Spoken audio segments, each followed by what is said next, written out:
All right, so while everybody's kind of coming into the main room, and before we formally get started, just a couple announcements. So there's the upcoming Anishinaabe Teg Language Conference that's happening, annual conference happening in Sioux, Michigan, at the Quaidon Casino. Yeah, good stuff. At the Quaidon Casino, March 31st and April 1st.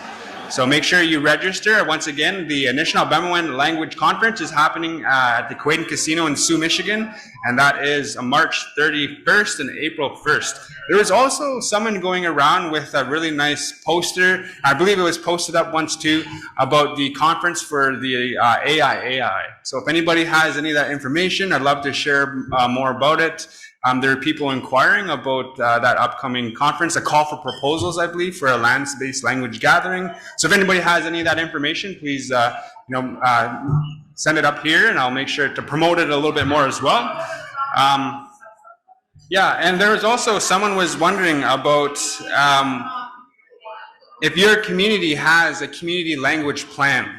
Does anybody know? If we're going to have any hands up, do you know if your community actively has a community language plan? Anybody?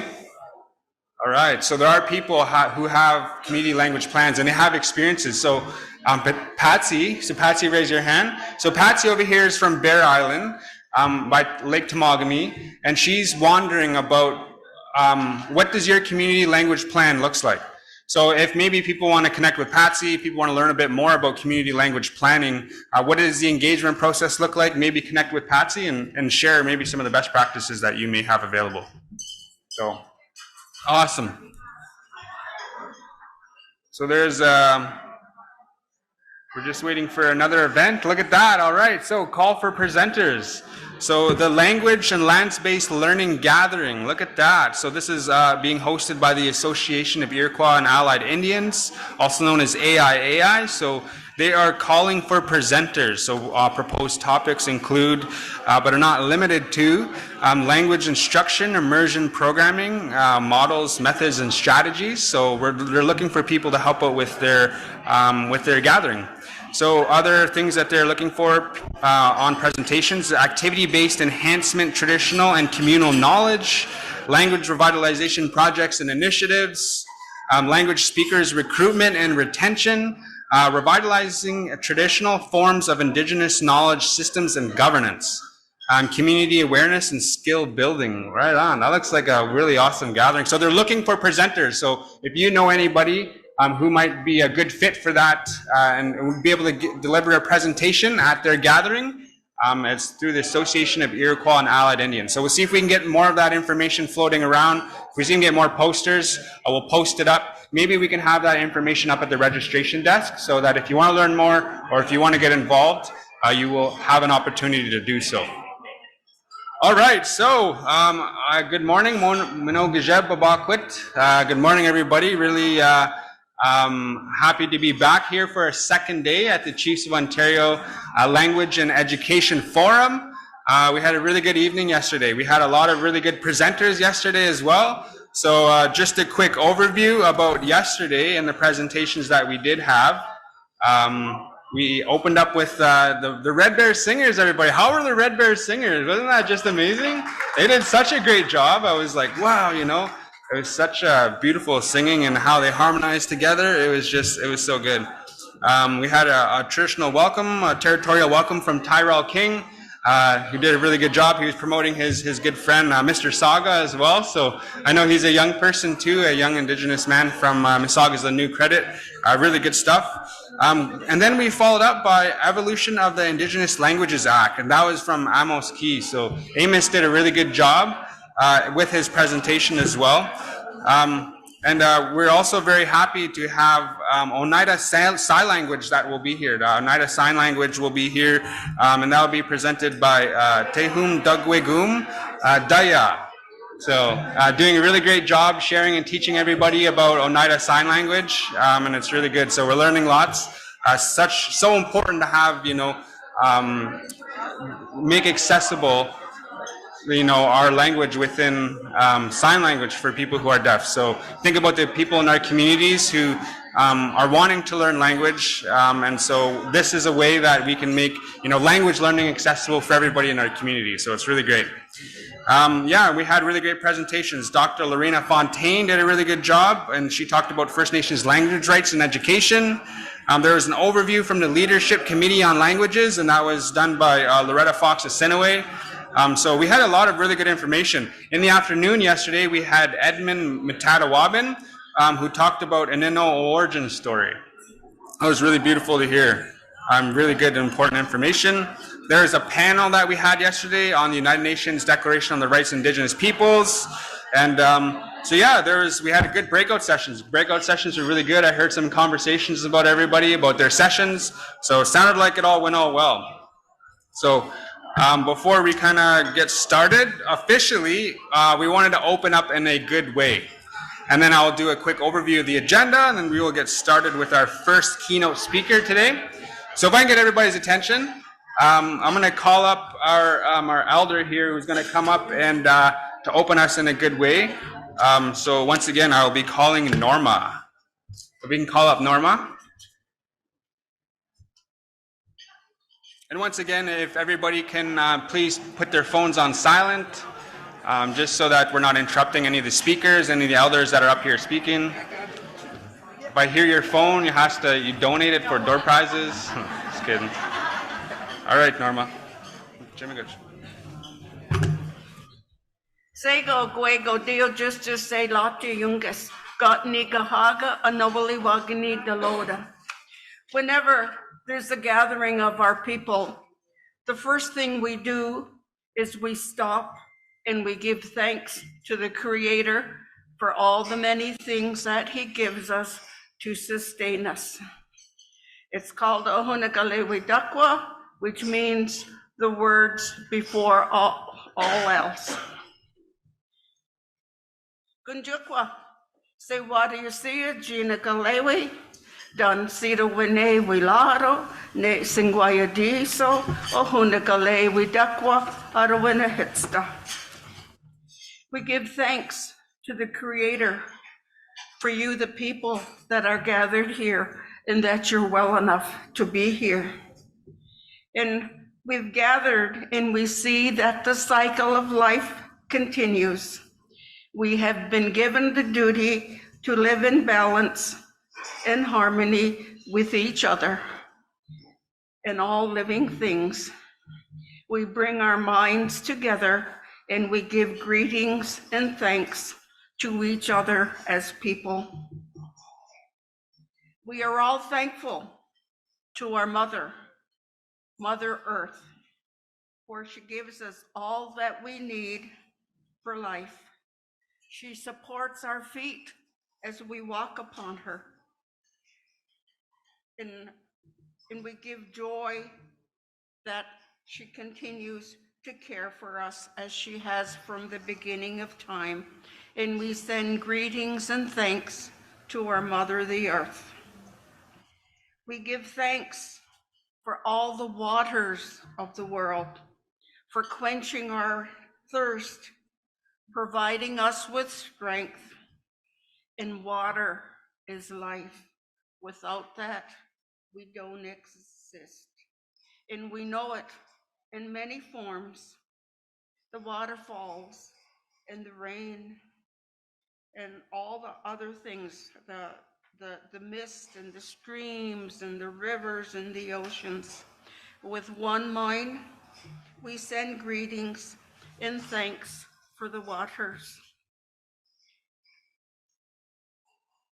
We turn our minds to all the fish life in the water. They were instructed to cleanse and purify the water. They also give themselves as food, and we are grateful that we can still find pure water. So we turn now to the fish and send greetings and thanks for them. Now we turn to the vast wheels of the plant life. As far as the eye can see, the plants grow working many wonders. They sustain many life forms, and with our minds gathered together, we give thanks and look forward to seeing plant life for many years to come. With one mind, we turn and give thanks for the food plants we harvest from our gardens. Since the beginning of time, they have the grains and vegetables, beans and berries have helped our people survive. Many other living things get their strength from them too, and we gather all the plant foods together and we give thanks for them. We turn now to all the medicines of the world. From the beginning of time, they were instructed to take away sickness, and they are always waiting and ready to help us. We are happy that there are still some among us that know how to use these medicines for us. And with one mind, we send greetings and thanks to the medicines and to the keeper of the medicines. Now our minds are one. We gather our minds together and send greetings and thanks to all the animal life of the world. They have many things to teach us as people. We see them near our homes in the forest, and we are glad that they are still here, and we hope that it will always be so, and we give thanks for the animals. We turn now our thoughts to the trees of the earth. There's many trees that have their own instructions and uses. Some provide us with shelter and shade, others with fruit and beauty and other useful things. Many people of the world will use a tree as a symbol of peace.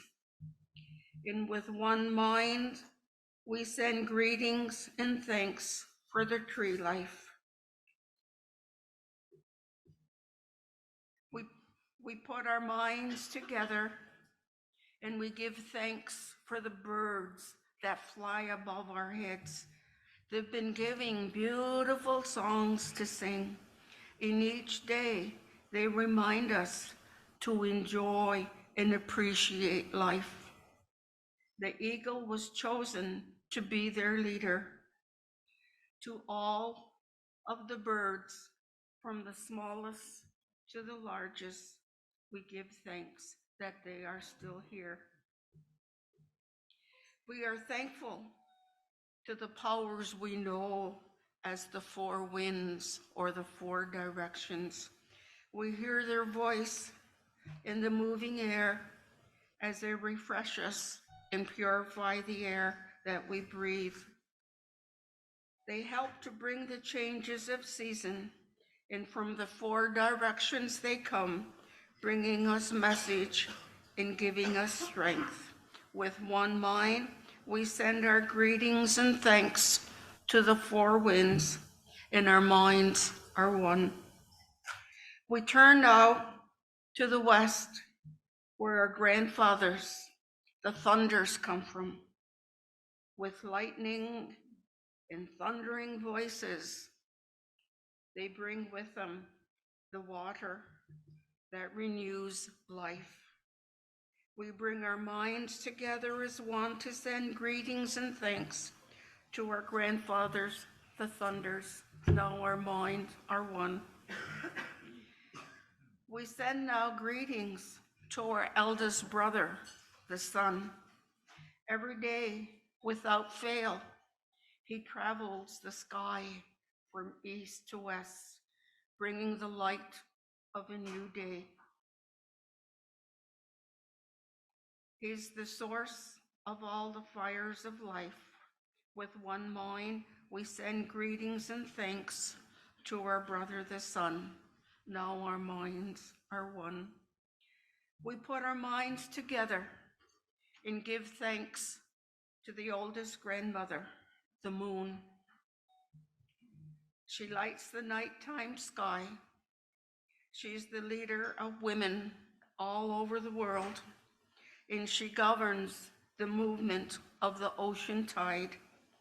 By her changing face, we measure time, and it's the moon who watches over the arrival of our children. With one mind, we send greetings and thanks to our grandmother, the moon. We give thanks for the many stars who are spread across the sky like jewelry. We see them at night, helping the moon to light the darkness and bringing dew to the gardens and the growing things. When we travel at night, they guide us home. With our minds gathered together, we send greetings and thanks for the stars. We give thanks and we gather our mind together for the enlightened teachers who have come throughout the ages. When we forget how to live in harmony, they remind us of the way that we're instructed to live as people. With one mind, we send greetings to those caring teachers. Now our minds are one. Now we turn our thoughts to the Creator or the Great Spirit, Singwaya Diso. We send greetings and thanks for all the gift of creation, everything we need to live a good life is here. For all the love that are still around us, we gather our minds together as one, and we send our choicest words of greeting and thanks to our Creator. Now our minds are one. We have now arrived at the place where we end our words. Of all the things we have mentioned, it was not our intention to forget anything. If we have, forgive us. Now our minds are one. Danito.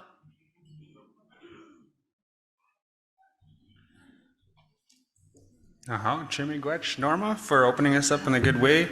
Really important words. Good reminders as well. So, Chimigwech. Next up, what we have is we're going to call up one of our, I believe it's the Deputy Grand Chief, who's going to help us in providing some opening remarks. So we're going to be looking at Deputy Grand Chief James Marsden, who is the Education Portfolio Holder. So let's give a warm welcome to our Deputy Grand Chief here of the Anishinaabe Nation, Chief Marsden. Oh, hey!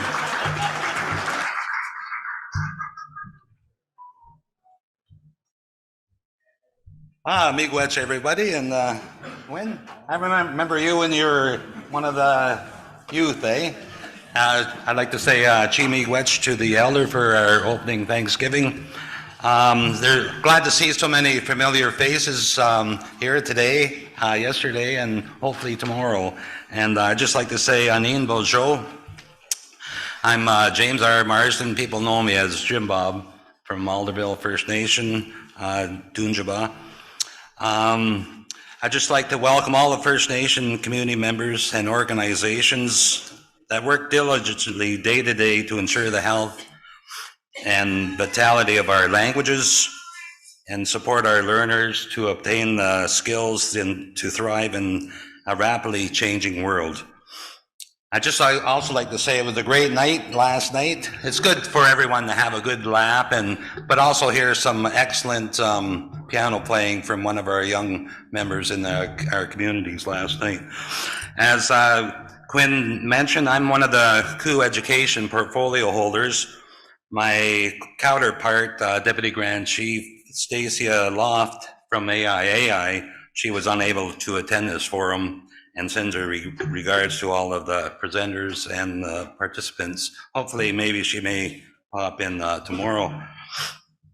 We were appointed by the Leadership Council to guide and support all the education-related activities as mandated by the Chiefs in Assembly.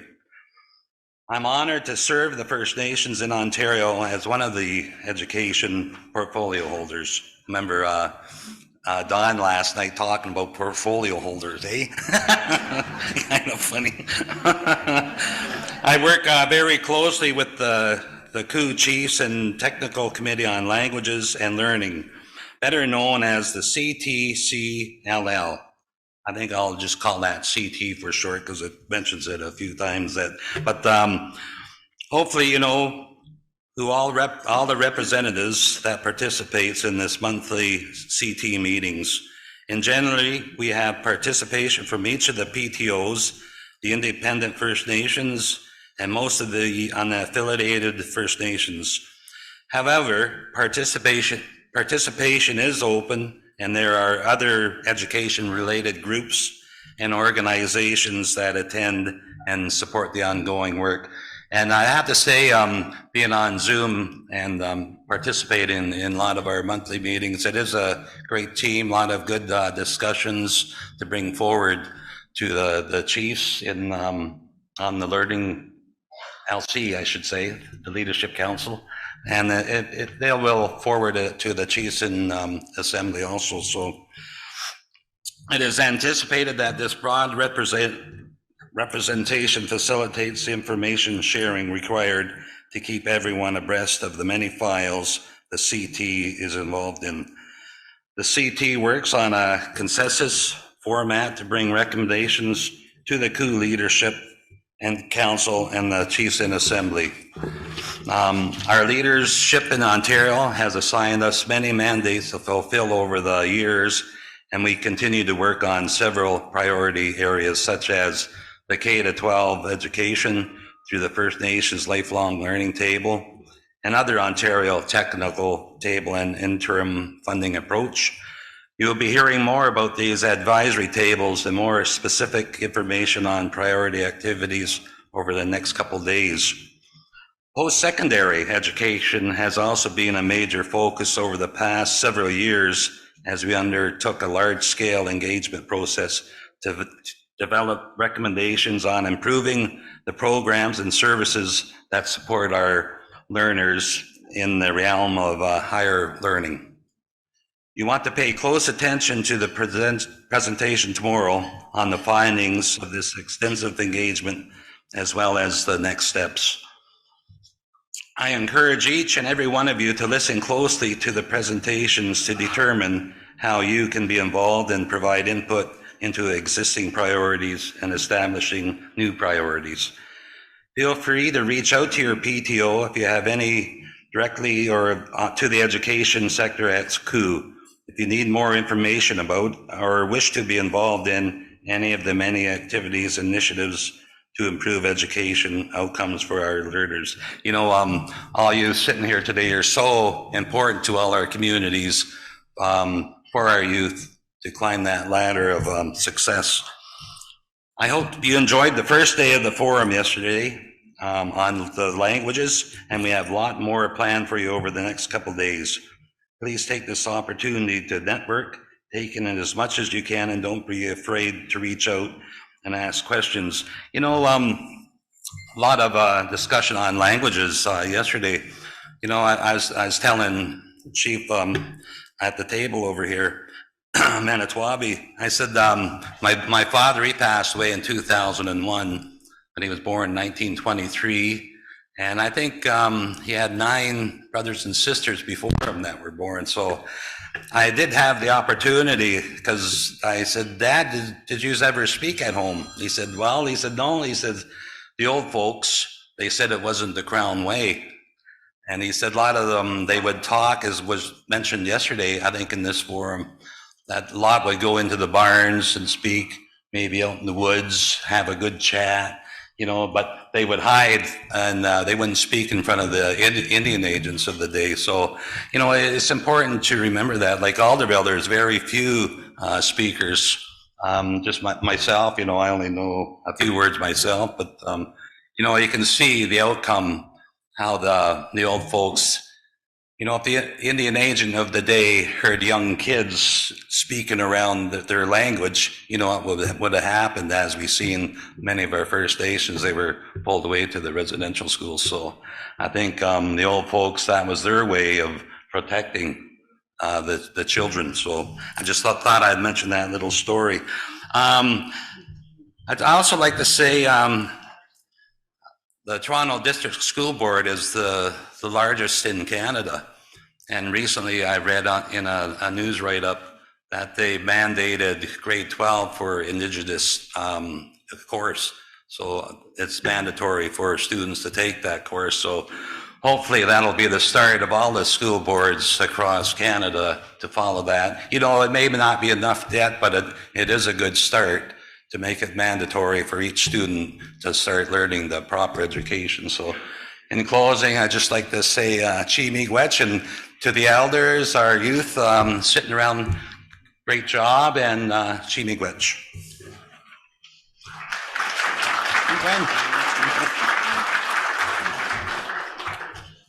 Chi Miigwech Gima for those words. There we go.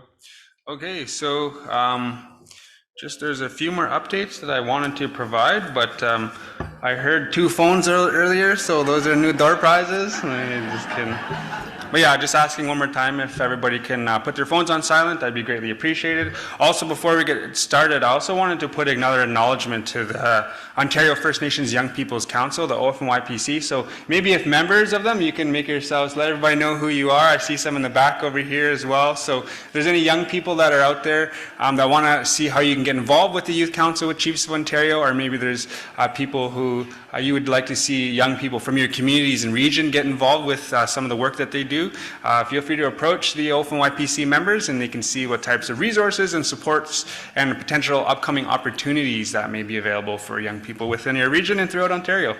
So, good stuff. All right, so we're going to get started. So we have a very a good and exciting day ahead of us. So we're going to start off with a keynote speaker, and then we will follow up with some breakout sessions that will take up for our morning, and then we will follow up with another keynote speaker in the afternoon, and some more presentations after that. So now we'll get into our morning keynote speaker, and I have the honor and the privilege to introduce one of my teachers and mentors, and I would like to say even a good friend, Patricia Ningwas. So Patricia was one of my teachers. So I went to Algoma University, Xinhua Kinema Gagamik, and I had the pleasure to learn from Patricia. Very kind, very patient as well, and was very foundational in my language learning journey. So, and she's going to be doing a presentation. So, looking far ahead for Anishinaabe, we can do it. So, Patricia Ningwas has been working in Ojibwe language development for almost 50 years. Awesome, and to keep our language alive indefinitely. So, her work's very important. We must have a strong and clear vision for what we want to see happen in the next 50 years. Patricia takes this path by describing her work in teaching, television, production, publishing, translation, and is really excited to be here to present to everybody. And she also has her own publishing company, Mizanate. So it's really great. There's a lot of really great language learning resources for Anishinaabe. So I encourage you, Mizanate is her publishing company. Check it out if you wanted to have some access to some really great language resources. So join me, everybody, in welcoming Patricia Ningwas.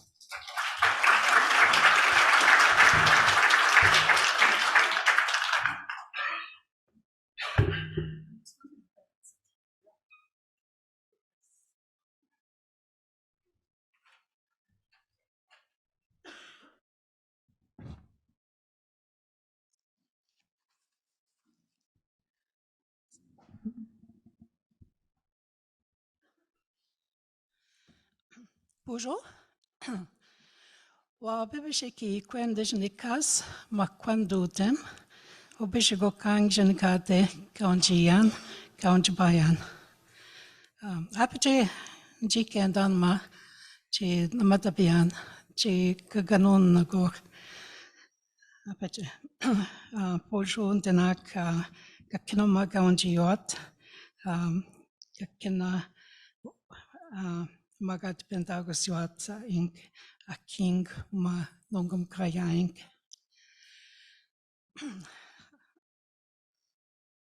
I broke my glasses about 15 minutes ago. So that's why I'm sitting, because I can hopefully see my notes. So I'm right now teaching at University of Manitoba. I've been there for 2 years now, but I was at Algoma University before that. I'm going to address the language speakers here, the language teachers, and the learners. That's who I'm going to focus my attention on, the teachers and the learners.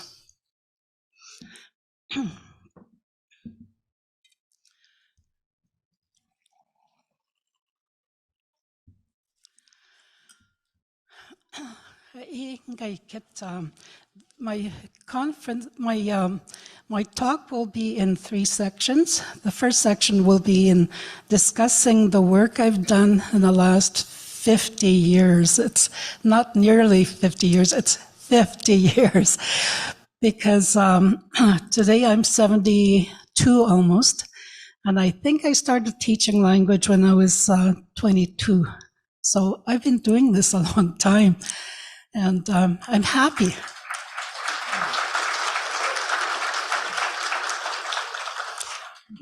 I'm happy to have been doing this. And I'll talk about the things that I've done during that time. The other thing is that I'll be talking about the block that we have that prevents us from passing the language on to our children and our grandchildren, and for the students that have it, that makes it difficult for them to pronounce words. So I'll be talking about that. And lastly, I'll be talking about the 50-year plan that I've been devising. So I'm really excited to talk about that.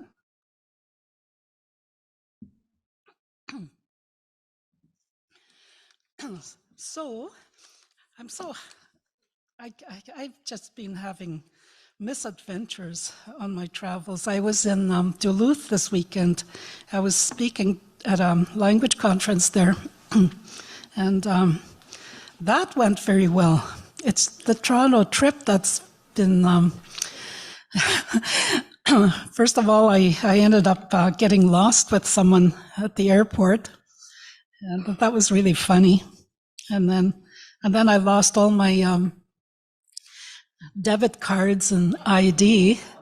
Fortunately, they fell out in my home before I left, and I had only my credit card here. So, but everything turned out okay. They found them. And then these will get fixed. It's just the adventures we have when we're traveling. When we do our language work is just a phenomenal place to be, to work in our language. It's, I find over the years that our language work is surrounded by love. I don't know if you see that. I hope you see that. We all love what we're doing if we're teaching the language, if we're learning it, and we support each other. I support all the other language teachers. I know what they're going through, and the students. Okay, I'll try to read from my notes here. So I'm going to be talking about my upbringing. I'm from Lac Seul. Lac Seul is a place just above Sioux Lookout. Before, let's say maybe 30 years ago, we were isolated. We had no road to our community. We just had access by boat because we were on an island. My village was on an island. So twice a year, we were completely isolated because we couldn't get off the island because of freeze up and break up. But it was a beautiful community to live in, to grow up in, because everybody spoke in our language. As you all can relate to, where you come from, there was a time when everybody spoke the language.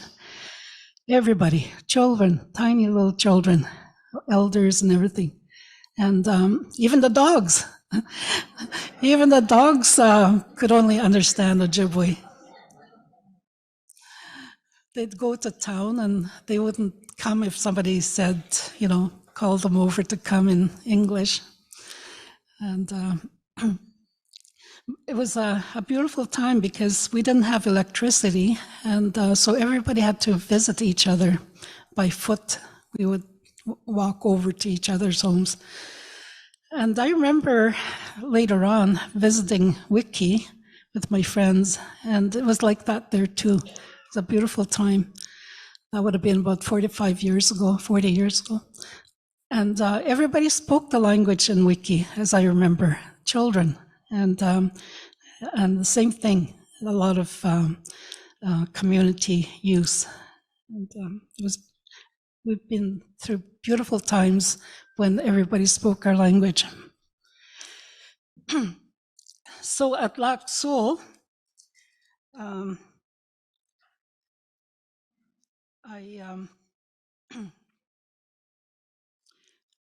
I stayed there till I was 5, and then I went to residential school when I was 5, and it was a horrible year, as you might have heard people say.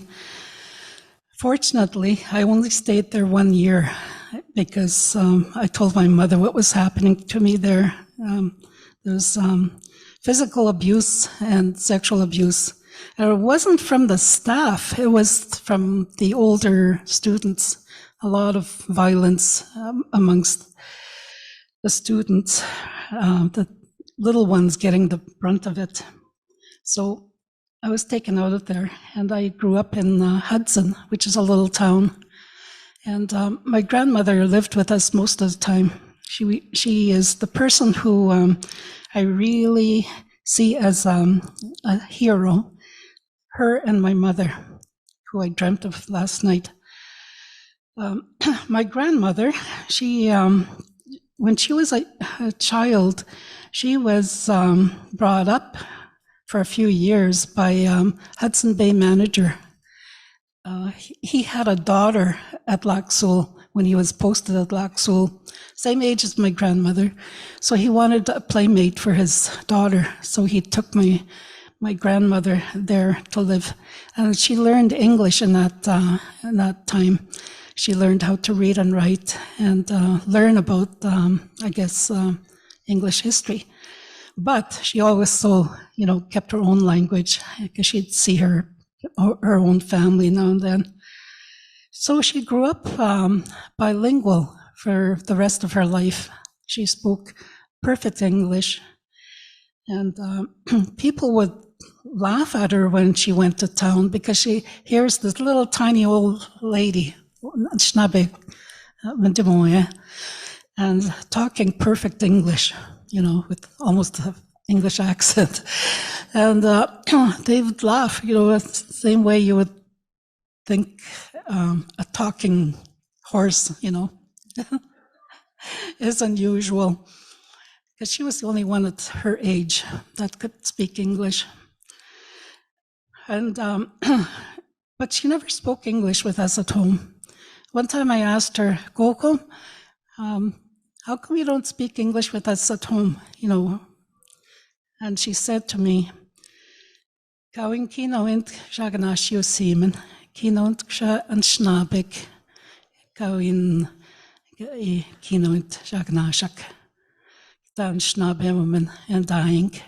That's what she said. We're not Englishmen. We're not English people. We should speak our own language at home. That was so very, I think I was about 12 when she said that to me. It made such an impact on me when she said that, it was very powerful. And I think about that, how we've normalized speaking English in our homes. It's a very wrong thing to do. I think about, suppose it was no offense to them, the Polish people that colonized us. Imagine if all of us in this room could only speak Polish to each other. Imagine how silly that would be, all of us speaking Polish, Schnabik. But it's just as incongruous and ridiculous for us to be speaking English, because we're not English people. We're Schnabik, Haudenosaunee, and Inuit, Cree. So that's what that made me realize, how we've normalized English speaking in our homes. We should not speak English in our homes, especially if we're among family that do speak it, that we could speak to.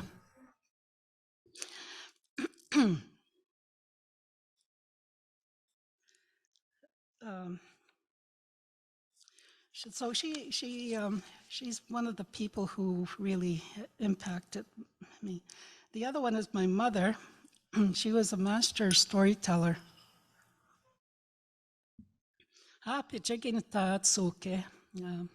Mama.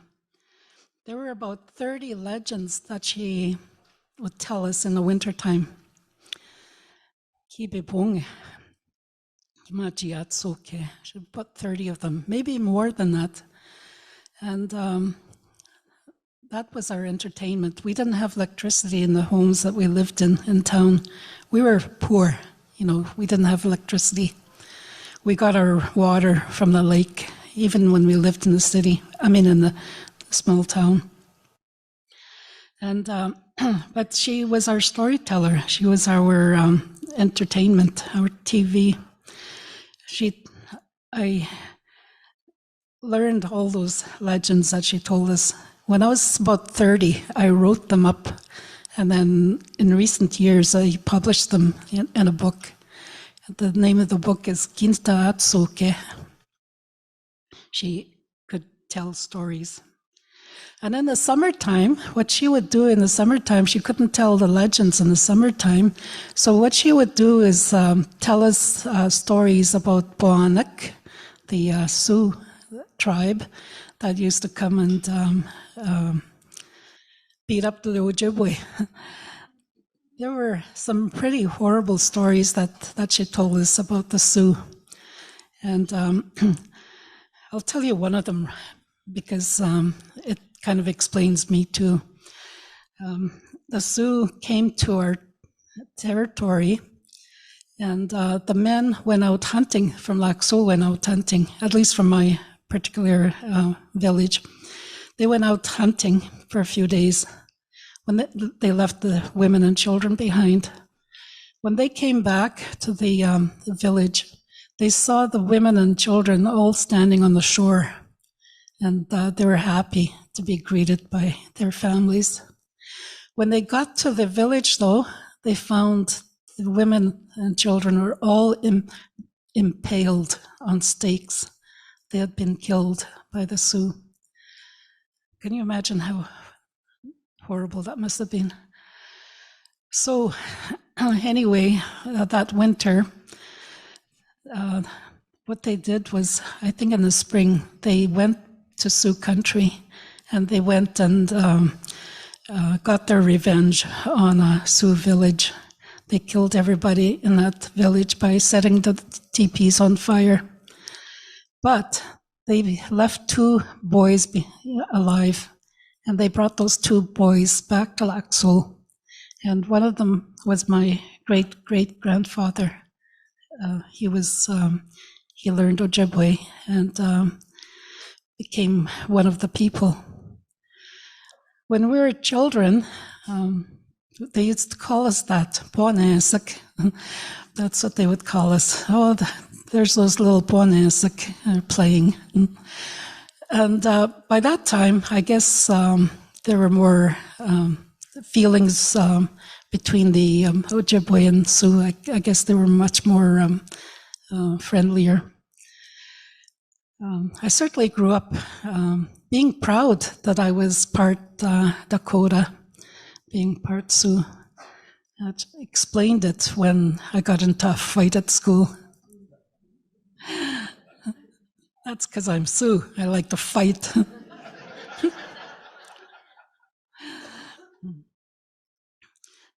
My mother, yeah, she really knew a lot of stories. She told us our history, and I'm so grateful to her for doing that. I'll mention one more story about my grandmother. She was very much very militant, you know. I don't know where she got that from. She was very short. When I was 12, I was already taller than her.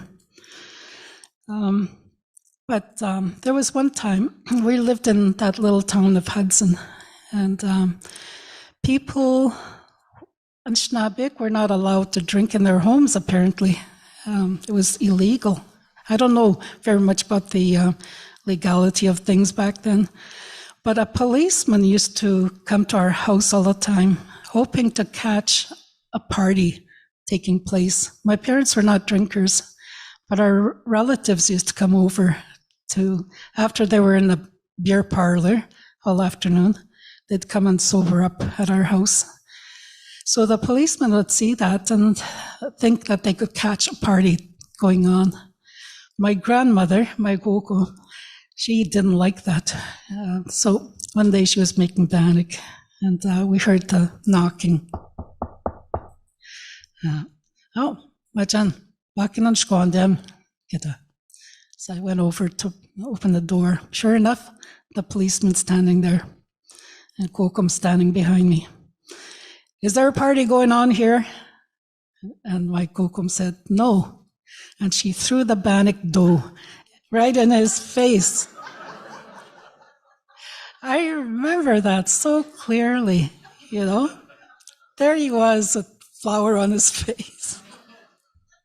He was wiping his face. And she said to him, we don't drink here. Don't ever come back here again. And he never did. She was my hero. And I think she's the person who really influenced me to be defiant, to not take things from a person like that. So she's my hero.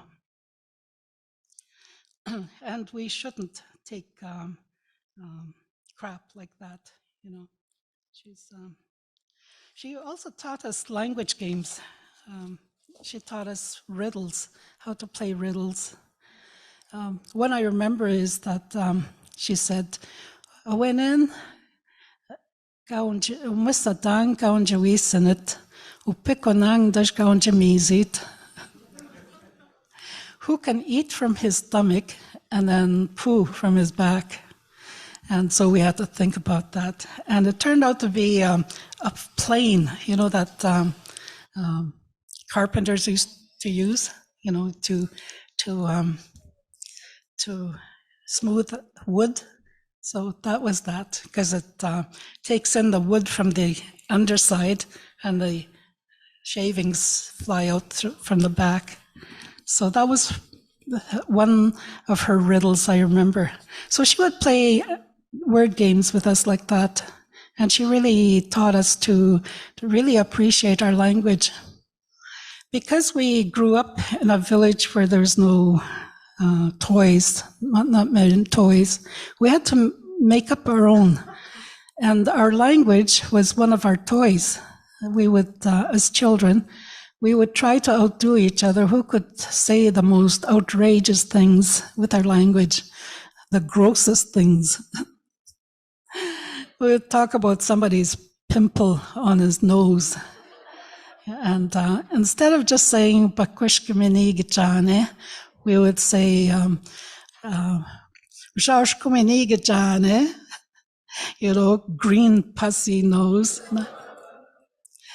And we would just laugh and laugh with the words that we would keep on making up, like piling up prefixes, I guess you'd say in English, to make them much more descriptive. And that's how funny our language is. You could really make up words, very,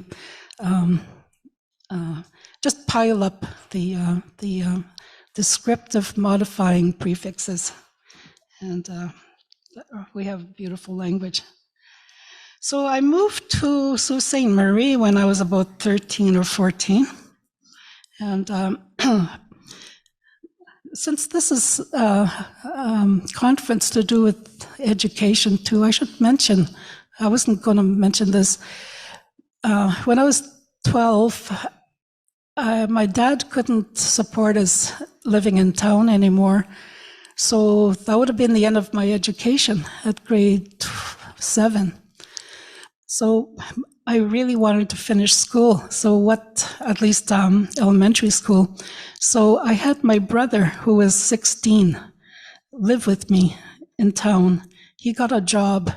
So the two of us lived in Hudson. I was just a kid turning 13 that year. We lived on canned food, and we washed our own clothes by hand. And he would work and buy canned food for us to live on. We did that till March, and then I just found it too difficult to keep on doing that. But that's how badly I wanted to finish school. And then the next year, I was sent to, I got to go to Shingwauk residential school. I was probably the only one that would have tried to run away to residential school. And my year there was very nice. I was a senior girl, and so it went very well.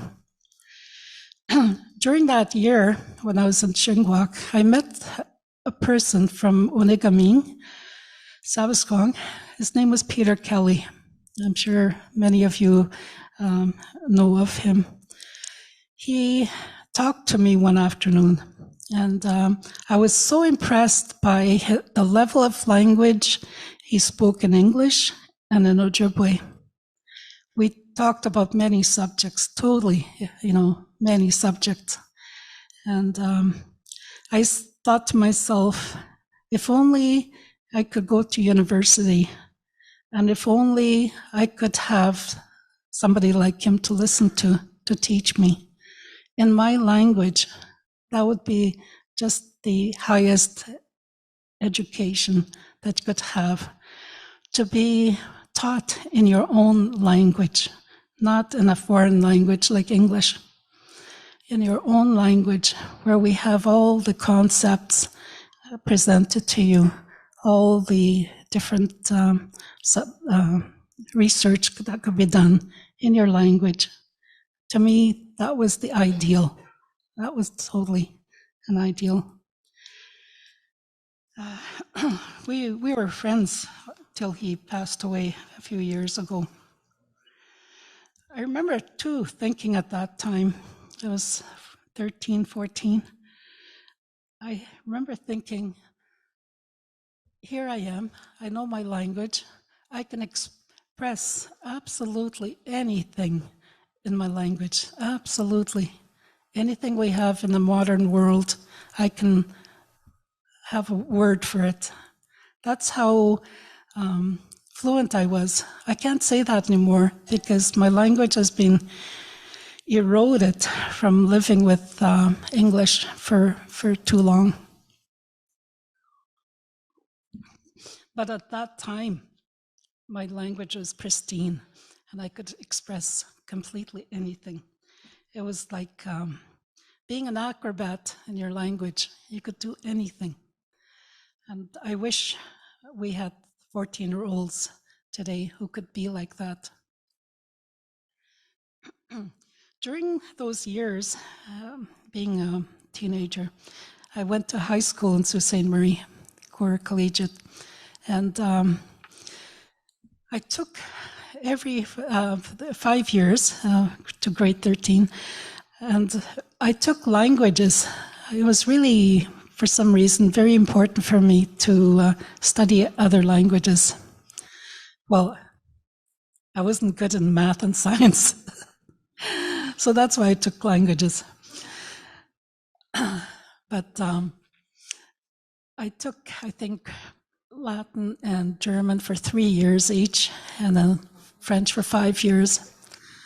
And during that time, I got to see language teachers teaching grammar, how to, and the different spelling systems that go with each language.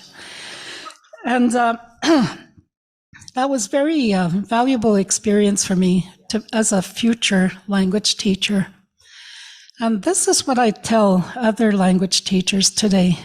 Those of you who are teaching, learn other languages. Take up a German course, Spanish, whatever. Take another language. Because when you do that, you get inside the skin of a student. You get to experience the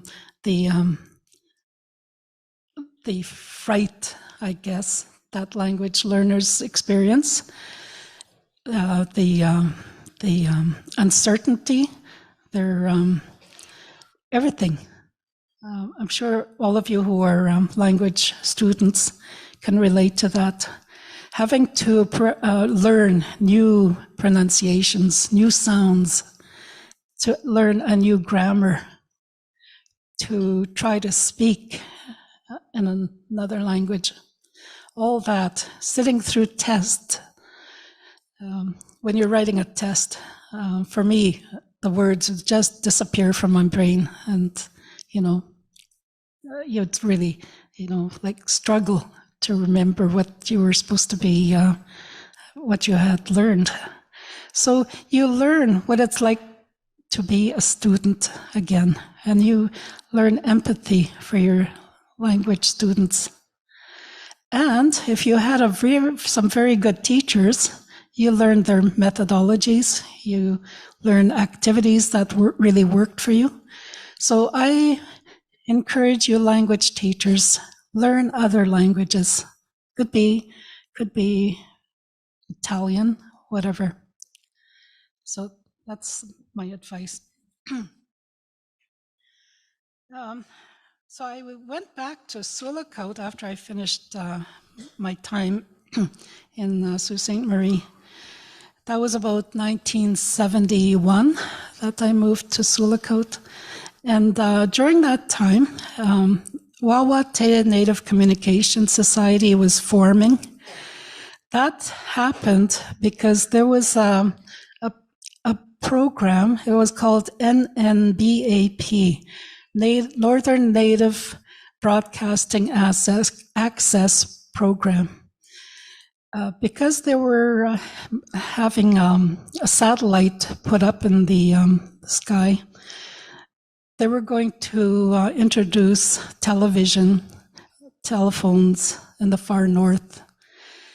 So NNBAP was formed to have the Native communities develop their own communications, radio, TV, in their languages.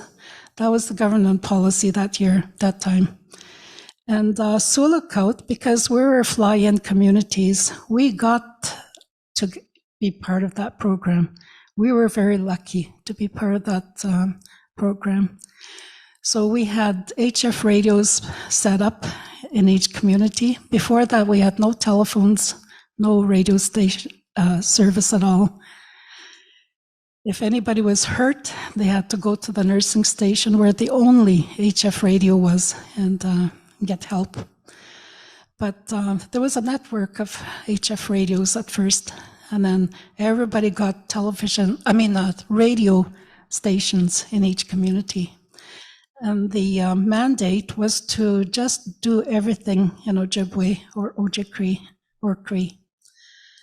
We were very fortunate to have that, to be able to listen to our own languages all day long, if you had the means to have somebody man the station. I think it helped us keep up our languages much longer than would have been. That was short-sighted of the government at that time, though. They should have done that for the southern communities that were, right next door to cities and towns. That would have been much, more needed there, just as needed. But it didn't happen that way. So with the radio stations and that later on TV network, we got to make TV programming. And TV Always, where we had our shows put on once a week. All these TV stations, of course, became part of APTN. So during our programming, one of the things I really liked doing, and it was very inexpensive, and that was to version documentaries. Versioning is dubbing, replacing the English language with your own language. And so what I would do is take a documentary, take the script, and then translate it.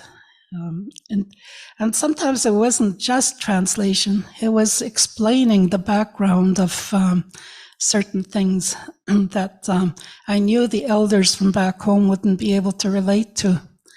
For instance, if I'll give this as an example, if feminism was being talked about, how I would think, what would my dad think? What's feminism to him?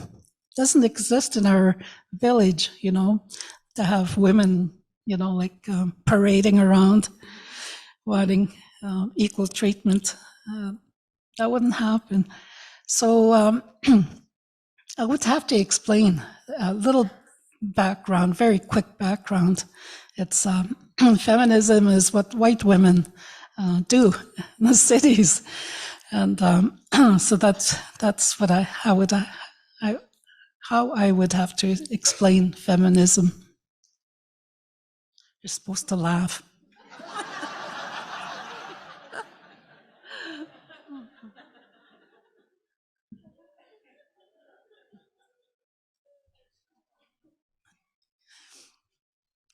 So that's translation. I'm sure many of you who translate can relate to, how translation is.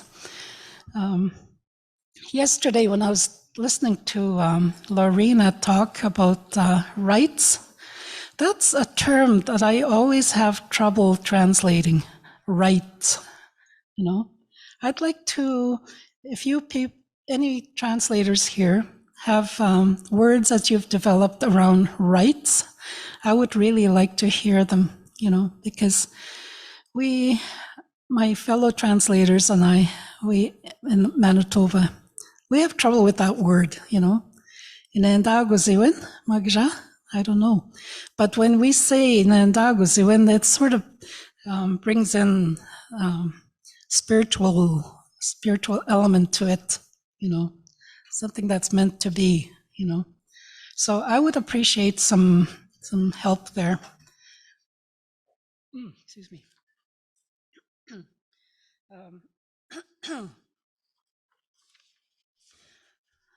Before I go on, I want to remember somebody.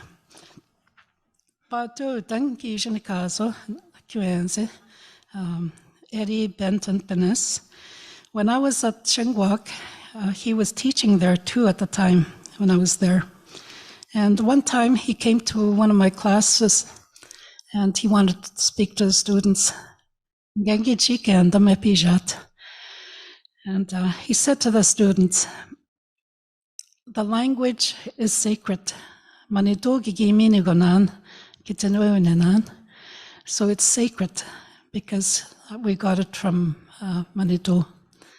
And I really was thankful that he came and told the students that. So I say to you, language teachers, the work that you're doing, because the language is sacred, your work is sacred. Teaching is a sacred activity. It's very much a sacred activity. and you students who are learning your language, that is also a sacred activity, very much so. So we're all doing this sacred work, learning and teaching. So remember that, that's why there's a lot of love in this work, because it's a sacred activity that we're doing.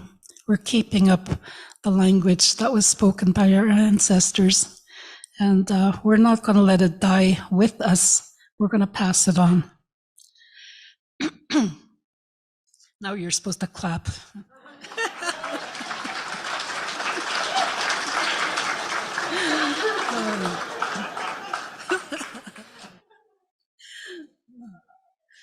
I always have fun teaching, because I get to joke around, I don't have to be Don Burnstick.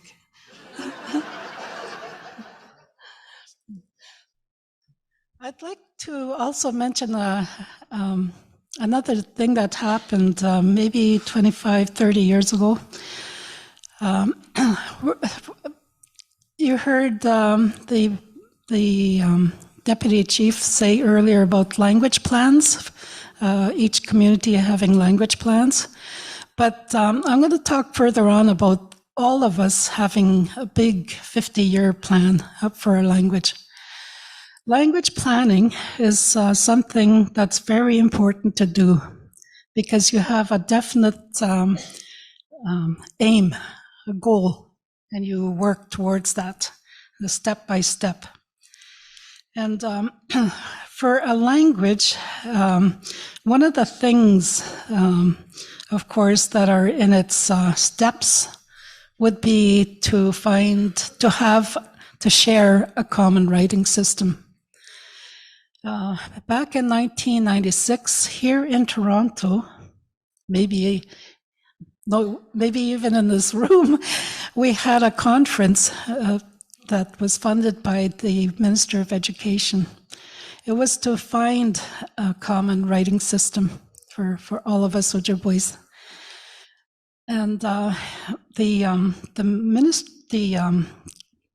bureaucrat at that time, he and I saw eye to eye about this subject. So we included people, even though it was Ontario funding, people from Quebec all the way to Alberta, Ojibways that live in that area. And then, not even just Canada, we invited people from Minnesota and Wisconsin and Michigan. I'm not sure anybody came from Michigan. But we met here in Toronto. 200 people were invited. It had to be by invitation, so we could get as many equal number of dialects. So we did that. We didn't invite Ojibwe. It was just strictly Ojibwe. And so 3 days we sat here and looking at all the different writing systems. And then the second day we began choosing. We're discussing which one should we choose. At the end of 3 days, we just came to the conclusion that the double vowel system is the one that is used very consistently at universities. And so we made that conclusion. It wasn't formal decision, but we just concluded that. And so that was, I think, a very important thing for language planning for our people. The only two groups that didn't use the double vowel was the people in Saskatchewan, because they were already committed to publishing in their own orthography. And then the other one was Quebec, because they're influenced by French orthography. So that was an important thing that we did for language planning. I've been teaching 3 levels of Ojibwe for the past 30 years.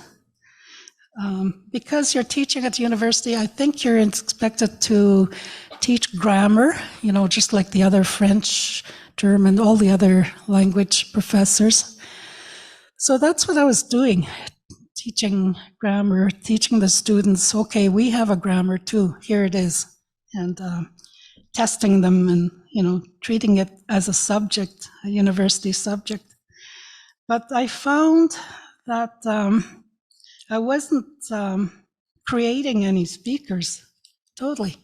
Nobody came out of my 3-year programs by third year speaking, because I was relying a lot on grammar.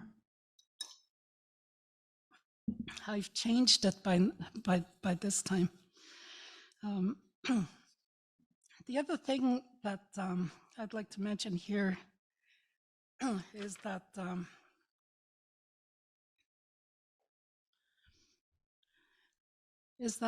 I think there's a path that a language learner could use, a path. And you could teach it without, writing on the board. And that's to start off with the conjunct verbs. You will know the grammar as by your own self-education, maybe, if you haven't gone to, I don't know what they teach at instructor training these days, but I had to teach myself my own language by studying my own language. I never went to teacher training. I've always taught at the university because I am not allowed to teach in the classroom, elementary or high school. I'd be thrown out. So, but I can teach at university, and I've taught at Lakehead, and I've taught instructors there. So that's kind of silly. But I believe that we have a path that a student can take to go from A to B to C.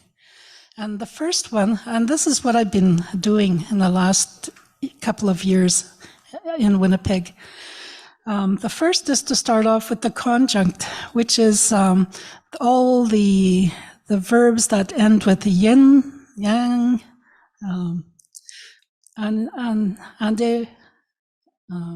Anineshtigayin, Aninejnikazuyin, Aninejnikazut, Aninejnikazuat, Aninejnikazuyek. Those 4 verb endings are the ones that I use. And then, of course, there's the different verbs. Anejnikazut, Andi Wenjibat, Andi Ejat, Andi Eyat, Andi Ejidat, where does he live? Aninesh Jiget, Anine Kidut. About 7 verbs I concentrate on, because that's the basis of our language. We ask each other all those questions to find out information. So I start off with those 7 and those 4 forms, okay? And Ejayen, and Ejayek, because I show them the full conjugation. But how often do we say, and Ejayan, and Ejayan? We don't say, where am I? Where am I going? What's my name? Those are the things that I teach. And then I teach the answers to all those questions. And Ejayan, Tao Gamigung Deja, Agojing, Kamgoja, nowhere. All the different places that you could possibly go. Those are the ones I teach. And Anishtigayan, if you're calling somebody by phone, Anishtigayan, oh, Megwa Nuisen, Megwa Bimbis, Adabaning. So I teach all those, that's our conversation right there. All the things that we talk about on a daily basis. It's so important to learn those because they're so useful. I don't believe in teaching days of the week, numbers to 1,000, because we don't use them. You could teach them later on, or the students can learn them on their own after. But it's more important to teach conversation that we can use on a daily basis. So, so then after the conjunct, then I want to do transitive verbs. Niwa bama, ninondawa, damwa wabus, damwa whatever. Those are the transitive verbs where you talk about what you and somebody else, the action between you and another person. Ninondawa, nbisandawa, ngikenima, dinawema, all those. We have so many of them. That's our language. That's how we speak. Kigiwa mana, Jack. Kigi bisandawana, Kmishomus. Did you listen to your grandfather? We need to know those verbs, okay? And the whole conjugation. Gi bisandawanan, ginondawanan, kiginondawawana,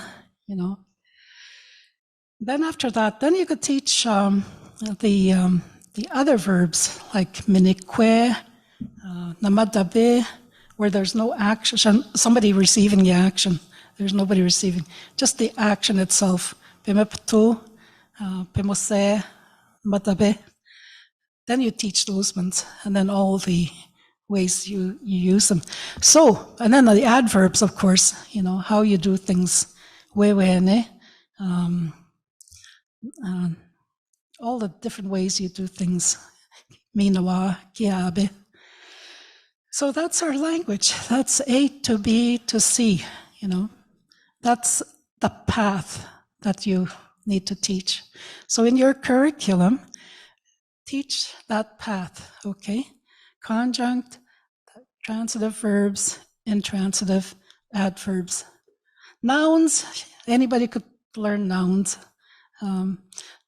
Too often, our language teachers begin by teaching long lists of nouns. I did that when I started, but that's not learning a language, learning nouns.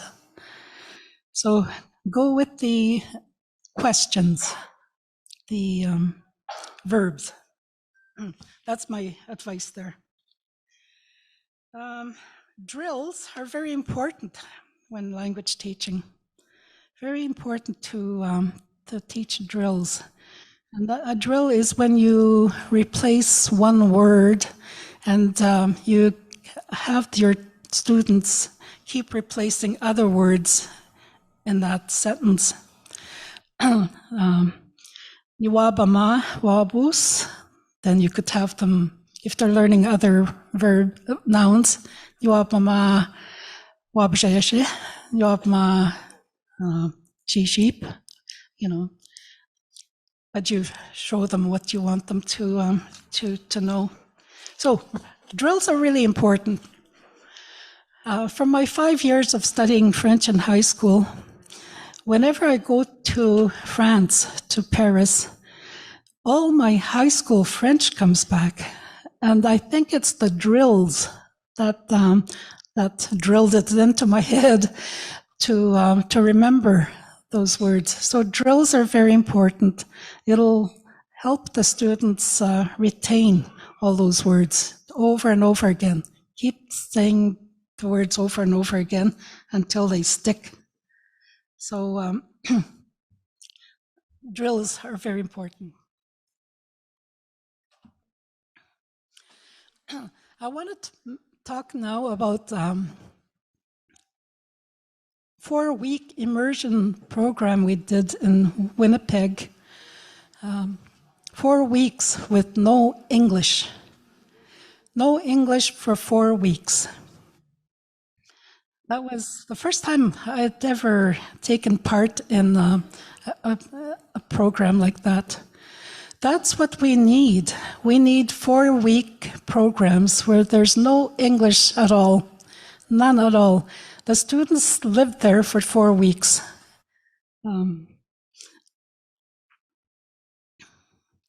So they were there with no Ojibwe. One of them couldn't even pronounce any word. She was from this area. She couldn't pronounce. By the end of 4 weeks, she was conversing with her fellow students. That's how good the program was. I'm so proud of that program.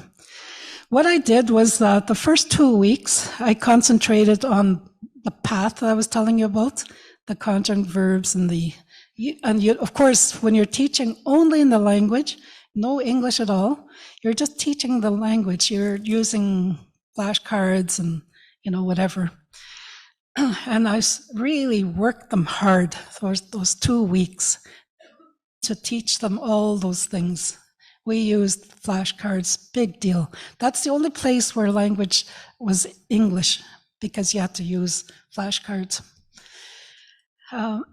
So teaching them those words, and then we would use the Go Fish game. I'm sure you guys know how to play Go Fish in English with cards. We would use the same cards except put the verbs, whatever we wanted to teach, on those cards. So we would play, and it'd say, Kiwisin na? And if you had the card, you'd say, Niwisin, or Kawi Niwisnisi if you didn't have it. And it's a very good game for reinforcing the verbs that you're learning. It's very important, very useful. And the other, we used other activities, a lot of role-playing, So we did 2 weeks of that, very intensive training. And then the second 2 weeks after that, they got to relax a bit and use what they had learned. So we would do lots of role-playing, a lot of playing out skits, very impromptu situations. I would tell them, you're in a motel, you're traveling, you're stopping at a motel. Okay, these are who you are. So they would have to, make up their own conversations based on what they know, what they remember. Remember Quinn? We used to do that in the classroom. I'd have people do a role playing, just using whatever language that they knew. It's very, very good. Then they have to talk to each other in the language. So I was very happy to use that activity. Another activity that I want to share for language teachers, especially, it doesn't even have to be just children. Adults enjoy this game. It's baseball. We play baseball. You play it outside or in a big room in a gym, any big room. So what you do is you divide the students up into 2, and you're going to play baseball, except instead of using a real ball and a bat, you use flashcards. The pitcher shows a card to the person who's at bat, and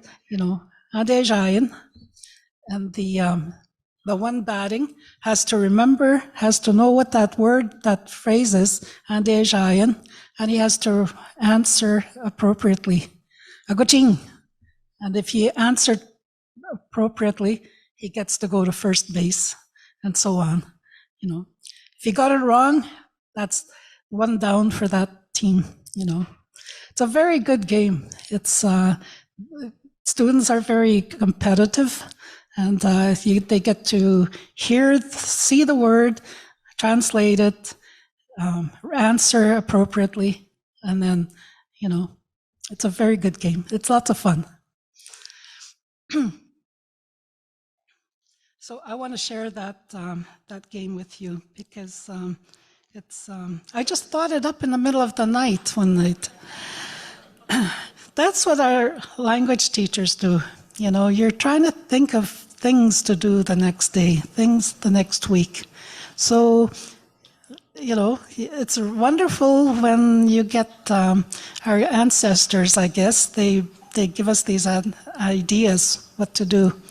We don't do this on our own. That's the other thing. We don't do this on our own. I can't say, oh, Pat Ningwans is going to do this, you know. My kokum probably, my mom maybe, other relatives from our past, they help us. They help us. So I really believe that. It's not us doing this. We are just what would you call that? We're just the pass-arounds, you know. Oh, am I coming to the end of my talk? I'll go till I'm not even at the block yet. Oh, I better hurry. I want to talk about the block, and I mentioned this before. It's the block that we have here, and it's to do with the traumatic, historical trauma I guess we've all experienced, our ancestors experienced since the colonizers got here, and what they experienced in residential schools, and the effect that's had on our perception, our own perception on our language. We've placed it second place to English. We have. The government wanted us to eradicate, they wanted to eradicate our languages, and they succeeded. They have succeeded. I translated the TRC report years ago when it came out, and reading page after page of that, you know, how the government wanted to do that and how they succeeded, you know, it just really floored me to realize that they succeeded. So now we're struggling to work against that.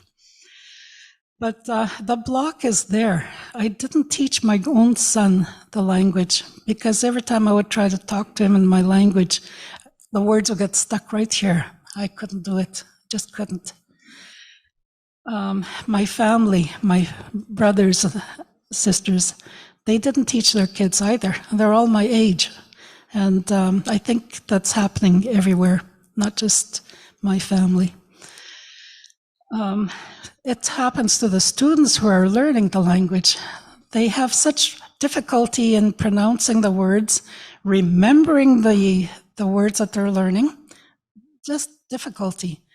They may take French and really excel at taking French, and I know that they do, because I've seen them, you know, speaking French very easily. And it's not because they're stupid, because they're smart, they excel at other subjects. It's just our language where they have that block. And so it's happening with us, I think, not just in Canada, but in the States. In September, I went to Spain to talk about this subject. And people from all over the world that were there as an international conference, they told me, we have that same problem. We have it. It's what happens when language is power. When there's one group that has more power over the other group, their language will be imposed on the group with little power. So it happens everywhere. It's power. So don't forget that. So we have to bring our language back, to be proud of it, to be aware of what happened to our people in the past, and that we have to move past that. So in November, we're going to have a conference in Winnipeg. We only got Manitoba funding, and so we can only have Manitoba delegates. I'm going to run it the same way we did the spelling conference that was here in Toronto. I'm going to fashion the conference in the same way. 3 days, working conference, where we do certain tasks every day. And that third day, we will come to the conclusion. What do we do? What will be our path? What do we What do we do to get over that block? It's very important. We could have really fancy programs, very fancy language programs, very well instructed language teachers, but it won't work if we have that block.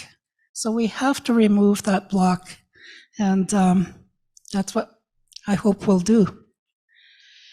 Okay, so now to the last part of my talk, which is to talk about the a 50-year plan for Ojibwe, at least in Winnipeg. My vice president of Indigenous programs in Winnipeg, she asked me in December, early December, she said, tell me what you want to do in the next 5 years. Write down what you want to do. So I said, okay. Then I was looking, 5 years, eh? Nah. I'll go 10 years. Nah. Next thing, it's 50 years. What do I want to see happen to my language in 50 years? That's a bigger picture. That's a bird's eye view of our language. So what I did was I worked on the ideal situation for Anishinaabe language in Winnipeg, Manitoba. It doesn't have to be Winnipeg, it could be Manitoba. But since it's the university I work for, it would have to be something maybe on campus, somewhere near the university, somewhere. It would be a bubble. It would be a language sanctuary where maybe 5,000 people living in each sanctuary, where the language is the only language spoken, no English at all. And so a person living there, everybody's speaking Ojibwe. And there's a university there that teaches only in the language, all the different subjects that you would normally take. My husband calls this the utopian vision. There'd be hospital, everything. Motels, restaurants, stores, bank, everything done in the language, even a jail. Hopefully not. Not if it's a utopian village. But that's my vision, that there would be a place where the language is in a sanctuary. It's protected. It's living. It's totally living in that village, that small city. And so I've been writing this plan, 5 decades. I've got the fifth decade, what I want it to look like on the fifth decade at the end. But now I'm working on the first decade. What do we do in the first decade, like now? And what do we have right now that we won't have in the third decade? We will not have first language speakers in the third decade. We have them now. I'm here. You guys are here. So while we're in the first decade, we should do these things. We should be teaching people to be fluent. We should be producing films, audio material, because while we're here, we need to use our voices to make them alive for the people in the future. While we're here, we need to make films where people are talking to each other, using idiomatic expressions like yo-ho, or stata, or whatever expressions we have every day. We need to keep all that intact, so that the future learners will use them. We need to do that. Then you have to teach script writing. You have to teach the actors who are fluent speakers today to be able to read their scripts and learn to act. And and the post-production people to be able to work with the languages being used so they can, work effectively. Same with audio materials. We need to make lots of them. We need to write stories. We need to write our stories using, all that idiomatic expressions to use beautiful language. And so we need to do that. We need to develop our terminology. We really need to do that. We need to modernize our language. It's so important to modernize our language so it'll be usable. Just about? Okay. Oh, 1 minute they go. Oh, so we need to modernize our language. We need to produce materials while we're still here. And only then will we be able to proceed decade by decade. And I'm so excited about this vision. And I think we can do it.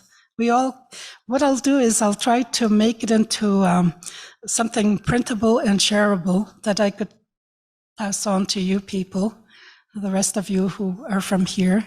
I want to share that because it's a good vision. It's very hopeful, a lot of hope, because our language is beautiful and that's who we are. We have to keep on being who we are.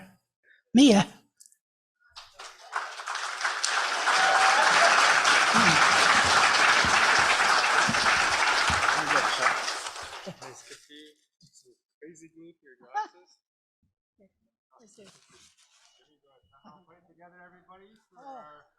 Speaker. Oh, sorry about that. I thought it was real loud. Guess not. I had also wanted to mention these two books.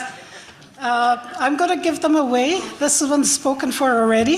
This is Ojibwe Thesaurus. This is Reclaiming Our Territory Word by Word, how people can teach language to their family members without knowing grammar or spelling, okay? And this is Amos, and I don't know who I had to give this book to. I'll give it to you. Nah, look at that. And here's a T-shirt. I'll throw this into the audience, okay? Oh, good. All right, okay, I'm just gonna close my eyes and I'm gonna toss it. And nobody even caught it. Hey, all the way from Baoting. All right, Amy, congrats. All right, let's put another round of applause, everybody, for our keynote. Patricia.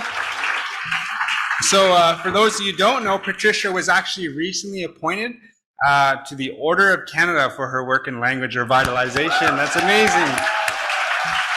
So there's a lot of really great information she shared, but something that she talked about was language is sacred.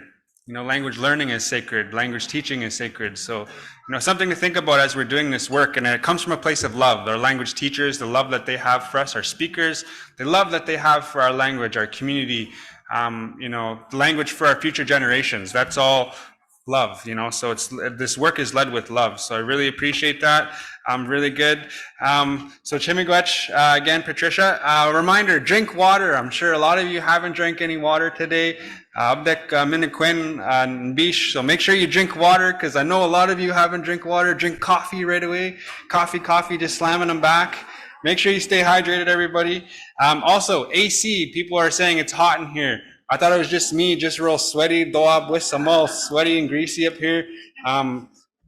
But if it could be turned down a little bit, it gets a little hot up here. So, but next up, before we have our break, we want to bring up to you whom Dugwegum Dia. So if you can come on up, and we'll do some Oneida language, Oneida sign language before we have our break, and we will jump into our break. So everybody, let's give a warm welcome to Chimigwech.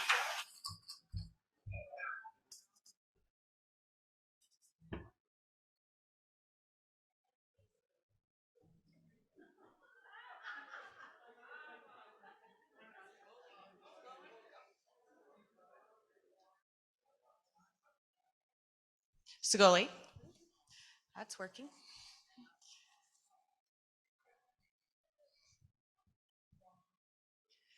While listening to our keynote, I was thinking about how much I love our language. And it made me think of our granddaughter, who is 15 years old. She is able to hear. She's attended the Oneida Log School.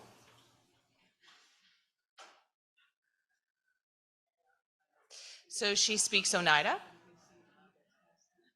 I, as her deaf grandmother, teach her Oneida Sign Language and speak to her using that language. My daughter, who is also deaf, uses American Sign Language to speak with her. So now she is fluent in 4 languages. So Oneida Sign Language, American Sign Language, English, and Oneida. And she's fluent in all of them.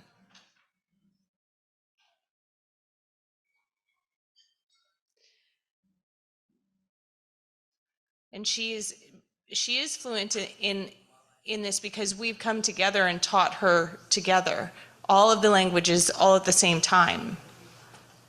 She went to log school where they speak Oneida. She had an English tutor, and then in my home it was Oneida Sign Language, and in her home was ASL. We now have a granddaughter who's 2, great-granddaughter who's 2. Sorry, granddaughter. So she's my son is Oneida, so he uses Oneida Sign Language. Her mother is from Mexico, and so at 2, she already has some Oneida Sign Language. She already knows her clan. She knows her role, who she is. And so we've been recording these. They live in California, and so they have been teaching her all 3 languages. So Mexican Sign Language, and Oneida Sign Language, and ASL, American Sign Language. And so they send me different videos of her, and you can just see her moving through those 3 different languages and just coding between the 2 of them, just transitioning between the 3 languages fluently. So as we've said here, right, we know that our young ones, they're so eager to learn.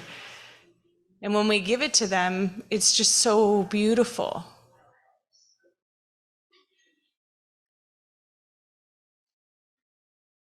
And that, the more that we share these videos, because we have this ability to do that, the more recognition we'll get.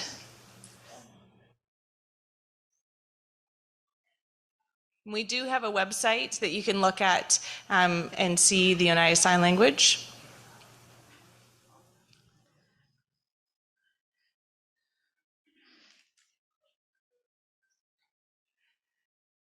My 4th daughter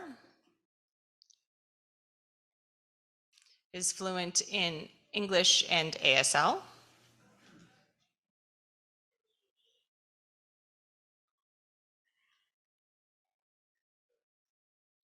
As well as Oneida and Mohawk languages.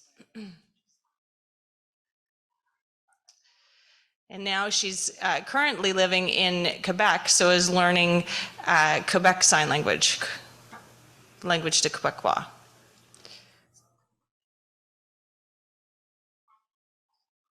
And this can be done because of that, that love of language and understanding. And before, we didn't have the accessibility that we have now, and we were almost invisible. And so we really need to stand up and be seen using both spoken and signed languages. Really seizing the opportunity now.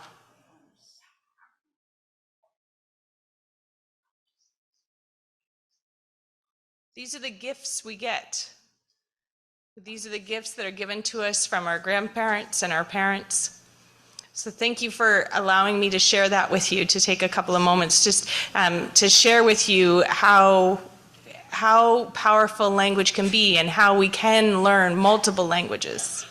Okay, so I'll get into my what I planned on teaching you today for Oneida Sign Language. So, woman, in Oneida Sign Language, and woman, Yagungwe, Yagungwe, Yagungwe, man, Lungwe,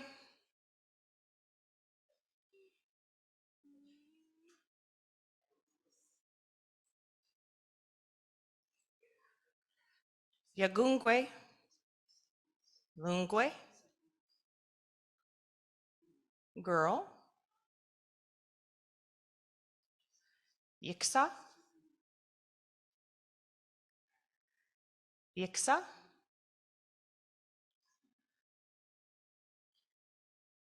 boy, so a little bit lower than the man, then Lungwe, Laksa, Laksa, Yagungwe, Lungwe, Yiksa,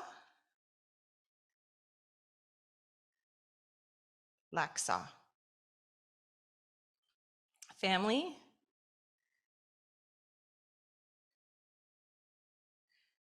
Jiwagile.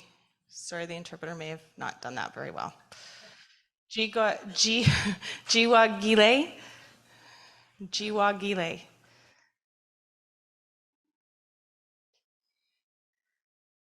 So the sign originates from how we come together as siblings and as family. We put our hands together.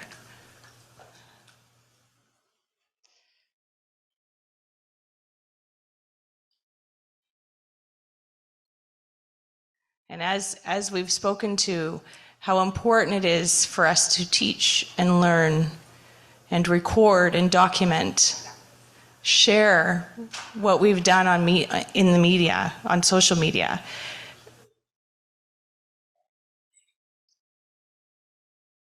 We have the resources, we have books, we have things that we didn't have before. We've got a comic book. We have all different ways.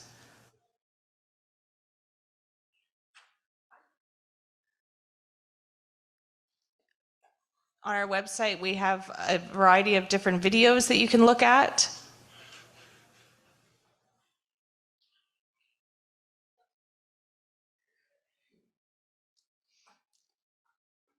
I do have a daughter in Michigan as well, and as I mentioned, my one daughter who is currently living in Montreal, and the three of us engage and have conversations in Oneida, and then we record them, and it's a fascinating way to just continue the language growth and fluency. So we use, FaceTime or a video chat, like many of you use a telephone. And we try and use every opportunity we can to record it so that it's documented for the future. So Yanko, everyone.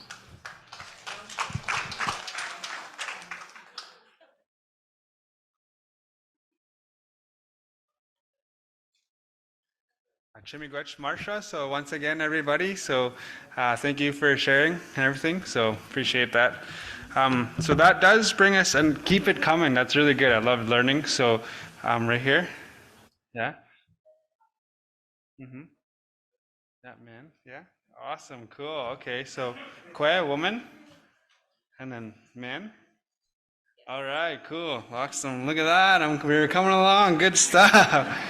Oh, Chimigwech. Okay, everybody, so that does bring us to our break, but what we're going to do is we want to get into our sessions, our breakout sessions, so we'll break and tell our breakout sessions. So it is currently 10:48. So at 11 a.m., we're going to be going straight into our breakout sessions. So I'm just going to let everybody know where the breakout sessions are so that after the break, you can make your way straight over to your sessions. We got a lot of amazing breakout sessions for everybody today. Starting off in the Ren breakout room, everybody. So I'm going to be referring to our programs here. I'm just going to be reading some of the descriptions of these breakout sessions. Starting in the Ren program, we have Gete Gadang Mikane Sun. So, and that's planting seeds with my good friend Ozawa Gijigo Gnu. So that will be in the Ren room. In the Carlisle breakout room, we have Ozalmik Kitaganing Immersion Language Ranch. And so that is by the wonderful ladies Beverly Nakogijik and Nicole Van Stone, as well as Elizabeth Ozalmik. Again, that's in the Carlisle room. And the Shibogama First Nation Council Language Revitalization Initiatives, which is being hosted by Matthew and Nelson. That'll be in this room here, Mount Baton, in the main room. In the Scott breakout room, we have language assessment. So we have language assessment, and that's going to be done by Rhonda Hopkins. Language learning platform, Anishinabemo app. That'll be by Mike Parkhill. So once again, that'll be in the Windsor room. So once again, everybody, we'll have a break at 11 o'clock. If you can please make your way over to the breakout sessions, and then that will bring us to lunchtime. So I hope everybody enjoys their sessions, and we'll see everybody together back in here for lunch. Very good.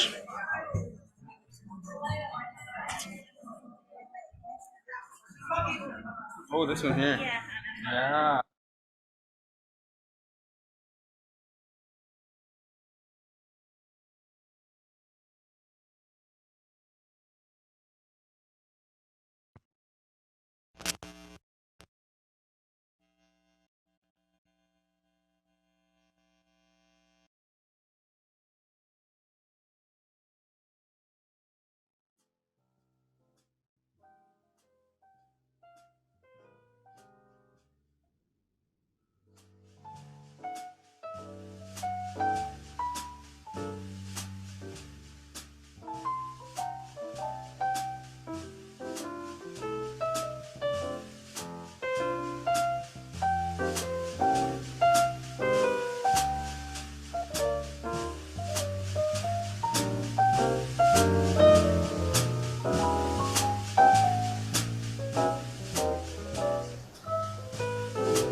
I think what I'm going to do is I'm going to go shut those doors quick because of the noise, and then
Ani, bonjour.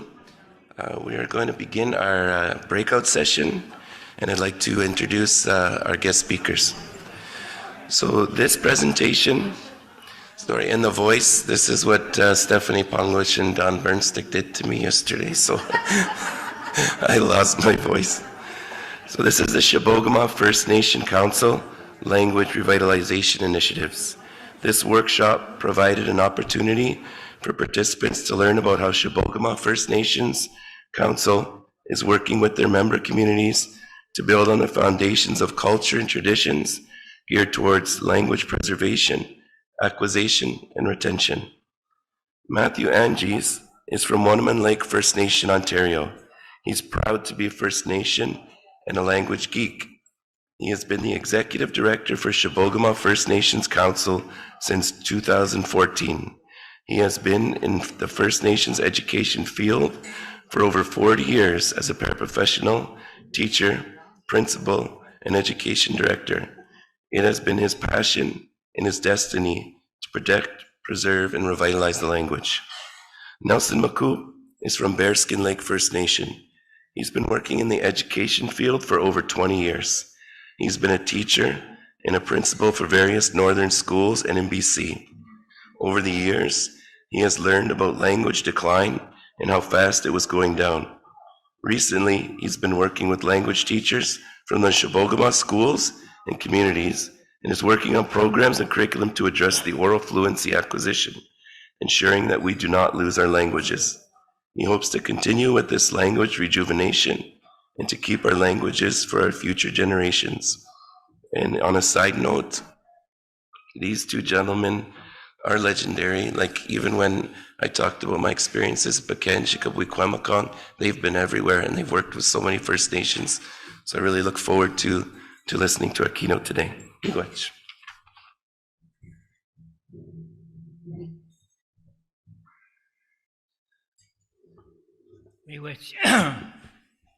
Miigwech kudinawa.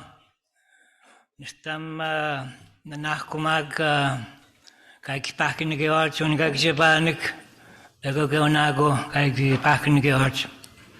Amawach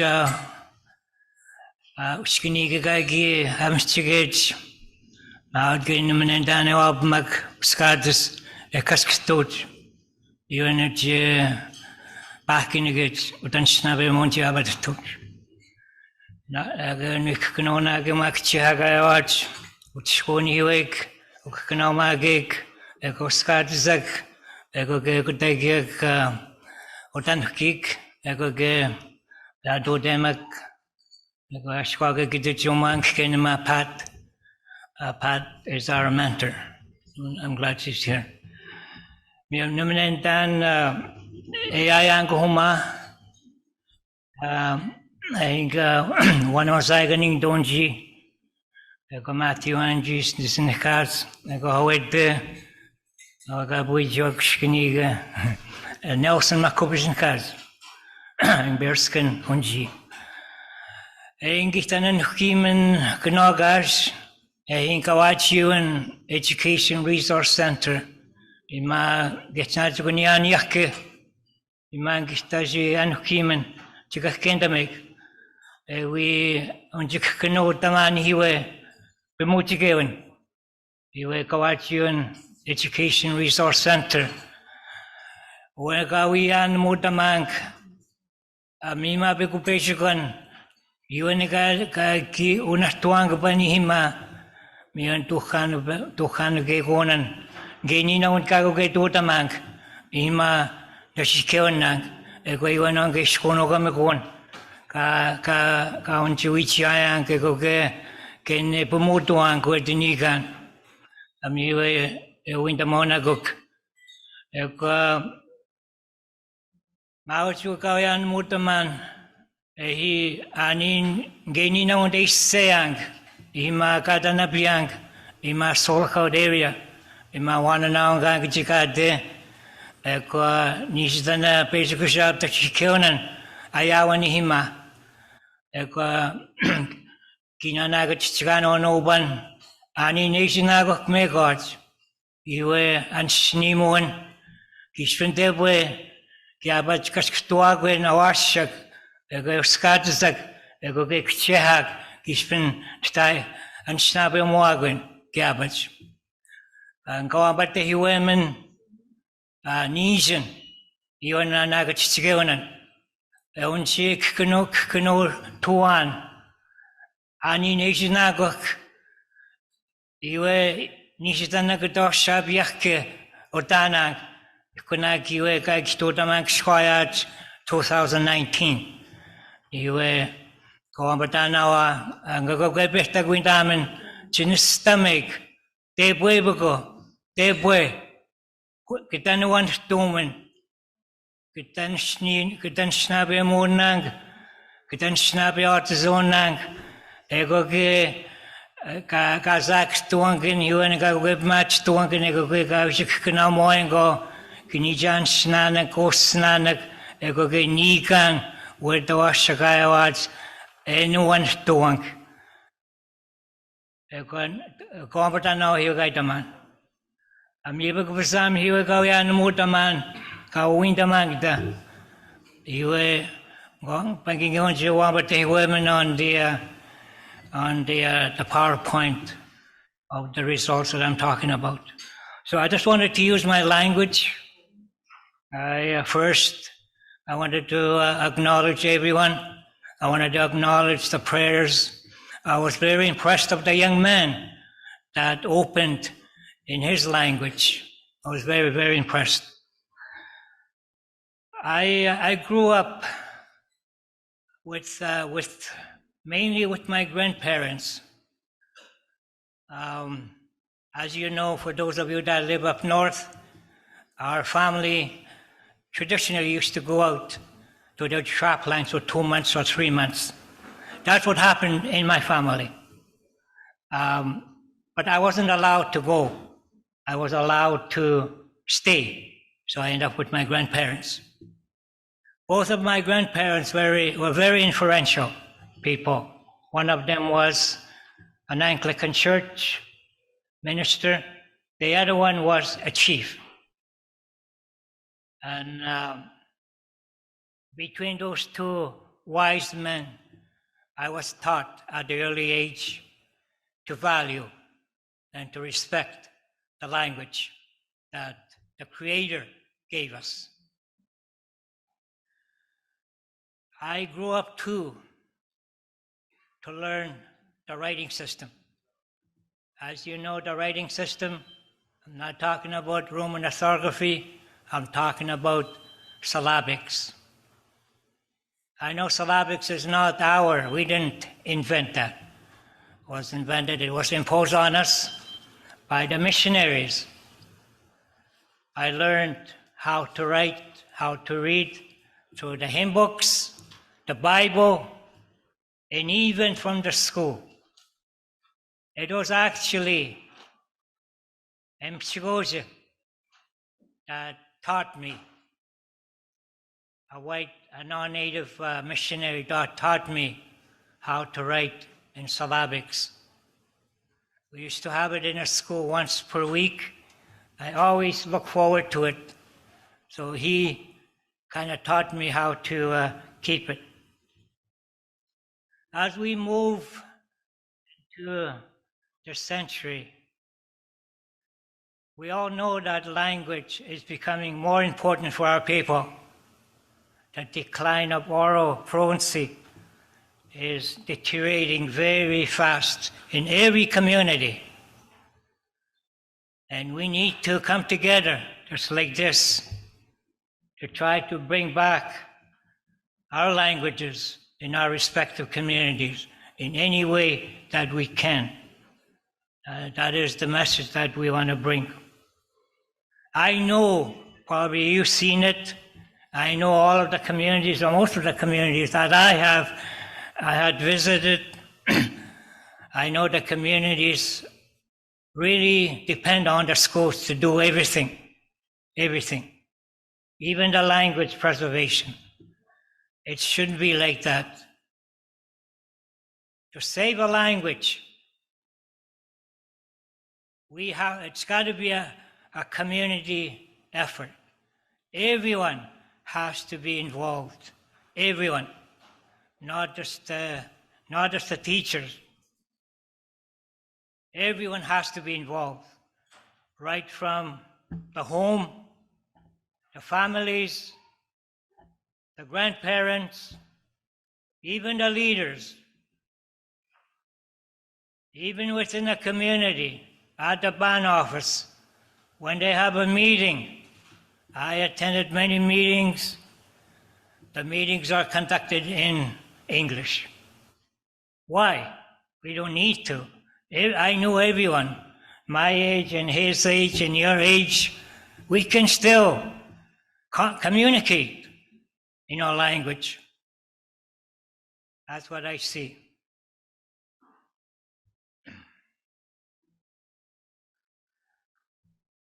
The decrease of the number of First Nation speakers of the indigenous languages shows that many languages are no longer being passed on to future generations. That is true. There are many reasons why we're losing our language. I am glad one of the presenters from yesterday mentioned that one of the factors is the school. I never wanted to say that before. I might get fired.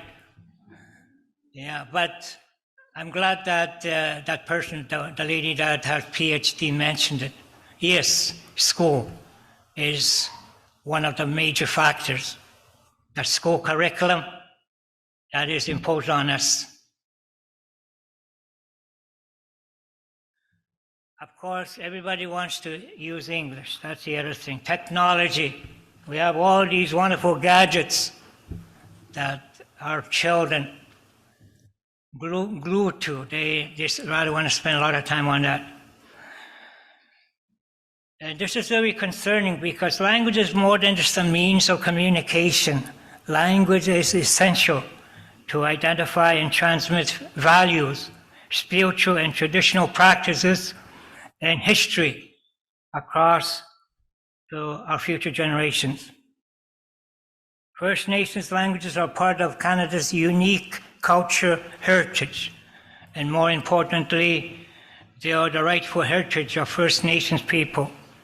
Language, culture, and identity form an inseparable bond that directs and affects the health and well-being of people. Knowing and being able to speak in one's language is a human right. We heard that yesterday. We're going to share 2 surveys that were conducted in our area. The first one is in 1993, and the recent one is in 2019 that we, Shibogama, conducted. That will show and compare the loss and the changes in oral fluency levels between 26 years.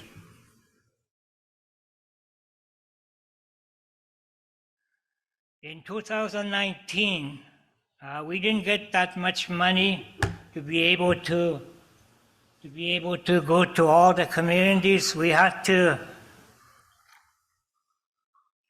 select 8 communities, 8 communities. So we kind of approached about 600 individuals from the communities of Bearskin Lake, Big Trout Lake, known as KI, Kingfisher Lake, Mesquite-Gogamang, Muskrat Dam, Wapikika, and Wanaman. We kind of randomly chose drive-in communities and also the isolated communities, small and big. That's what we did. And we did hire Pat Niguans to be our lead consultant. She devised the questions and she devised the methodology that we had to use. So at this time, I wanted to acknowledge Gawajiwan. They were the ones that have applied for the funding that we used, because we thought it would be better, because he was the author of the proposal, and I thought it would be better for us to complete it. So that's what we did. And also it was very important that we connect with the previous one that was done 26 years ago, which is in 1993, which was done by another group, just to compare the numbers in terms of the fluency levels of the elders and the students at that time. And I'm not going to, but anyways, a bit of history on that 1993 one. The report, our target at that time was 25 communities. That's all of them, mainly it's 21. The smaller ones are included there too, to get it up to 25. The report was called Dreaming in a Strange Language. If you Google it, you might find it. The author was, of course, our keynote speaker, Pat Niguans. And in there, at that time, you'll notice that the numbers were very high for the elders. And they were kind of medium with the students, but they were doing really good, the children. And everyone at that time was very proud. And they respected the language, that it was important to keep it. I just wanted to share one of the quote from the writer. As long as the elders and other Monolongo people in the community remained, the adults under age 45 will speak the language daily. Once the elders are gone, Ojibwe and Ojibwe will no longer be spoken languages of our north. The bilingual adults do not speak to their languages constantly enough to create a linguistic environment that can enable the next generation to learn the language. That's what Pat said, which is true. And we can see it.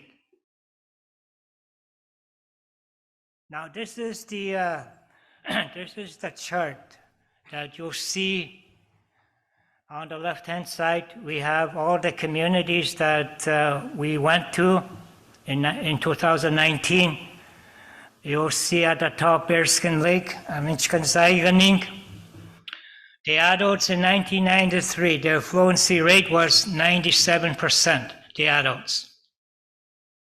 Now, within 26 years, 2 decades, they just went down a bit, 95%. Now, notice this. For the students, children, in 1993 in Bearskin, the students were reasonably doing well, 71%. Now, in 2019, it dropped 20%. 20%. Now ask yourself, why? Why? KI adults were 95, and the adults fell down to 67.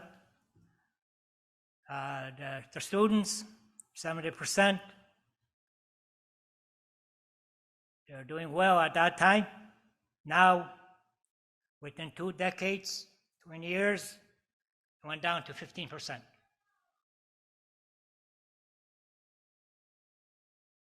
Our communities, like Kingfisher, you'll see that our communities at that time were very, very strong in their language. Kingfisher was 95, and they just lost in 2019, they dropped to 94. Now look at the students. Kingfisher students were doing quite well at that time because we had a program at that time that we initiated right after their study in 1993. Now even them, they dropped to 35%, their students, their children. One of the driving communities, Mishkiwagamang, the adults, their fluency was at 70% in 1993. Now they're at 50%. The students were at 67, and they dropped down to 19%. That's a driving community past Pickle Lake. Same thing with the rest of our communities, Wapikika and Wanaman. They too have dropped. Now the chart, the table that you see is very true. Even in your communities, probably you'll notice it, that the danger that we have with our children. When the 1993 report was presented or circulated to your leaders at that time, there were many, many recommendations. What we should be doing in order to protect and revitalize our language. A lot of things that were mentioned in that report. But based on this, based on after we did the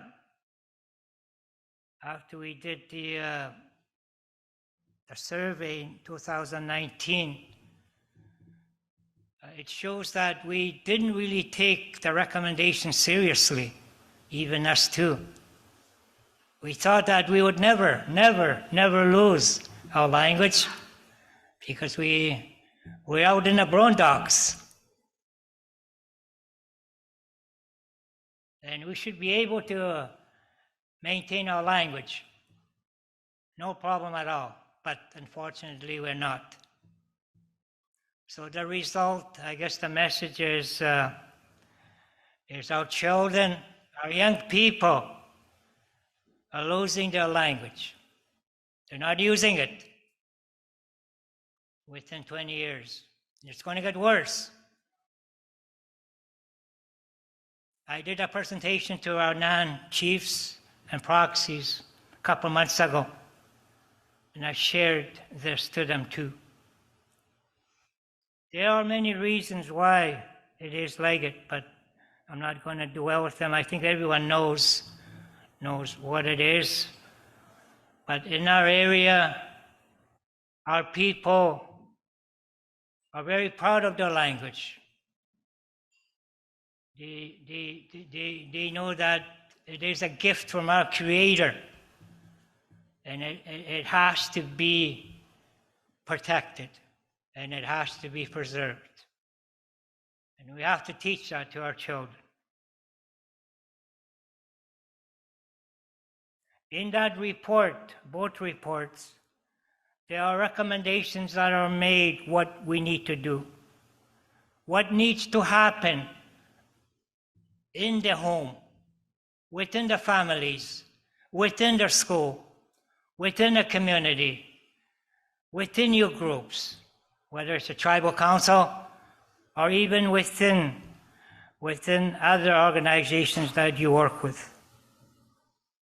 We have to get our act together. We need to hear our language on TV and radio. I heard that Wawate Communication Society is about to close its door because of financial reasons. That is so sad. I was in a meeting a couple weeks ago, and Wawate board didn't have time to present their AGM report. But at that time I heard that they were in trouble financially. The presenter, Pat Niguans, mentioned that we need to develop many resources that we can develop. Videos, tapes, recording elders. I don't even know all the names of the trees, the animals, the ducks. I'm not a hunter. I think I would die if I go out in the bush. Yeah, tell you the truth. But we need to find time to take the elders' time to record those ancient spoken words that they have. For us as elders, even myself, I don't know all those ancient spoken words. They have special words that we need to preserve. And if there's a way that you can do it, to use a recorder or the video or whatever, because we're losing our elders at an alarming rate. Once they go, that's it. I was taught right away when I began my teaching career. An elder came to me and asked me to teach my first week. After he observed me, he told me something, because I was teaching using the English language. And he told me, you shouldn't be using the English language. You don't need to. And also, what he told me, which I still keep in my heart from that time, teach out of the box. That's what he said. That's all he said. Teach out of the box. I didn't even know what he meant by that time, at that time. Okay, what box? I don't see any box. But the box that he mentioned was the classroom. The classroom. He wanted me to teach what is outside. The forest, the water, the science, all those animals. Take the students out in excursions. They don't want to be stuck in a classroom all day. They want to be out there. That's where you can teach them the language that they need to keep. All those wonderful things. Yes, there is a need for language revitalization for not just us, but everyone. We need to do that. We need to do something, especially trying to convince the parents, the young parents.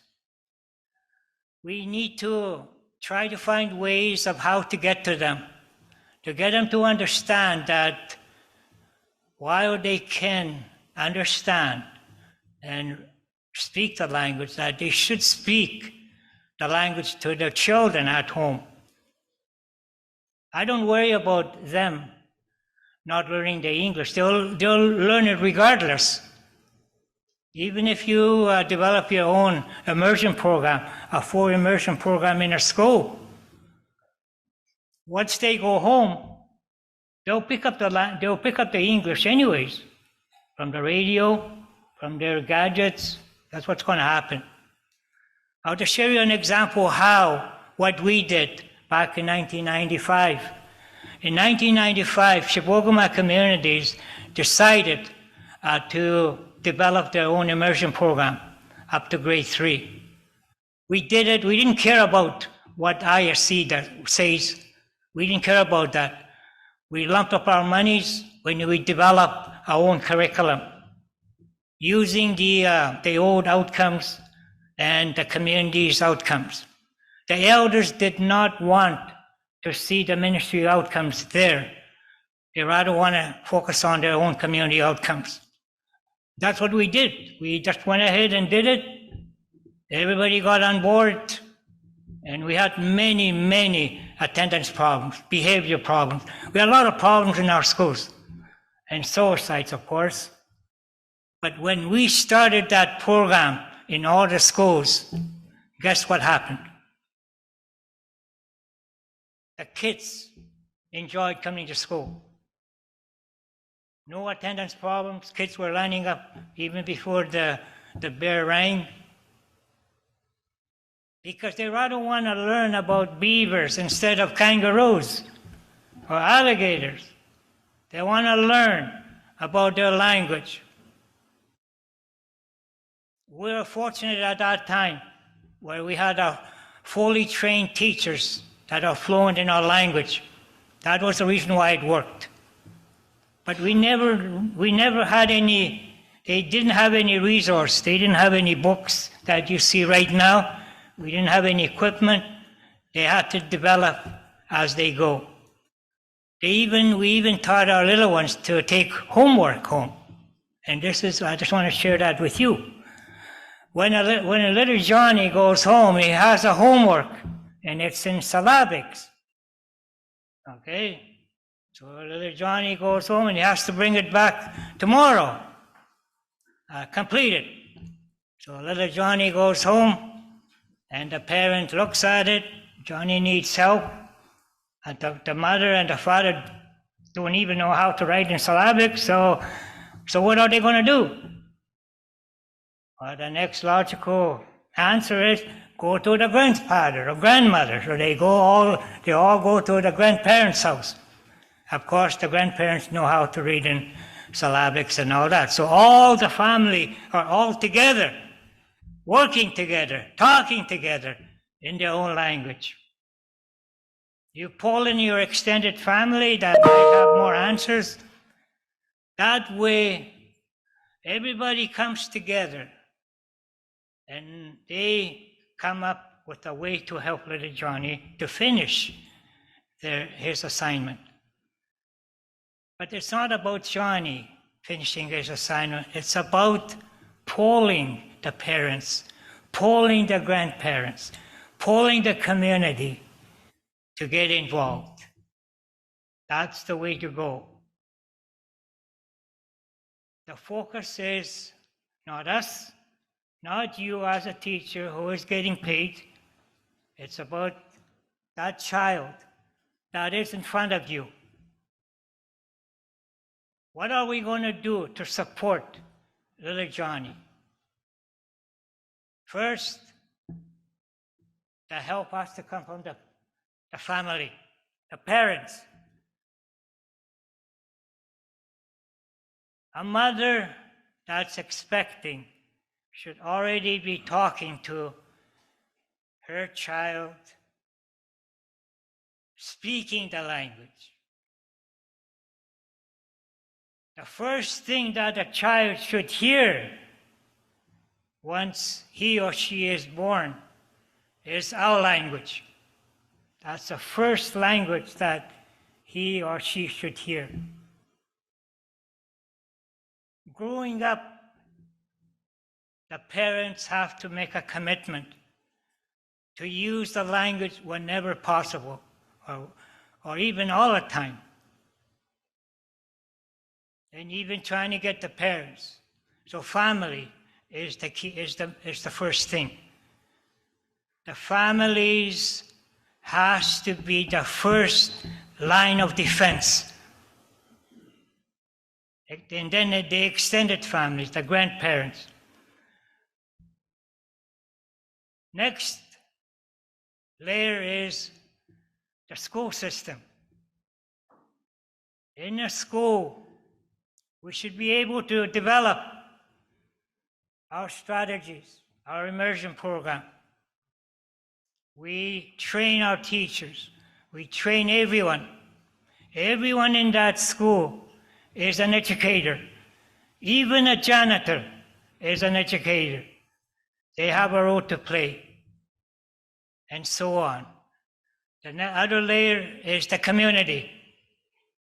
The community has to do their part too. The community needs to demonstrate, yes, that they are in support. We talked about the signs, the traffic signs.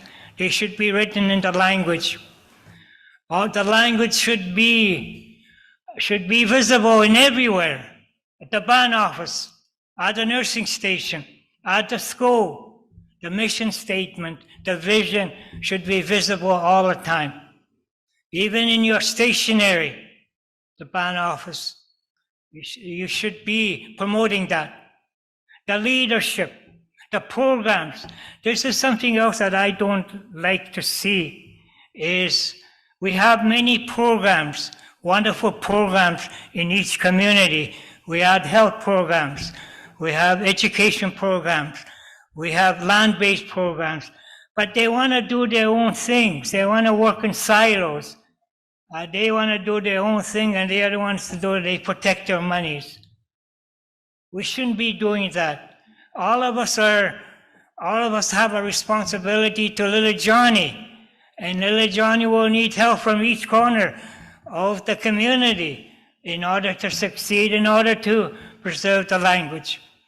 That's what should happen. No silos, but one. We have one vision that we focus on the children together.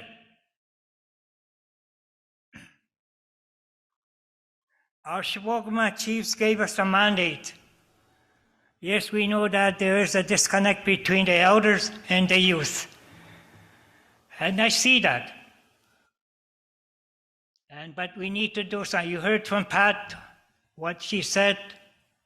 And I know there's a lot of excursions that are happening. There are a lot of wonderful things that are happening in the communities that involve the young people and the elders and the other middle people. All of those excursions, there should be a plan. Every community should have a community language revitalization plan that will outline what the community vision is and what each program will do and what we can do collectively.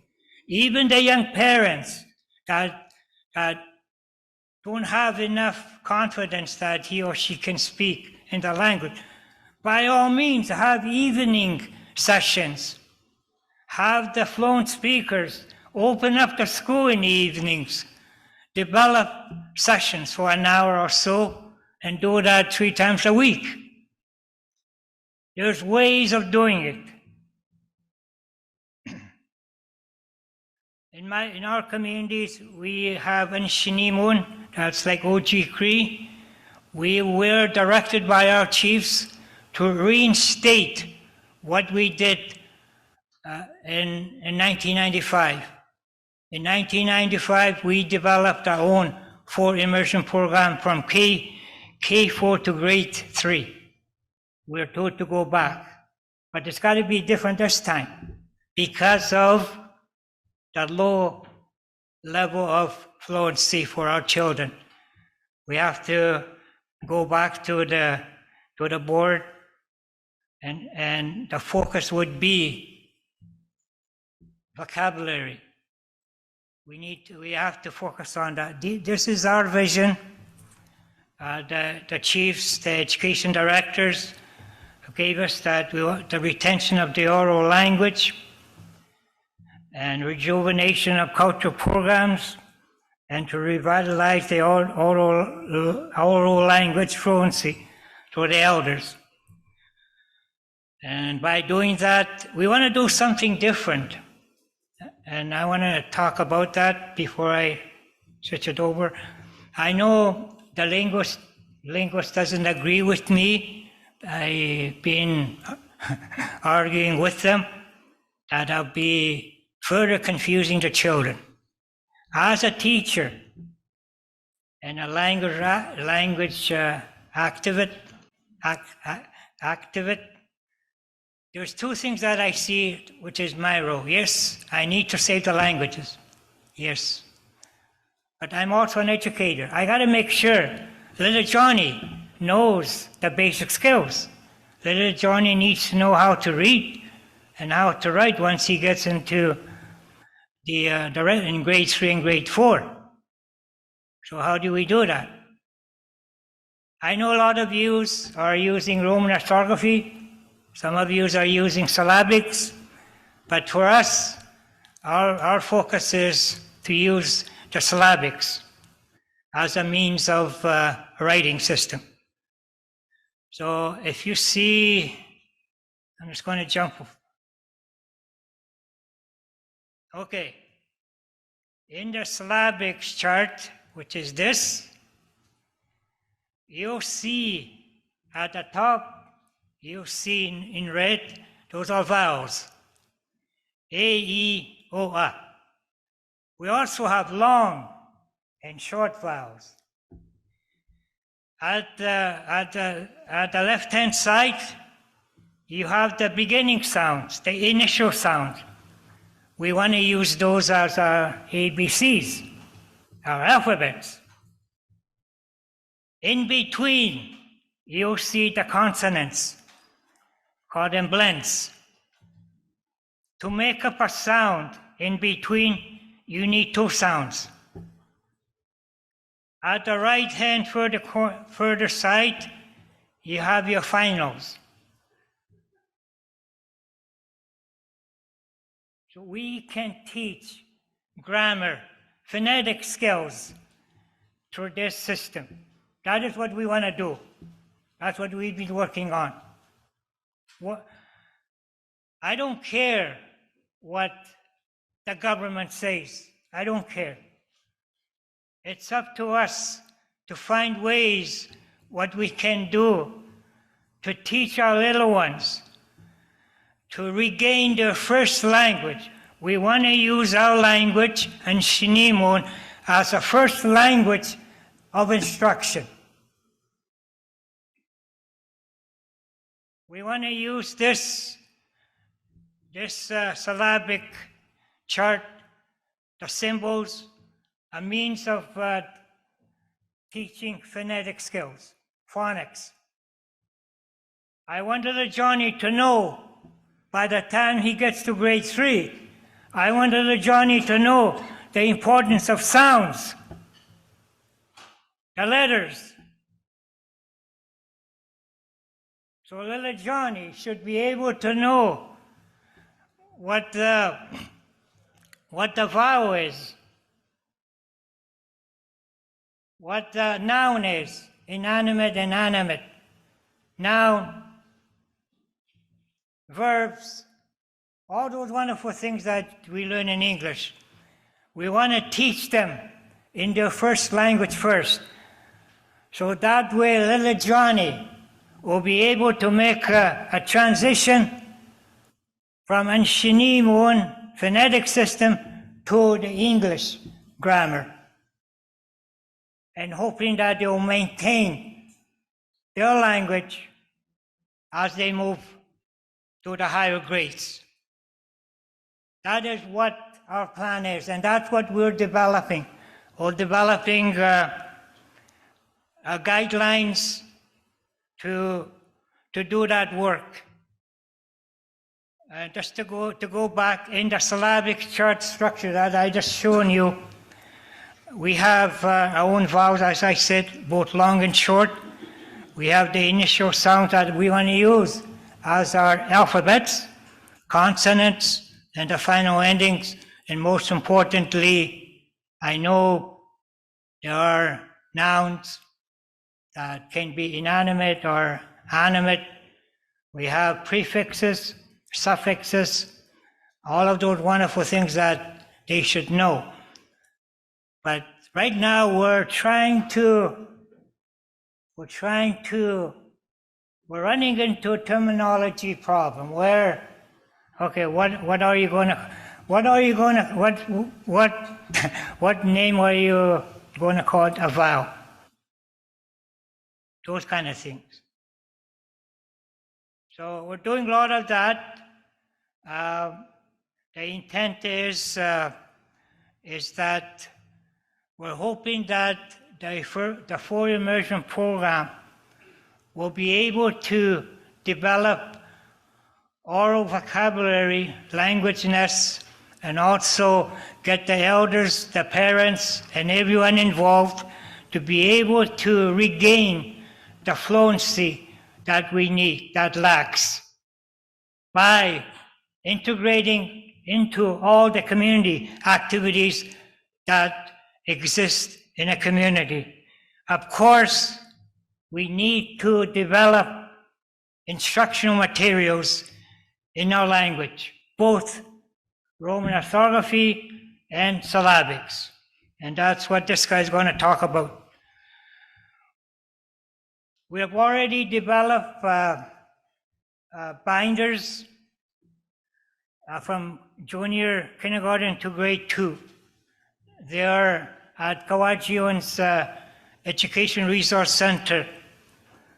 They are the binders that a teacher can use to start teaching the little ones. The same concept as I'm talking about using phonetic skills to teach the little ones about the sounds, and also teaching them the phonetic system, and also how you form words and how you gradually develop words too. We're using our Anshinimon to teach the little ones in all subject areas. We're teaching the little ones our numbers in our language, in science, social studies. Of course, we're taking advantage of the computer too, apps. This guy's been working with someone in Winnipeg to develop apps.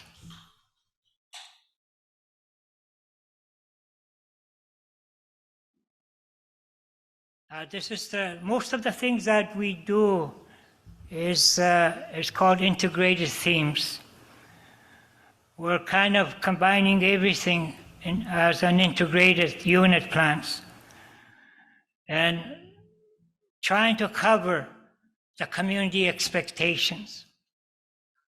A lot of things that we do, it has to be the actual thing, so that way the little ones will know that whatever we're doing is part of their culture. It has to do with their daily lives. It makes sense to them. And that way they can take it and fully participate in what we're doing. So I'm going to stop here. I'm going to give it to this young man. Quickly, he's going to go over what he has, what we have developed. Amigo, let's get in now.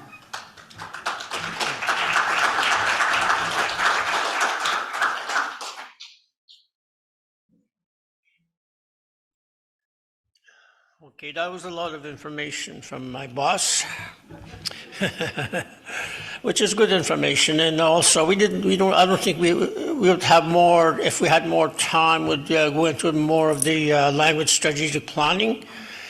But because of the shortness of time we have, and I'm just going to kind of talk about, we had developed the production unit in our organization that will support language revitalization one of the strategic planning is to come up with resources, materials for our language teachers and students to use in the classrooms. So right now I have a graphic designer that helps develop the books that we are using. This is a copy of our catalog. And we have a printer lead that does all our printing for us. And we have, I guess I'm the coordinator of the language and also education manager for all education programs at the Chibougamau Tribal Council. And we have a language specialist that is working in a community up north. So we have her based in Wannerman, works with Wapik Kingfisher. And then we are kind of sneaking into Casa Monica, work with the language people there, which is very, very good. And we have a language coordinator that's supposed to be in our main office to help with the graphic designer and making sure the language in syllabics is correctly spelled and before it's printed out. And some of the services that we have with our Chibougamau communities is to make sure that adequate supply materials being developed for for classrooms. And we do have we brought a sample of our work, which we want to give away in case you guys have an interest in knowing what we are doing. We have our syllabics charts, which can be blown up to bigger sizes, whichever sizes, or even smaller ones for kids to use at their desks. And also, we're trying to get the parents involved with all of our resource development and elders. And for the last few years, I've been working with the language instructors from our communities, bringing them out to Thunder Bay, and then working on the curriculum, which is a phonics curriculum that I'm trying to develop with them. Phonics curriculum in the syllabics is to make sure that the kids know each sound as in grammar. You know, they have to know the sounds of each syllable, syllabics, in order to be able to read and write. So we have to make sure that we have to make sure that they understand the sounds. If I were to say, waboos, maznhan waboos, maznhan waboos, then you would understand wa, and then boos. Then you'd know it. If you study this chart first, and you have it in your head that you know each sound by memory. So that's the first thing that we're really helping our teachers understand, that drill them in the sounds every morning, every day. Drill them. And the next one that we ask them to do is read them in syllabics, read to them a story in syllabics every day. Help them with just immerse them in the language, total immersion in the language. Make sure that they hear the language when they get into the school and before they go home. So a lot of the stuff that we have developed, you'll see on the screens. And we brought the language survey, Chibougamau language survey results that part of that report that Matthew just did is in here too. So what I wanted to do is just to kind of do an overview of our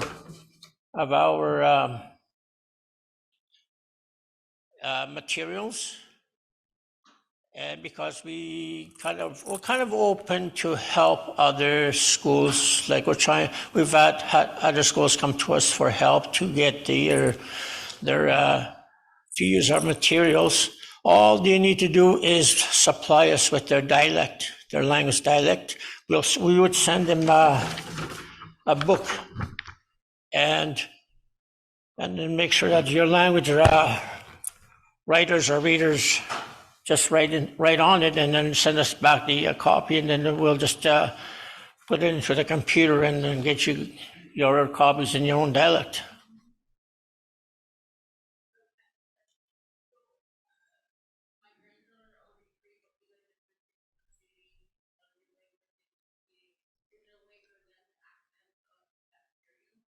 I think our presentation is going to be online, I think. So at the end of this,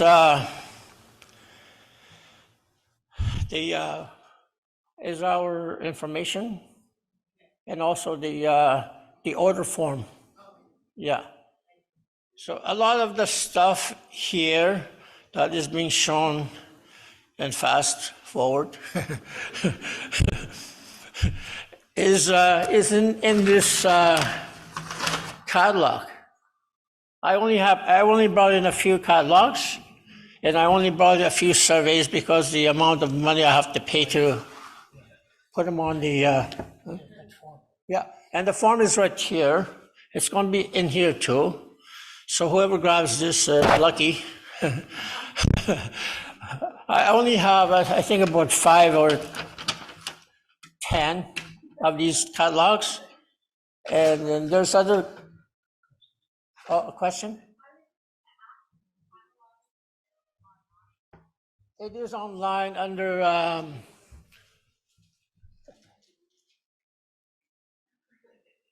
I think I think it's under www.shibugama.on.ca. That's where our catalog is located on our website. But the thing about it is that we're still developing more of the materials for not just for our schools, but for anybody who needs help. And that's part of our support to other languages that we can. Huh? Yeah. Yeah, just go to the website, www.shibugama.on.ca, and then you'll find our language site, and then from there you can find the catalog. So,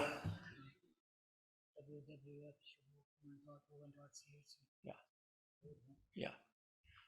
So, any other questions regarding our, I wish we had more time to talk about our revitalization strategic planning, but it's just a matter that we're running out of time right now, and as long as you guys know where to look for the stuff, and also I have some handouts here that if you guys want to come in, whoever wants to have a copy, just come in and grab you a copy. I don't mean coffee. Copies of some of the. And we have some of our starting phonics program of how we will be doing it, and I think that's about it for now because lunch is here. Yeah. Can you just get over there? Yeah. And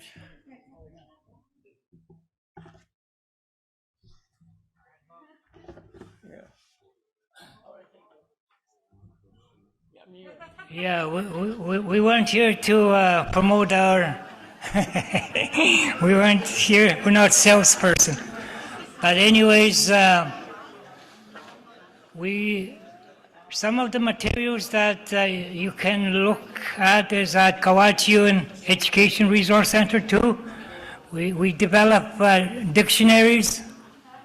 When we were at Kawachiun, we developed a lot of wonderful things at Kawachiun when we were working there. So check Kawachiun too. They have a lot of materials. We spent over $1 million to develop a two-streamed curriculum guideline that we wanted our communities to follow. One stream for communities that want to do immersion curriculum, and the other one for the regular system. So anyways, thank you very much. Miigwech kituko na oma kay against Ocean. Amir. On behalf of Chiefs of Ontario, Matthew and Nelson, we thank you so much for coming today. This probably could have or should have been about an hour and a half or 2 hour session, so we didn't mean to rush you. But I always love those sessions where you come out of it with tangible things in your hands to help your kids in your community. Chimigwech. Miigwech. Thank you so much. That was awesome. I can't believe the different levels of things you're producing. It's not just for the little guy.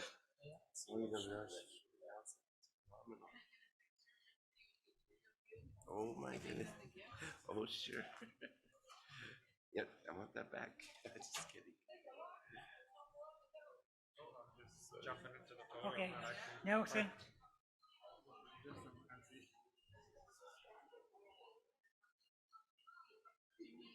Thank you.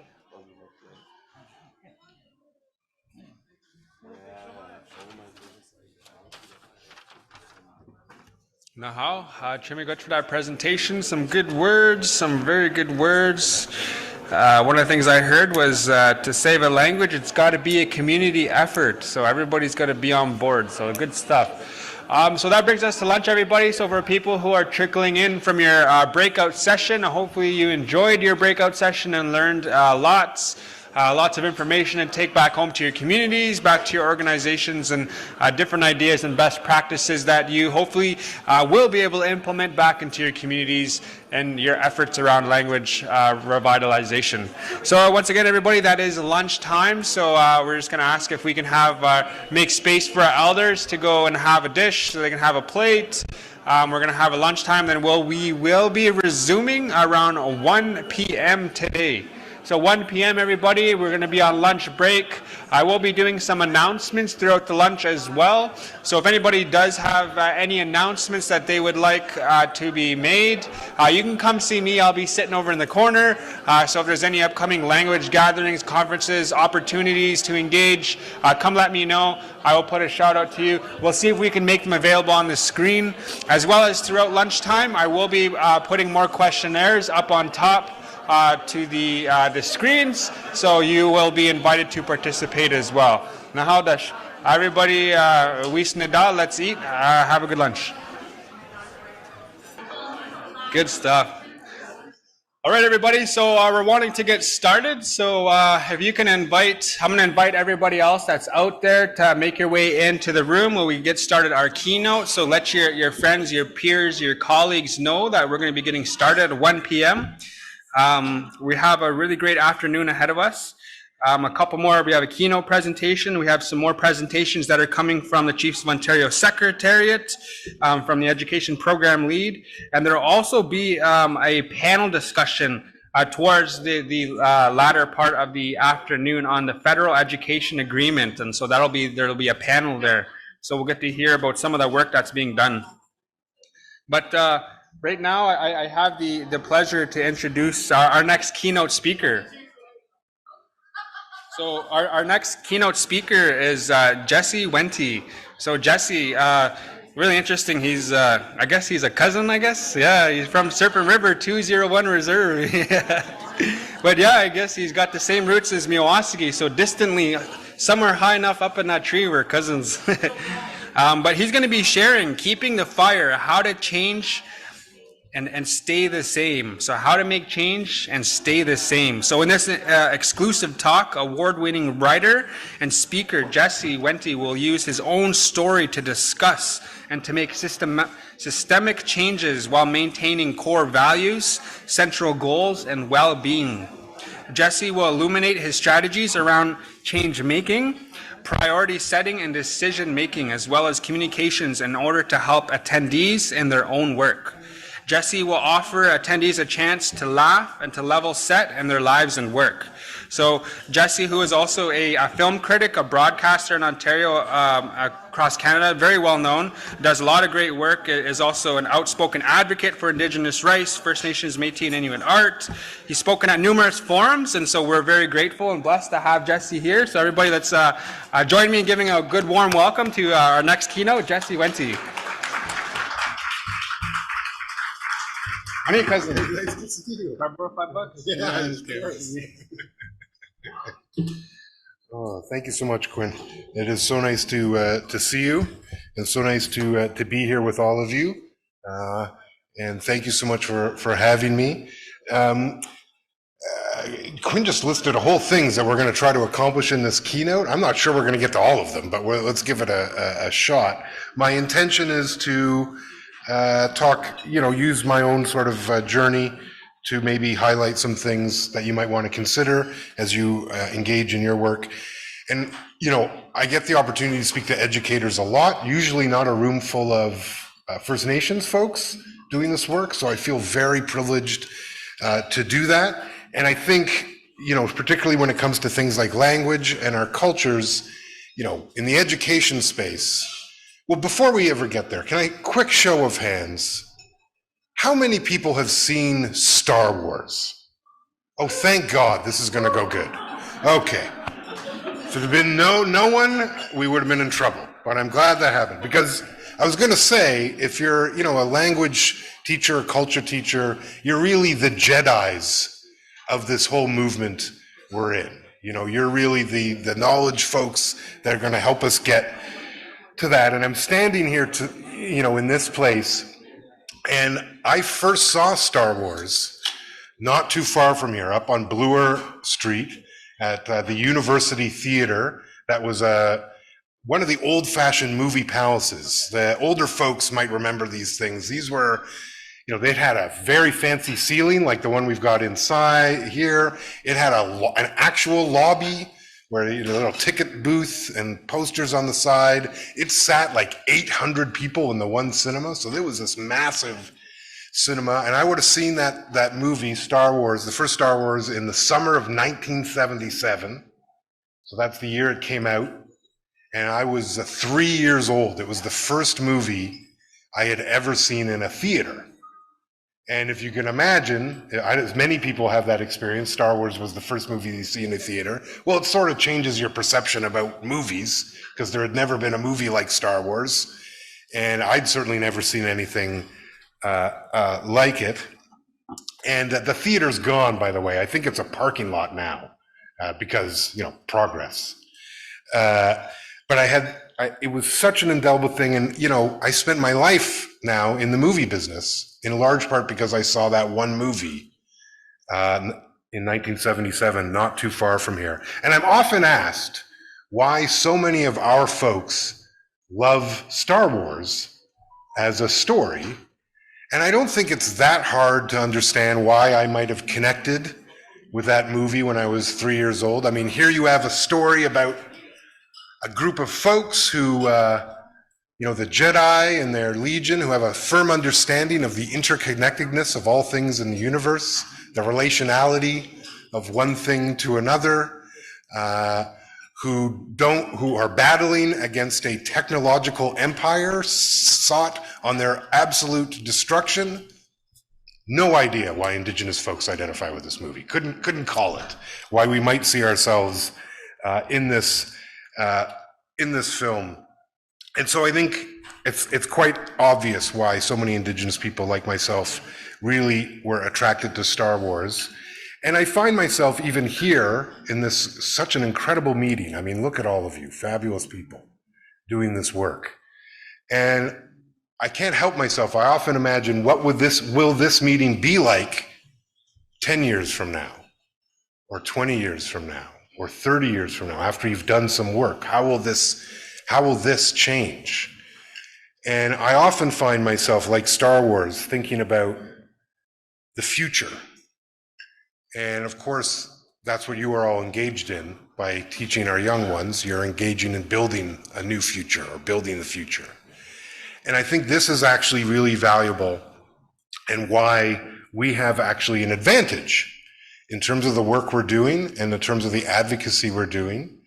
And I'll get to that, but I think it has a lot to do with how we see time and understand the process of things. And it gives us a distinct advantage when we come to what's really dismantling colonialism and its effects on us, that time is on our side and the way we view and understand time is on our side. So I think it's always key when we're thinking about change making that we have we should have a pretty good idea of the future we're trying to build. It can be a bit amorphous, like you don't have to have exact details of what it looks like, but you have to understand that it's different than where we are now so that you can have a pathway towards there. And that should really be the North Star of what we're doing. And all the decisions we make and the choices we have to make in this long pathway towards it should be aligned with that sort of future. So I want to tell you a bit of a story about, I guess, some of the work I've done and some of the different ways that this manifests. I've spent, since that screening of Star Wars in 1977, I've spent pretty much my whole life in the arts industry, in what is called the Canadian cultural sector, such as it is. Most of it in the movie and TV business. And as you all know, much like education, Indigenous folks didn't really have big presence in the, which is hilarious if you think about it, a big presence in Canadian culture. It's why they might struggle with even having one. But we haven't always been present in their culture and in their media. This was certainly very obvious to me. I mean, I fell in love with movies when I saw that Star Wars. But if you were a kid like me, many of you were in the 1970s watching TV or movies, you didn't see a lot of us in those stories. I mean, the only Indigenous people that were on TV when I was a kid were on the Beachcombers, or was like Buffy St. Marie on Sesame Street. That was about as much as we got.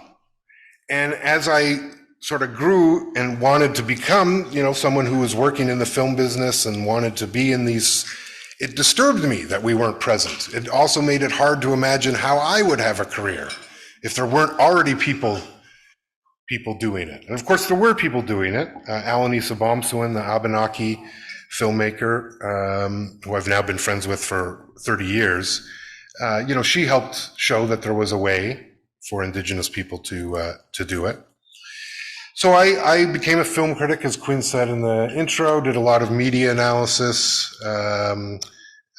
did that, ended up working at the Toronto Film Festival where I programmed. I worked at the CBC, and always my concern was, how do we get more of our folks in these places?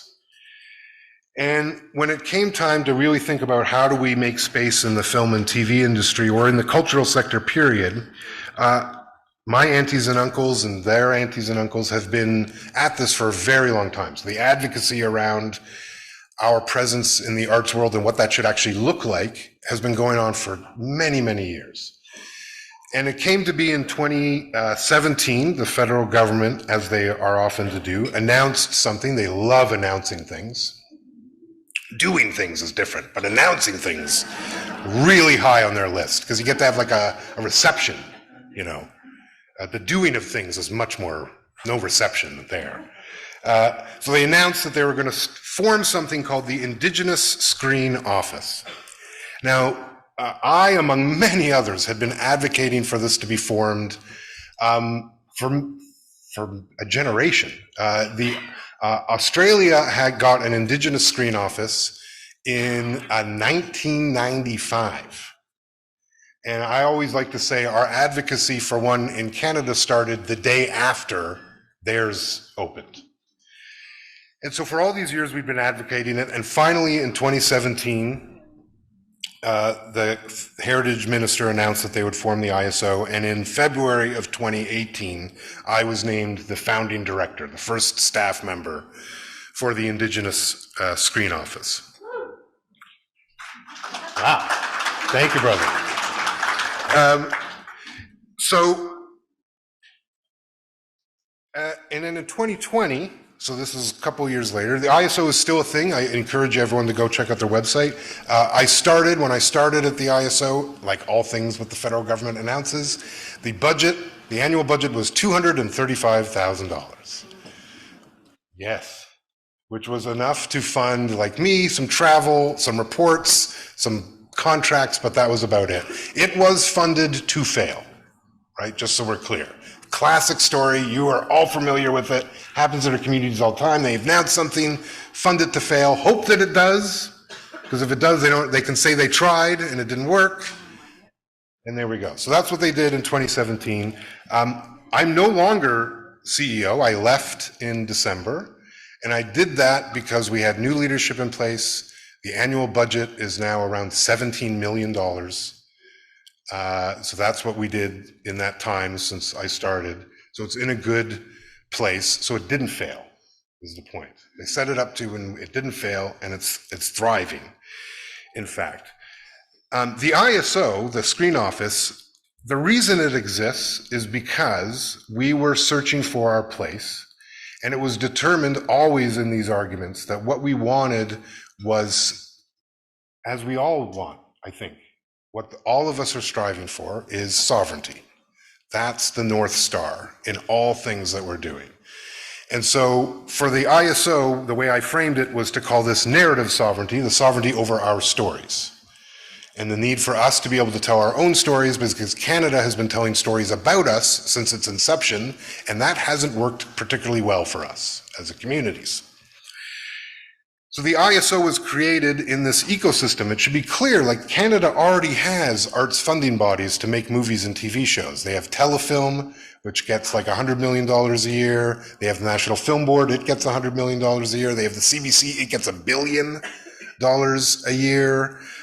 They have the Canadian Media Fund, which has over $400 million a year. The Canada Council, of which I'm now chair, has $400 million. It's like all this money. And so little of it ever went to Indigenous people. And there were, at the time the ISO was founded, there were, I think, 5 Indigenous staff in the entirety of the National Film Board. There were 0 Indigenous people on the CRTC, the governing body. There was 0 Indigenous people at the Canadian Media Fund employed there. There was 2 at Telefilm, right? So there was a complete vacuum in order for us to actually have any sense of sovereignty or self-determination within this structure. And so the ISO was formed to fund those exact things. It's an arm's length. It will never be a crown corporation because that would be absurd. So it's an arm's length organization. We take the money from the government because it's ours. It's not theirs. And we redistribute it to make sure our stories are told by our people on screens. And there's more in inclusion. And here's the thing. So we'd been advocating, the community had been advocating for 30 years to have this agency started. And then it was started. So now we had it. So where do you move then in terms of your thinking? Well, again, if we're thinking about the future we want to create, a sovereign future, then what are the steps we have to do, even once we've got this one thing? Because think, if we can remember back to Star Wars for a second, spoiler alert for those people who haven't seen it, because it's 40 years ago, and I'm sorry if you haven't seen what happens in Star Wars at this point. But at the end of the first movie, they blow up the Death Star, right? They blow up the big planet destroying spaceship. They blow it up. They achieve the big success. Again, spoiler alert. Sorry if you're dismayed. But anyway, it's fine. There's several dozen other movies of Star Wars you can watch. Anyway, and they have, if you remember, they have that big awards ceremony where sadly Chewbacca doesn't get a medal when everyone else does, but we're going to leave that aside for a second. Because I think the Wookiee Nation was really done poorly on that particular moment. But they all get their medals, and there's this celebration, right? But there's also a sense, because if you remember, the first one was called Episode 4 from the very start. So we knew we were entering the story halfway through. Like we weren't at the beginning, nor were we at the end. And so the point is, for our community, for the folks who wanted Indigenous folks to make TV and film, there were several moments. The founding of APTN was blowing up the Death Star. The founding of the ISO was blowing up the Death Star. And we should celebrate, we should give our awards, make sure the Wookiees get one. They get very upset if they don't get it. But we should celebrate those moments, but recognize that it's a moment on a journey, right? And we did blow up the Death Star, but what do we still want?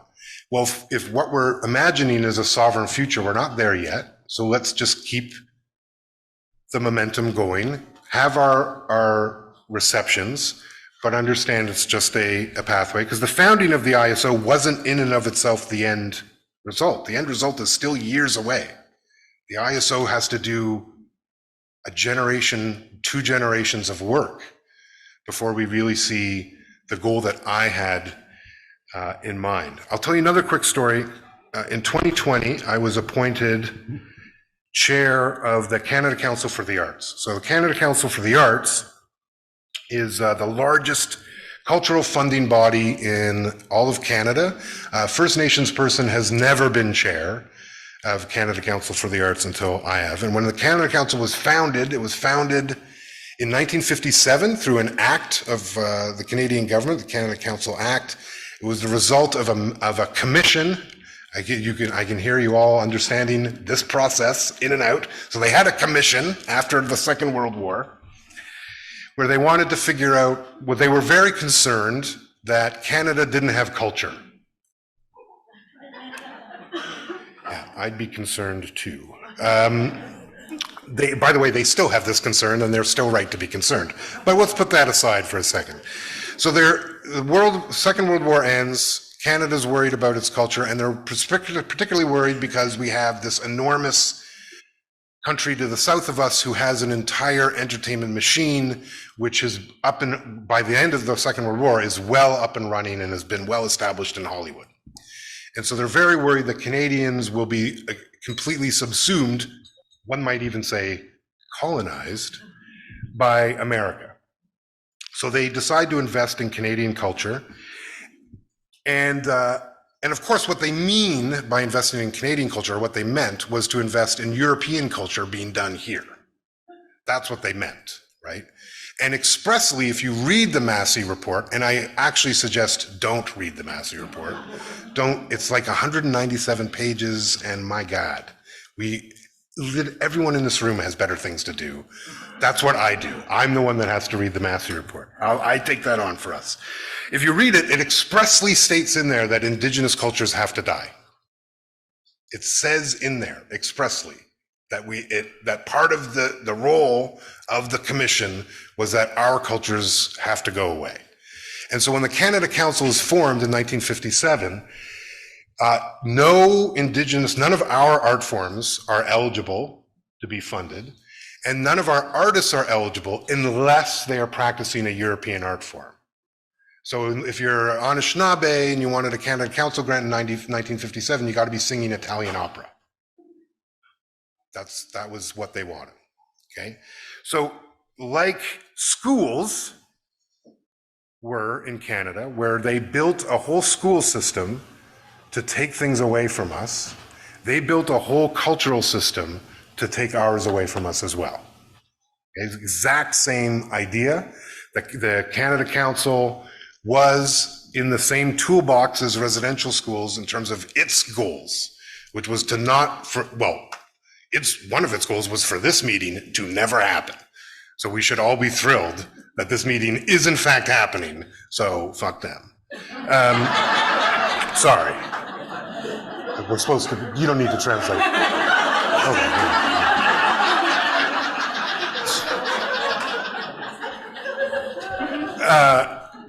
So same idea.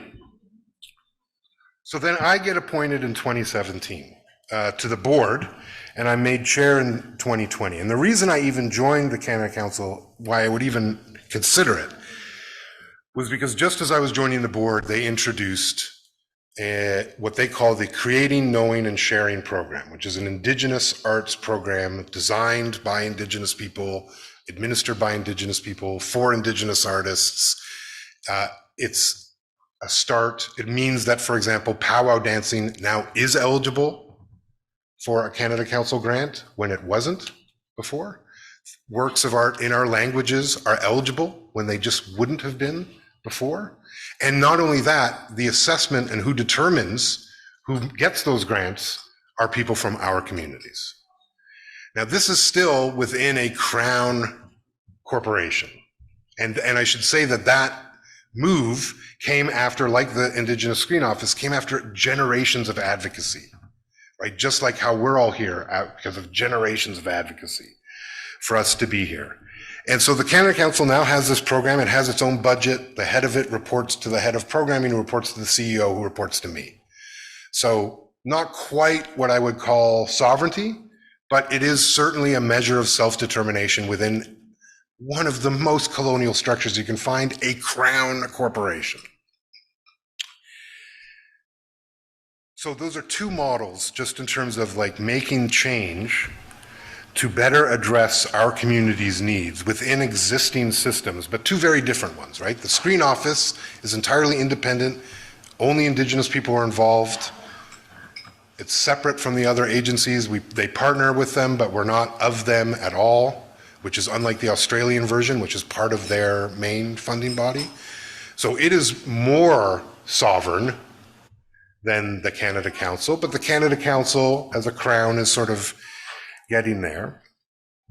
And the key, I think, to thinking about how we make those choices or how that change is thinking of the, first, and you're all familiar with this, you're all change makers making so much change, and most importantly on the future.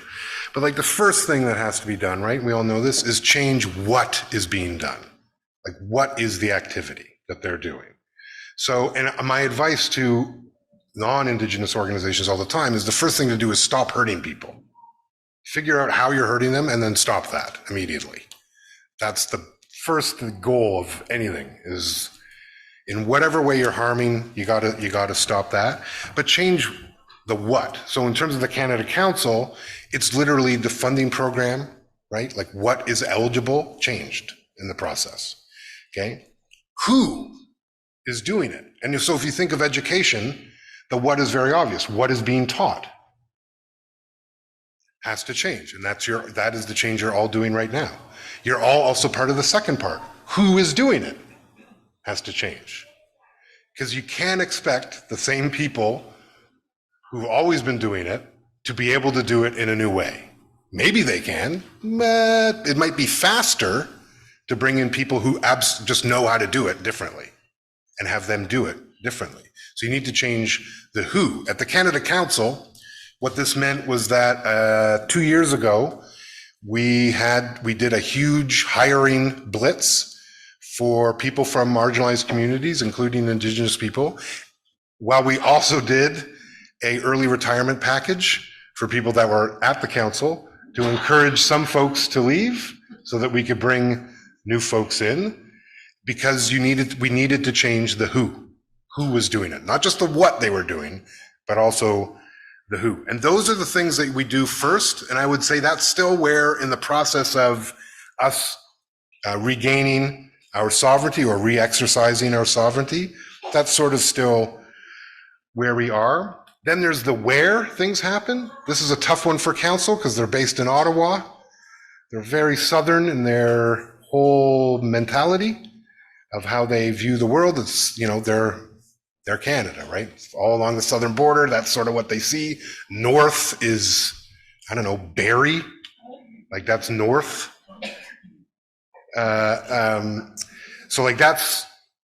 So where, and I'll give you an example of how I'm encouraging this organization now to think about the where.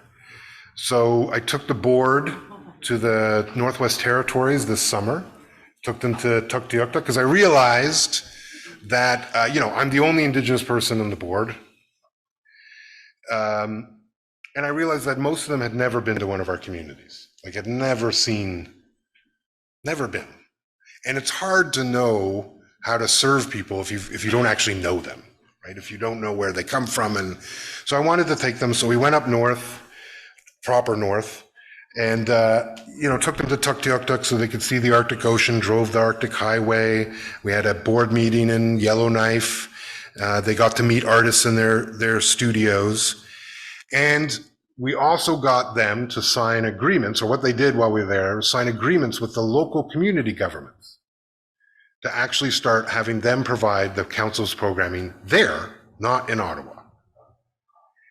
So we're starting to shift even the where the Canada Council works out of the south and out more. And then how is the next one. How they do it. Because you can do good things if you do them in a bad way. We all know it turns out badly, even if you had the best, we all know this phrase, the best of intentions, right? The best of intentions get lost in the how they are done, right? And that's what happens. And when I think about the how, I think it's about challenging how they've always been done, this sort of top-down idea of how things in education, I can think about it as think about all of how it's done now and why, and can we do it differently? I saw some great things when Quinn was up here, and there was those talking about taking people out on the land. My cousin Steve up in Serpent River, he does that, takes the youth out on the land, teaches them to do that sort of stuff. He's a first language, L1, I guess is how you guys would describe him. So even the how of is the classroom the right place? Is reading out of a book the right way? I think it's okay to challenge literally all of those hows, how we teach, and think of, could we do it differently? How, and more importantly, how would we do it?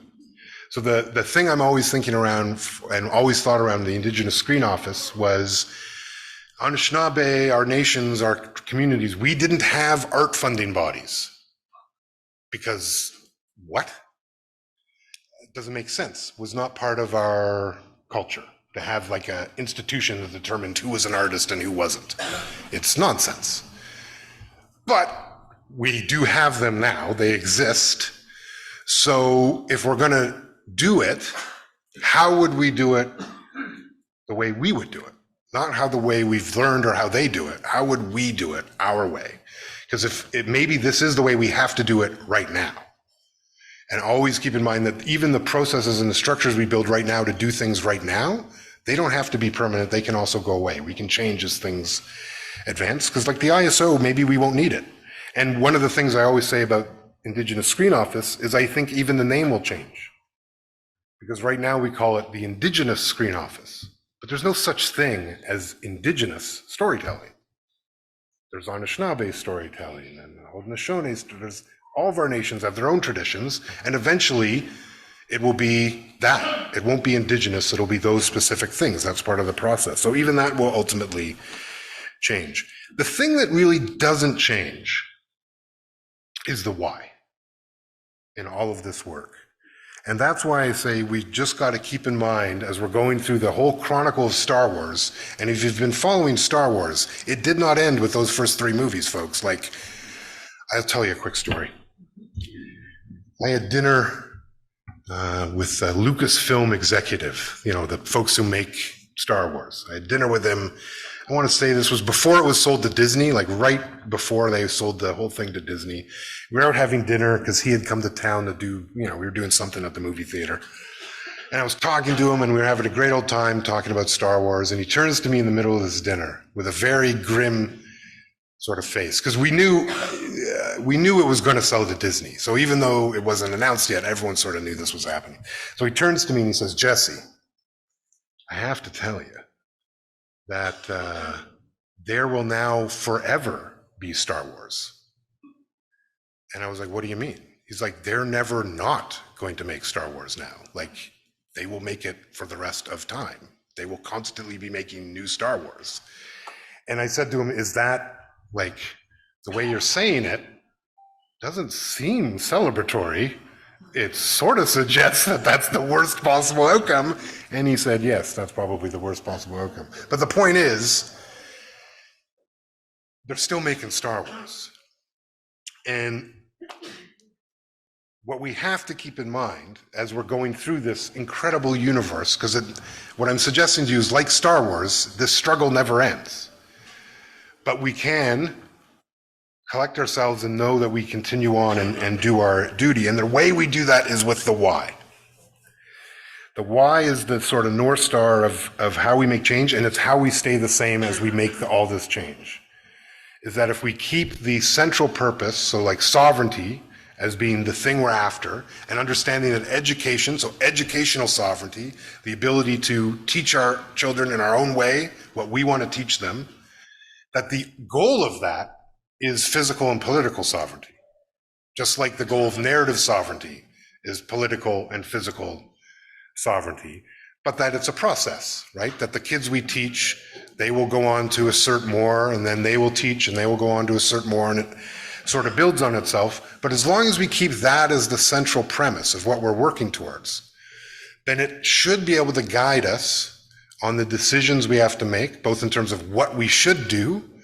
So does this further that goal, right? Even if we've blown up the Death Star, so let's imagine tomorrow, let's imagine the government decides they're going to have one of their announcements because they love it. They can't help themselves. They need to make an announcement. It's been like a month. They haven't had an announcement. So they need to make one, and they come and they announce they're going to, I don't know, what's the fantasy number for you folks? Like $1 trillion? Like, so they come up and say, let's go 2 trillion. Let's go shoot for the moon. They show up and they say, we're going to now spend $2 trillion on Indigenous education. You blew up the Death Star, right? That's what that would be if they make that announcement. You blew up the Death Star, but the Empire is still there. So we'd have that moment, and what you'd have to think about, okay, so we did that, let's have our medal ceremony, give the one to the Wookiee so he doesn't yell. Let's do that, and then what's the next moment? Because blowing up the Death Star, even if they said that, that wouldn't be sovereignty. That would be just a big moment for us to make a big step towards that goal. So as long as we're always keeping that sort of North Star present for us, that's what allows us to remain the same, preserve our humanity. Because one of the challenges, as you all face, right, is that so much of this work there's resistance against it, because the change for colonial states and their institutions, they're not built for this, right? And that's one of the other lessons that I've learned is that, there's no decolonizing a crown corporation. It's just not a real thing. To decolonize it would be to get rid of it, and I don't think anyone at any crown corporation is going to advocate for their non-existence. So they're going to exist, but they could certainly be better, and they could certainly stop enacting colonialism on an ongoing basis. They could live in right relations with our communities if they desired so. It is possible. And so you're going to always hit that resistance, right? So that's why the celebration part is so important, so that we can recharge, we do the thing, and we keep going, because it's just a constant process.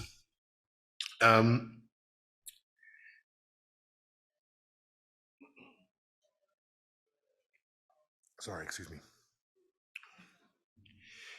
In terms of then what do we do when we've, I think if you keep that North Star, what that allows you to do is when you're presented with choices, because one of the hardest things is, so let's say they announced a 2 trillion. Well, you now have like 2 trillion choices to make with this announcement. How does this actually work? What do you do next?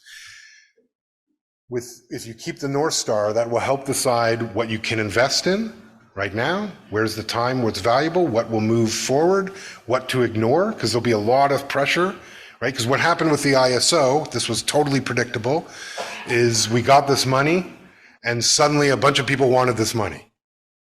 And a bunch of people who had never made movies, or more interestingly, a bunch of non-Indigenous folks who had never worked with our communities, suddenly showed up saying, I want to tell Indigenous stories. Give me money. And just like if they announced tomorrow the $2 trillion, a bunch of folks would show up and say, I want to teach Indigenous kids. And I want to teach their languages. And of course, that's the incentive structure of the culture we're in, where money rules everything. So anytime any money's there, it's going to happen. So you're going to get these things thrown at you, right? Every time we do a big advancement, right, you get these people who are approaching in bad faith, and you get all of these opportunities. I remember at the ISO, I hired the woman who now leads it, Carrie Swanson, who's from Chapleau.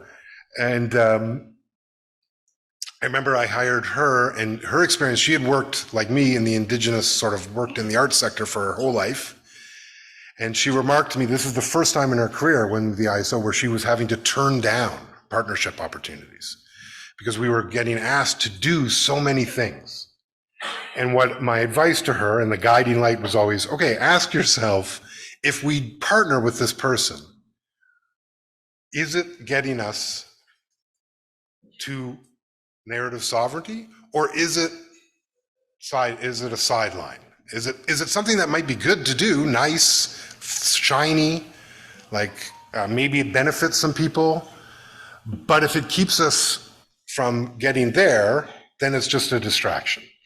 And we're always going to be, even if they gave you the 2 trillion, because here's the secret of even the ISO, we went from 230 grand to 14 million or whatever. There's still not enough. There's never enough, right? The 2 trillion wouldn't be enough, right? You'd still need more, right? So you are always going to have to be, because we're forced into this spot. It's a false reality, but we're forced into this, and we know this from our own teachings in our own nations, right? We're forced into a scarcity mindset. The colonialism always makes it seem like resources are scarce because colonialism wants imbalance, and imbalance requires scarcity for some and abundance for others, where we want to exist in balance, like the Jedi, right? Everything in balance. So when you're presented with these choices, and you will be presented with these choices, one, don't operate from the scarcity mindset. Keep in mind that actually there's abundance. And don't let your decisions be ruled by that. So in other words, there's opportunities the ISO could have done, work with people that would have maybe brought in more money. It would have been a distraction. And we would have had to do things to get that money that we don't want to do. So no. We take the steady approach and so that means you learn to say no a lot, all the time, because you get asked to do these sorts of things. We learn to say yes to those partners that are actually going to get us closer to the goal. We allow the North Star to really be the divining rod for our decision making and for the actions. So the who, the where, the how, they all should flow from the why, right? And so it's, why do we want Indigenous people in charge of the decision makings? Like the who, because that will get us closer to this. It's as simple as that. So I would encourage you all to lean into your Jedi-ness, because you're all Jedis in this room. You're all teaching the Padawans how to do this work in the future. Keep in mind the North Star. Let's celebrate our victories together. Let's blow up as many Death Stars as we can in pursuit of destroying the Empire once and for all. And always just keep that in mind of what we're actually after. And I firmly believe that everything we're engaged in, everything, education, arts, anywhere where we're active, on the front lines of activism, anywhere, it's all about regaining sovereignty, what we never gave up but was taken from us, the most important thing. And if we keep that as the focus, we can make clear-headed decisions that lean into the advantage. I told you I wanted to talk about the advantage that we have. And it took me a long time to realize this, because I worked so long in colonial institutions that I became really an expert at filling out quarterly reports. Because you had to do them every quarter, as they suggest. And what I learned from them was, in fact, what I didn't learn from them, which was anything from quarterly reports. Because you're talking about 3 months of a year. I mean, I'm not sure what we're measuring in 3 months of a year, but I'm not sure there's much value to it. And I think this is actually a key advantage point for us in this, which is to allow ourselves to occasionally maybe have to do a quarterly report, but to never believe in them, if you understand what I mean. Which is that this is a culture that lives by the quarterly report. They monitor all their progress in 3-month increments, and you can see how that's done for their mental health and what it does for how they spend their time. Not so great. I would encourage, because the key thing in all the advocacy around the ISO and all the work I've done is that I think that goal that I have, sovereignty, is actually invisible to people who think in quarterly report time. They don't understand that I have a goal that I will not see in my lifetime. They don't understand why you would invest time, your whole life. I will, by the end of my life, have invested all of it to create more space for our storytellers in this place. And I'll die having not seen, likely, the true result I want. And for some, they will think they won't understand that. That's the true power. That is the true power. Because I remember the government, because the ISO, they give us all this money, they want their quarterly reports, it's fine, we'll give them a report. And it's like nowhere in there does it say sovereignty. Because honestly, do you think the government would be giving us millions of dollars for our sovereignty? They're not, they wouldn't. But they don't even understand. And I don't even have to tell them because it's a long-term goal. It doesn't have to be expressed in the quarterly reports ever. And because they would never recognize it anyway. They would never draw the connection. Likewise, even though they're the ones that understood that taking our culture, our language, and our education away was the way to impact us in the long term, they don't see the reverse. So that's where we take advantage. You take the quarterly report wins that you can when they connect with your long-term win because they don't recognize that connection. And so build into your planning the fact that we're thinking in generations and they're thinking in quarters. And that is an enormous difference in how we organize, how we understand how these processes and how everything works. And you can do all of this work with them and they will never know that that's what you're doing, and that's fine. It doesn't matter. It doesn't matter. I can even come to these speeches and say to a room full of folks what the whole point was. They're never going to connect the dots. They're just never going to, because of the understanding and the way they apply time, which is in this very short increments that I don't think are useful for us to really measure much of anything in, but are useful for us to disguise, if we have to, disguise the true meaning. Because our true goal is a generation away, if not more. So let's have that as the North Star and have that be reflected in how we understand the purpose of a quarterly report and those sorts of things. And I urge you, even as you're doing them, measure yourself in minimum years of what it would look like, right? The journey of the ISO for me was 5 years, was getting it. The first stage 1 was 5 years. I'm not needed for stage 2 of it. In fact, they need someone else to do stage 2. Even when I was pitching, when they hired me, when I was hired for the job, and I told them, I gave them a 5-year plan that said, here's what I'm going to do, and then I'm going to leave. They were shocked that that's exactly what happened. Shocked that that's how that worked. That you could think in 5 years and say, here's what we'll do, and then I'm gone, and then 5 years I'm gone. It's because even as they engage in 5-year strategic plans, I don't think they do engage in 5-year thinking. I think they engage in quarterly thinking. And I would encourage all of us to lean into our understanding of time, which is not this one. Lean into our understanding of how things actually work, and know that time is on our side and it's not on theirs because they don't understand it. So they're fighting against time when we should lean into time and engage in the processes that get us the win 25 years down the road. Because the folks that are making the decisions on their end now, they can't see it, they won't be there, who cares? So they'll say yes to things that have outcomes in 25 years that they would say no to.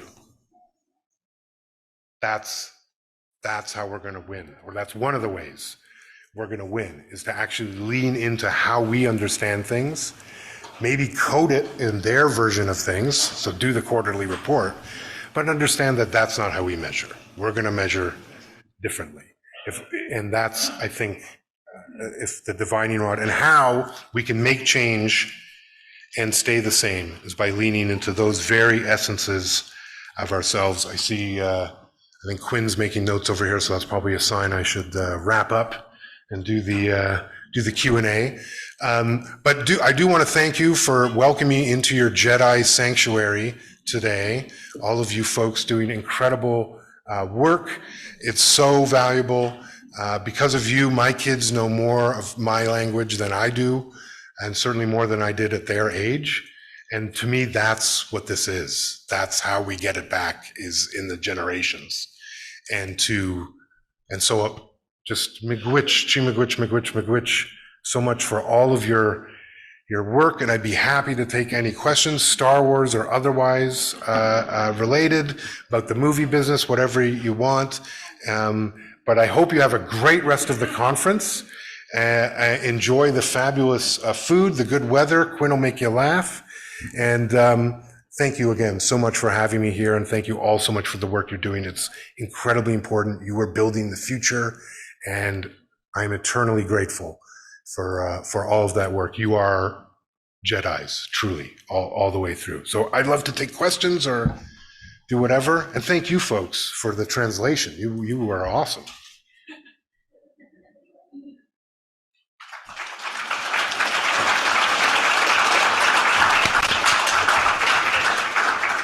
All right, so we do have some time for some questions. So if anybody wants to make their way to either microphone 1, 2, 3, or 4, we have time for a few questions. So microphone 4.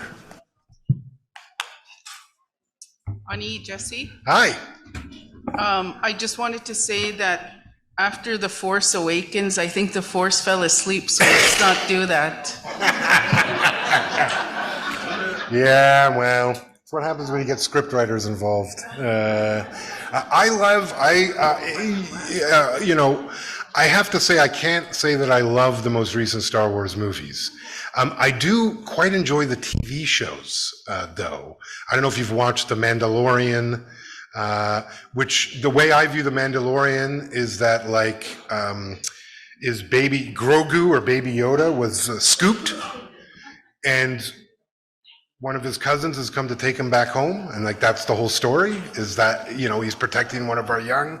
If you've watched the Book of Boba Fett, like that's an entire Western with like an indigenous guy as the lead character. There's some wild stuff going on on Star Wars and TV land, but I would generally stay away from the movies. They're not good anymore. But you know, I enjoy them. They're for my kids, so as long as they're still. Like, you know, that was weird. We went right to the Star Wars, Quinn. I wasn't expecting Star Wars questions.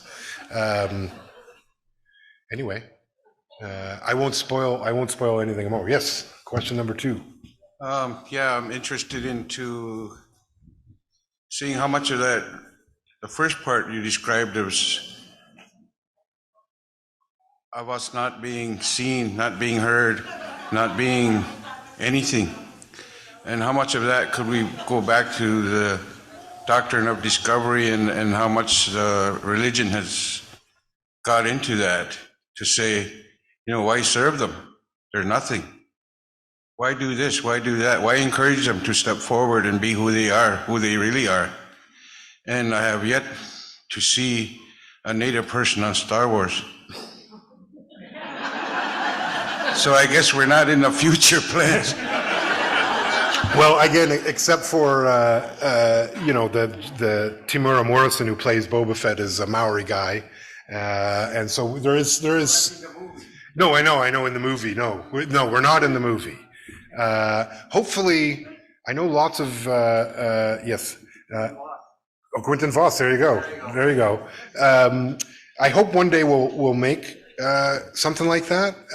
I mean, Taika Waititi made Thor, which was like the largest budget anti-capitalist movie I think ever made, which is a real weird dichotomy. But I think us not being seen is sort of the whole point of colonialism, right? Is that you nailed it, right? Like the part of the mechanism of colonialism is to wipe away whatever was before and replace it with this new thing. And so they didn't want any of it. They didn't like the whole, and they don't want any trace of it. Because one of the things is they don't want their citizens to realize that all this, that there were people before, right? Because what we see is sort of what's happened, colonialism, it's an ongoing process, so we're still in it, but we know that it has already failed because we are having this meeting. We wouldn't have this meeting if it had succeeded. So even the fact that it's still ongoing, we know its failure is inevitable because it's already didn't work. But ideally, the fact that we're here creates such tension. We see it in Canada, right? Because we stand up and we counter their history. We tell them the truth. And it's very hurtful because what colonialism wants to do is teach them the story, the myth. And that's why they didn't teach these things. Like if you're my generation, you didn't, and went to a public high school or whatever in Canada, you didn't learn anything about anything. You learned more about treaties signed in Europe and wars over there than you learned about the treaties signed here, right? And that's an intentional, they want that. They want their populace to not know, because if their populace knew, they might not like it. Because I think as we see, a lot of Canadians don't like what has been done in their name, on their behalf. And they want to counter it. Some of them love it a lot, and those are the people we really got to be worried about. But and sadly, those people end up being cops a lot of the time. But I think that erasure is fundamentally a part of it, and it's why, for me, storytelling and why I think education sort of linked together is vitally important, because that's where the ground level of that stuff happens, right? It's the myth making, the storytelling, and then the education of the myth, the teaching of the myth into the population. They've been doing it now for 200 years, and we live in the outcomes of it. But if we can disrupt those processes, change the stories that are told, and then change the teaching of those stories, what's taught, then future generations may not have this same issue, right? Like our sovereignty will require Canadians to recognize that their sovereignty is only possible with our approval. So we will need some of them to come to that realization, and that will happen through storytelling and education, right? Because I think they will understand that if they want Canada to exist, the only way it's possible is in right relations with us. You can't, this Canada that we have now is unsustainable. It won't last. It's only through rectifying the errors that we can get there. And I think that's why we need to be seen in all aspects all the time. They shouldn't be able to ever turn away from us. We should just always be, turn to hockey because they want to escape. Oops, the game's being broadcast in Cree. Let's do that all the time so that it just becomes, we overwhelm with our presence. And that's what actually transforms this place, because the whole process has been trying to deny our presence, trying to erase it. And if we overwhelm it, then you will transform this place. And it's I think we can do it. It's just a long process. And more Indigenous people in Star Wars. If that's what we can come out of this conference, sir, I would say that's a victory. Taika's going to direct Star Wars. He's going to direct, so we're going to have an Indigenous director, at least, on a Star Wars. So maybe that'll be something. Hi. I was wondering if you had any, with screening office experience, if you had any comments or opinions on the potentiality of having more Indigenous content being forced through legislation and the Online Streaming Act, and whether or not, there are large benefits there, as there's, quite a big opposition to that at the current time with that piece of legislation. So yes, we advocated a lot on Bill C-21, which is the Broadcasting Act, not the online streaming, slightly different. And they did change it, so it should pass, and when it does, it would require investment into Indigenous storytelling to be a broadcaster in Canada. So meaning if you want to hold a broadcast license, you're going to have to invest something into Indigenous storytelling and display that somewhere on your service. It should provide new funding mechanisms, not just for the ISO, but APTN. APTN is horribly underfunded, because of course it is. It's horribly underfunded in comparison to other broadcasters. So it would allow a new model for that. So yes, I think there is those. We've made that changes. It needs to pass. They need to pass the bill, and then we would be able to see that. Those were long sought after changes. The last time they opened up the Broadcasting Act was in 1992. And at that time they added this qualifying language, which said there should be Aboriginal broadcasting. And you folks will love this. It said there should be Aboriginal broadcasting when resources become available. I'll ask you, do you think resources ever became available? No, of course they did not. So we had them remove that, and it just says there should be Indigenous broadcasting, full stop. So that should then require the CRTC to make that happen. And we also advocated there for to be Indigenous commissioners on the CRTC, and there is now an Indigenous commissioner on the CRTC. So yes, we have to do those things and make those legislative pushes. But I would also encourage everyone to, we can also just push things without necessarily changing laws all the time. I might suggest, give you an example from the ISO, if we promise not to tell it out of this room because they might get angry if they know. But so I don't believe in colonial borders like the Canadian, the Medicine Line, or any of them, because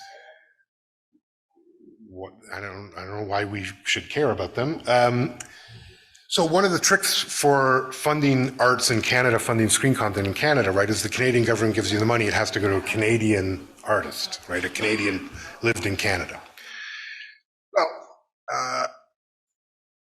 I don't think that's true, because I would say like the Anishinaabe Nation extended well beyond the current borders of Canada. So I don't see why, like if I have a cousin in Minnesota, he would be like ineligible to do this because we're the same nation. It's only Canada that's decided we're not. So it just so happens that we had a beautiful test case, because precedent is great. So there's a story set in the North.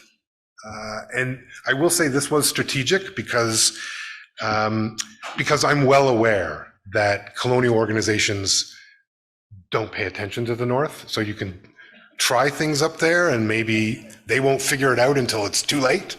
And so there was a Inuk director, a producer, who had a story that she wanted to write with another Inuk writer, but that Inuk writer is based in Greenland.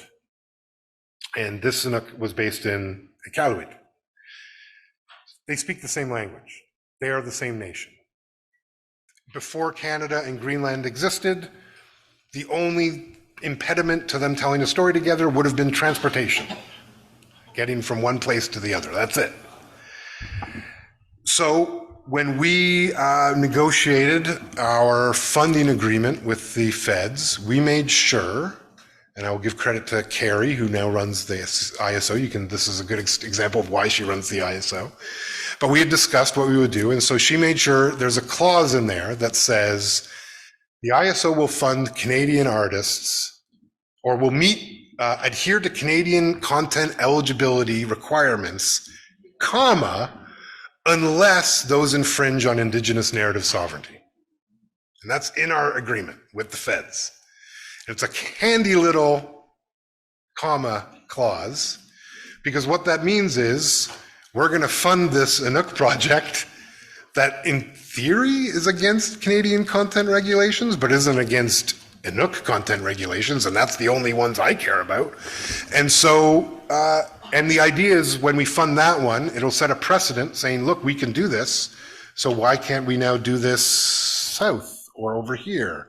We are also advocating, the biggest advocacy that the ISO will have to ongoing is actually around the tax laws, which, as you all know, are horrendous.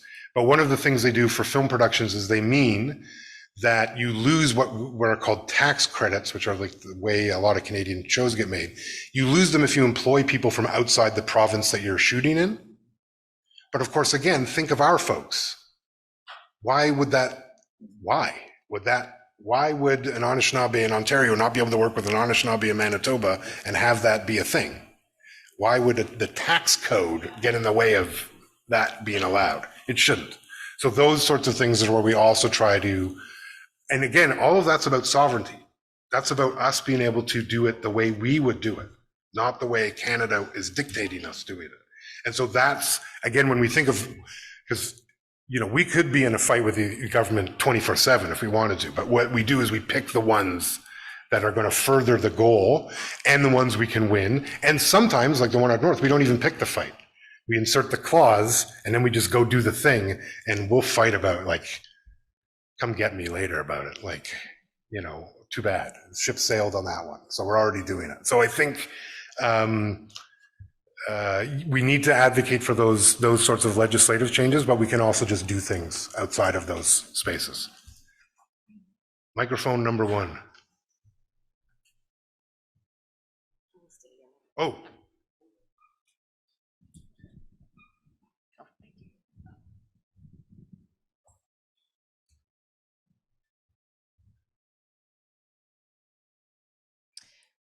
My understanding is that there is, in the Star Wars films, that there is a little tiny bit of plain sign language. However, the character that uses it is a hearing person, which I still commend and applaud.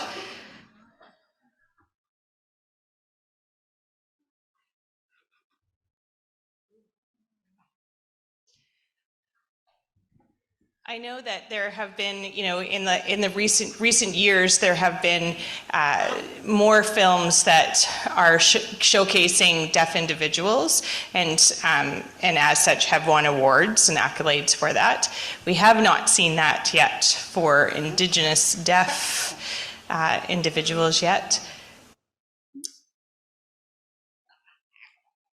And I'm going to take that moment where there is some PSL sign language, PSL plain sign language happening in a film as a moment to celebrate. But I also am very well aware that there is other non-Indigenous people using language who have had those accolades and broader recognition where we have not. So hopefully, as we move along, and we will see more. Oh, what? Thank you, Miigwech. Thank you so much for that. That's fantastic. I will say that the Screen Office, one of the interesting things about the Indigenous Screen Office is that it's very much a leader in the space. So we've actually, since its founding, we've seen the development of a Black Screen Office for the Black community, and we've also seen the Disability Screen Office be developed, which I'm thrilled at because it's a real issue in the film landscape around deaf and people living with disabilities. And so hopefully they will partner. I mean, we had many fruitful conversations about how to do that. And I think we're seeing a model with these community-based organizations that are trying to reshape how things are done to be closer to right relations than this colonial top-down model. And I'm gonna watch Star Wars now, looking for that scene. I'm excited for that. Any excuse to watch Star Wars again. Didn't catch it? I don't. I missed it. It's there. The only reason why I know is because I have a very large deaf family, as we talked about, and everybody got really excited. Oh. So. See, that's so awesome, and I'll tell you why. This is why I've often been asked, like, why it matters that we be in these things. And it matters because it allows us to see ourselves. And when you can see yourselves, this is so true for Indigenous people, the comment about being invisible. Like, if you're not seen in popular culture, you can feel invisible, that you're not there. And this has very real world consequences when you're not in the culture, because you can become invisible in policy and sort of other avenues of the world. And so it's so important. Like, for me, it was seeing Alanisa Bomsawin in a movie in 1984. She looked just like my mom. And it was like so powerful. I'd never seen an Indigenous woman like that and be like that in a movie. And for me, it meant maybe I could be like that in a movie. And so it's so important why we include all of our community members in these things, because they can be seen and have that moment. And thank you so much. That's the best teaching of the whole speech, and you did it. So thank you.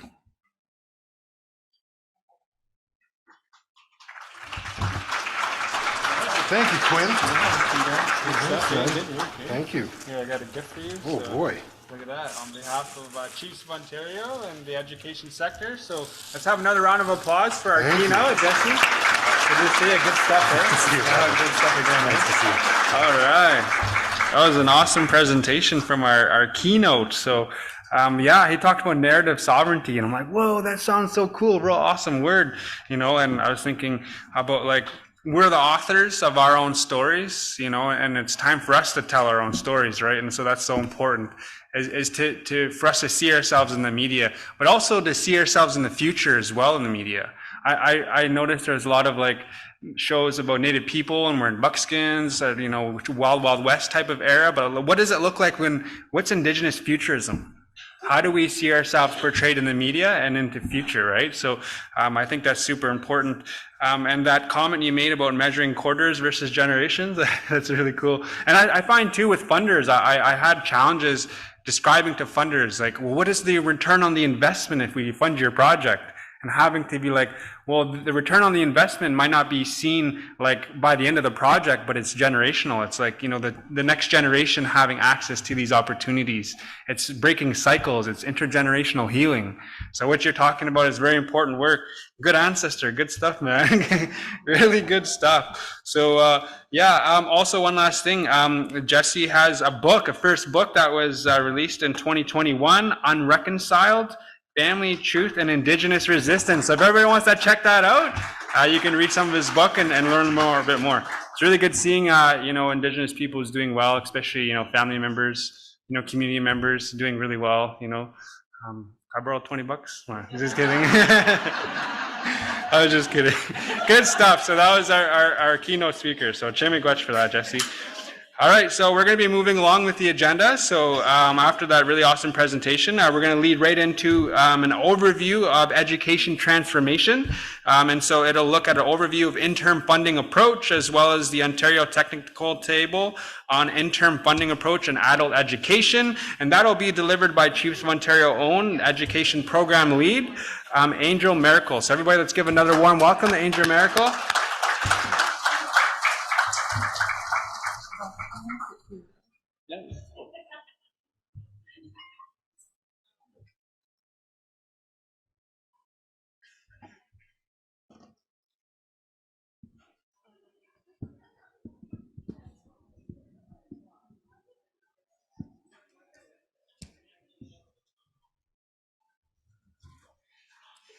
Go, everyone. Is this on? Yeah? Yeah. So I'm not Jesse Wente, but I am a Jedi. And I work at the Chiefs of Ontario, and I'm here to tell you the story of education transformation. see. So we will be doing some Slidos,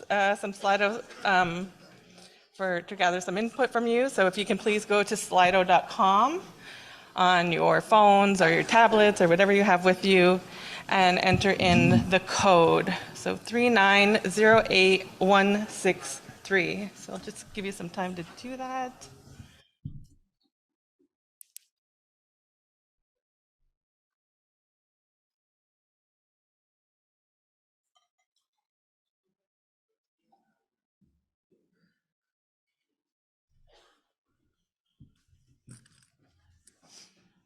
Okay, everybody logged in?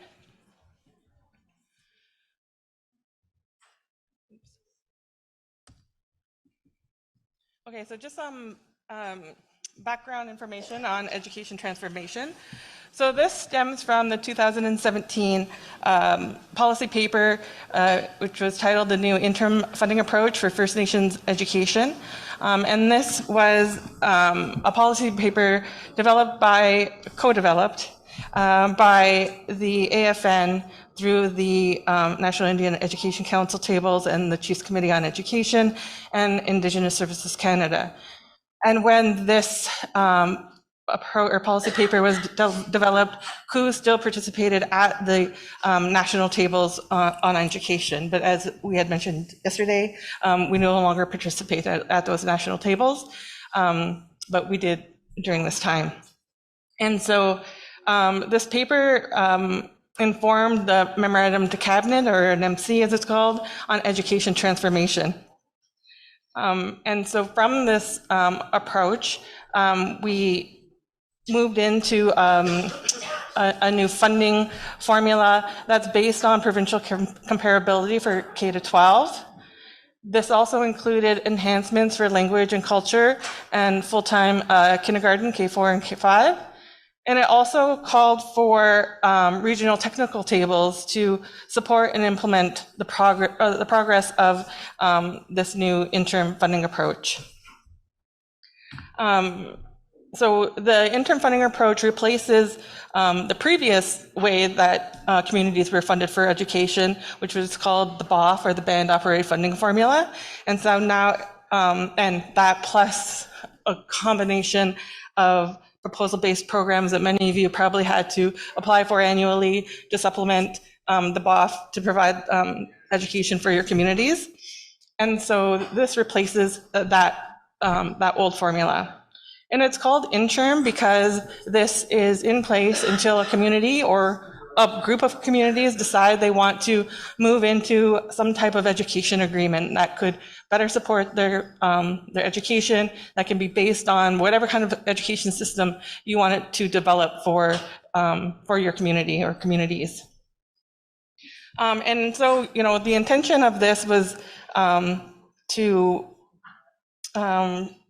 create more adequate and stable and predictable funding, you know, but it's kind of missed the mark a bit. You know, yeah, sure, it's predictable because now we know that every year your funding for your community for education is going to be based on your nominal role, and you know, and I guess it's stable because it's going to be there annually, but you know, it's still not adequate. So we know it does not meet the unique needs of our communities and the unique circumstances of our communities, you know, because that's not reflected, or those circumstances and those unique needs are not reflected in the provincial model that we're being compared to or based on.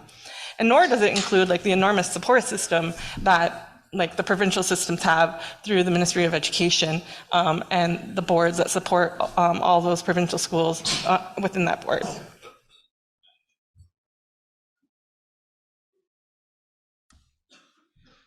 So as the previous slide had said, you know, so the funding is based on the provincial funding model in whatever province you're in. So for us in Ontario, it's based on Ontario's Grants for Student Needs. So this is the formula that funds school boards to then fund their schools. And it's a series of, the Grants for Student Needs is a series of grants that support the school boards. And so it's like, it's really technical. You can go online and you can find the GSN technical paper on, to explain what this formula is and how it generates the funding. And then also for the one other portion where it calls for technical tables. So this is where in Ontario we formed the Ontario Technical Table on Interim Funding Approach, or otherwise known as OTIFA, and hopefully you've heard that term before. And so it was established to implement and monitor the interim funding approach for Ontario. And so also the interim funding approach, it provides an allocation that First Nations can use to fund your students in your schools. The IFA or the GSN, it does not provide specific line items, or amounts that you have to fall. It creates that base allocation for your community, and then you decide how you want to allocate that funding to support your schools and your students.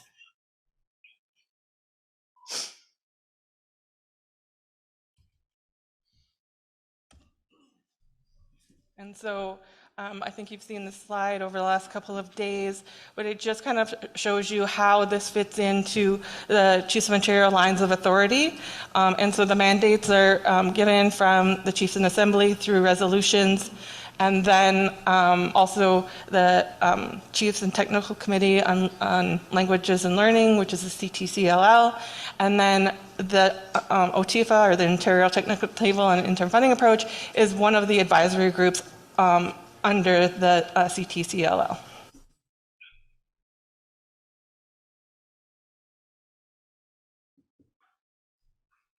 Okay, so our first Slido. We just want to know if you know about OTIFA and its function. So yes, I have heard about OTIFA and I know what it does. Yeah, I've maybe heard of OTIFA, but I'm not quite sure what it does. And then lastly, OTIFA, who? Like, what is that?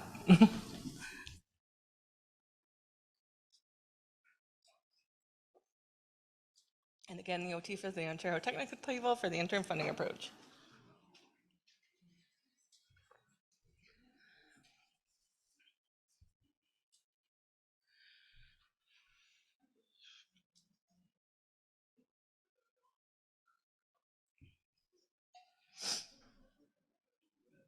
All right, so looking at our results so far, it looks like 60% of you are like, what the heck is OTIFA?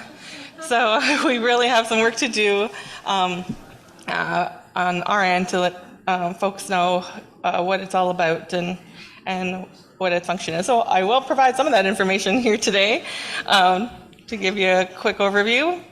And if you have more questions, for sure you can reach out to us. So OTIFA, so what it is it's a technical table where technicians get together to discuss the development, implementation, and ongoing evaluation of the interim funding approach. So we want to ensure that it's jointly determined, it accurately reflects and supports the specific needs of First Nations students, schools, and communities. So we look at the GSN and how it's then applied to the interim funding approach, and we want to improve it and make it so that it supports our communities in the best way it can. So who is on the OTIFA technical table? So the members include education directors from the PTOs across Ontario, so that includes AIAI, Anishinaabe Nation, Grand Council Treaty 3, and NAN. It also includes the education directors from the Independent First Nations, and then also the Chiefs of Ontario education sector. And we also have partners from Indigenous Services Canada, both Ontario region headquarters that sit at that table as well. And so over the last few years, how we're doing this work is that we've developed some task teams. So these task teams are a part of the OTIFA table. They have been assigned to look at specific areas within the interim funding approach. And then that little task team or working group works together to develop recommendations on alternative approaches or enhancements that can be made to better meet the unique needs of our communities.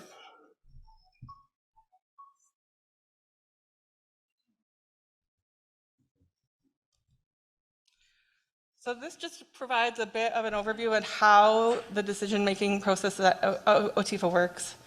So we have communities, we have you folks who are, the experts on these matters, and we rely on your input, listening to the concerns you have and your issues, and they come to the OTIFA table through the members, so the education directors at the PTOs, where you would, meet with them in your own forums or through education meetings with them.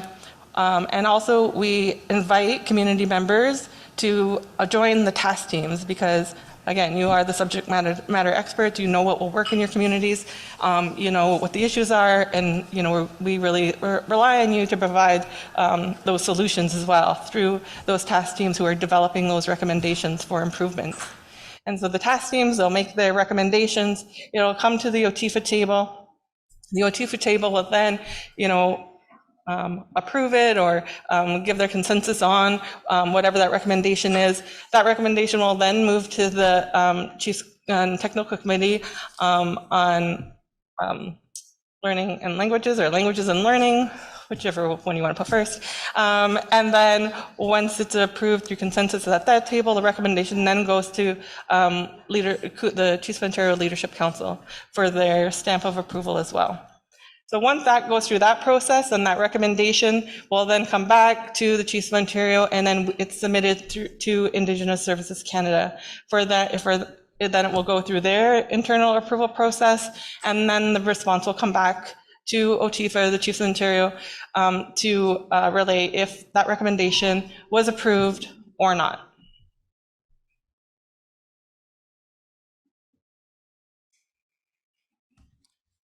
And so I'm just going to list some of the task teams that have been developed over the last few years, and see these are areas within the interim funding approach where we're really starting to look at these areas and study these areas and find out, because they were identified as being issues and that we needed to have more funding and a better approach to these areas, or with these areas within the IFA, or the interim funding approach. And so we have a task team on special education. We also have a task team on systemic gaps. So, and this is looking at, addressing those systemic gaps within the education system. A lot of the studies will show that First Nation students, have lower academic success than their non-First Nation counterparts, but we know it's not the students' fault, it's more of the system, fault of the system, and not supporting them to reach their full potential.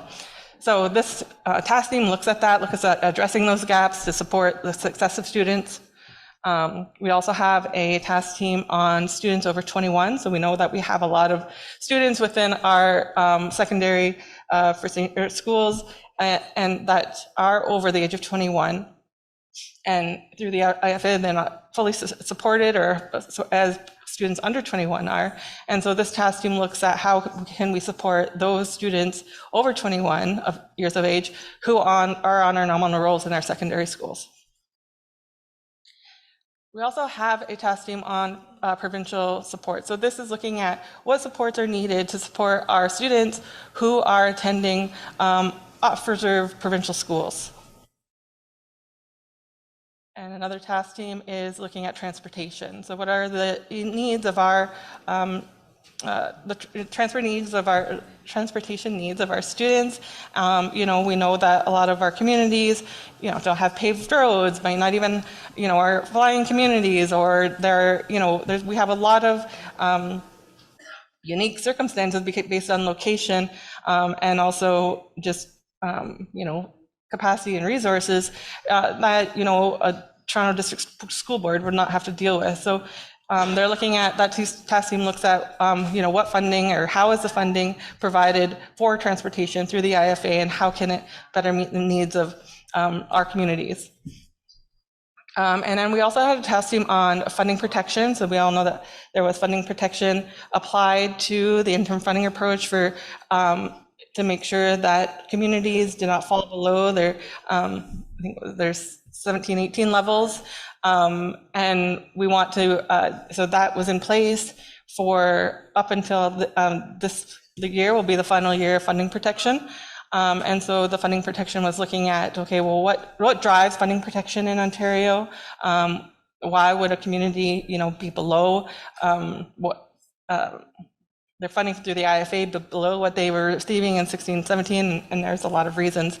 Anyway, so the funding protection task team was looking at addressing those and analyzing what drives that funding protection and what can be put in place or if funding protection should continue because those services are needed. Some more task teams. So we had a task team that was looking at the First Nations education. First Nations education, oh my goodness, I can't even remember what FNE stands for, but it is in the IFA, it was created as a proxy because the funding goes to school boards and we don't really have school boards in First Nation communities. So this was created as a proxy to flow the funding because the way our structure is doesn't match what the GSN is, so they do have to make a lot of, proxies and assumptions when they created this.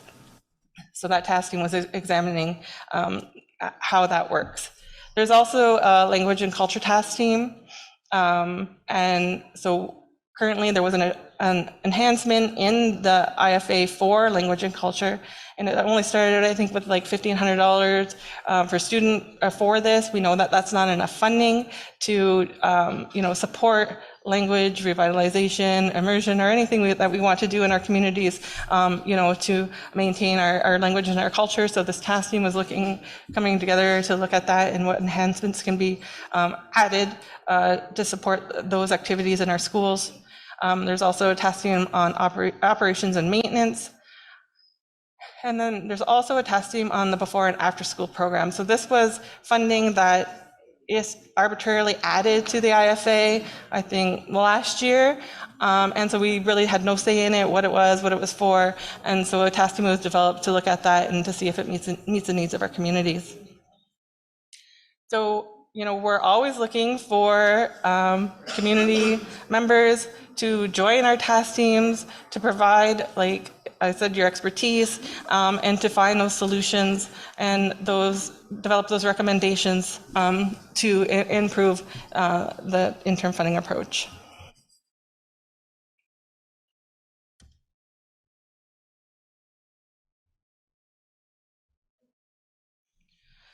So over the years, since OTIFA has been established, we have annually, we send recommendations to Indigenous Services Canada to enhance and improve the interim funding approach.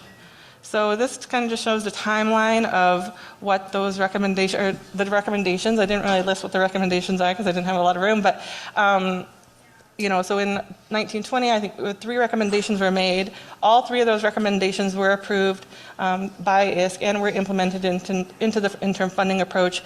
And some of these the implementation can either be in-year adjustments or they'll be applied to the following year.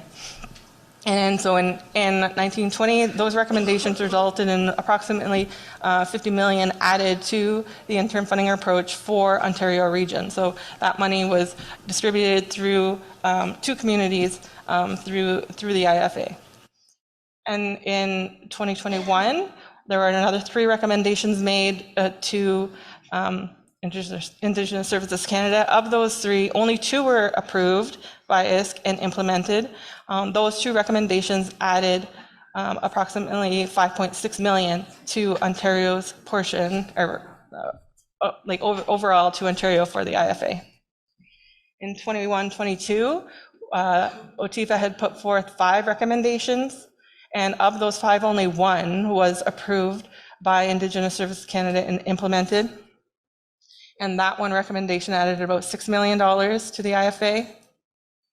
And so we have submitted recommendations in November to be hopefully implemented into next year's interim funding approach. And so 4 recommendations were submitted.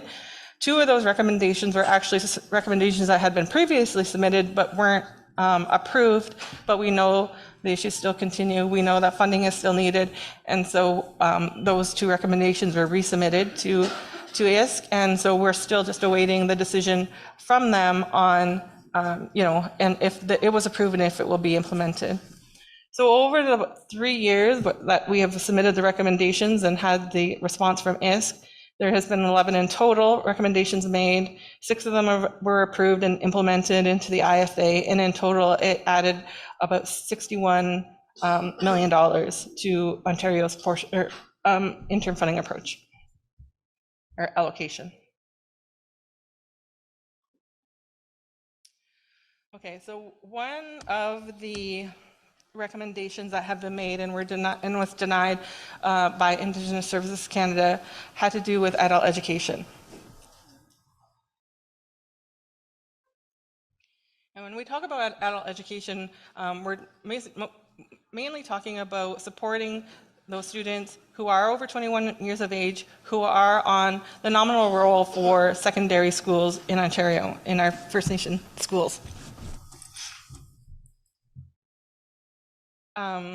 So the GSN currently only provides partial funding for those learners over 21 on our nominal roll. It's approximately $3,500 per student who's over 21. And so that's like well below what a student over 21 would generate through the funding, the IFA. And yet, the over 21 are probably could be still taking the same amount of classes in school the same amount of time, or learning online, doing learning, but they're still in there doing the work as a person under 21 would be doing. So the task team had really put a lot of work into developing those recommendations to support those learners over 21, the same as their counterparts under 21. And so we were recently, and the basis of the denial from ISC for these recommendations is because there was in the federal budget of 2021, there was an announcement of $350 million nationally over 5 years for adult education.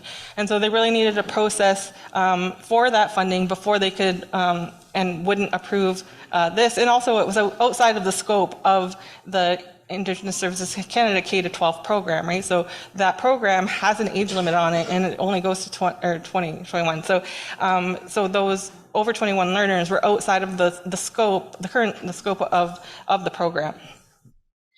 And so the federal government, they developed a Treasury Board submission on adult education, and so they took away that upper age limit for the K-12 K-12 program. And so now adults over the age of 21 can be funded through the interim funding approach based on whatever recommendations come forth for that. And so this $350 million over 5 years, the priority is secondary completion and upgrading. And Ontario's allocation of that 5-year allocation is approximately $52.1 million over 5 years. And of that 52 million, 13.8 million is allocated for startup and expansion. So this will support, schools who already have some learners over 21 on their nominal roll. It will also support those communities who do not have any secondary programming for learners over 21. It will support them, start the programming if you choose or if you wish to do so. So the difference between the 13 and the 52 will then be put through added to the interim funding approach to support those learners over 21 already on the nominal roll. So if you have learners over 21, they're going to be supported through the IFA just like the rest of your learners are, once the recommendations go in from OTIFA on how we want to see that implemented.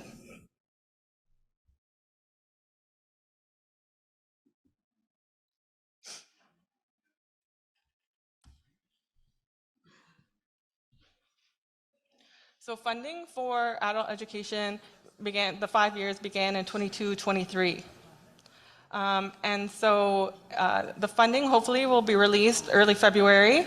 And the task team met to, to try or to come up with recommendations on how this funding should be allocated to communities.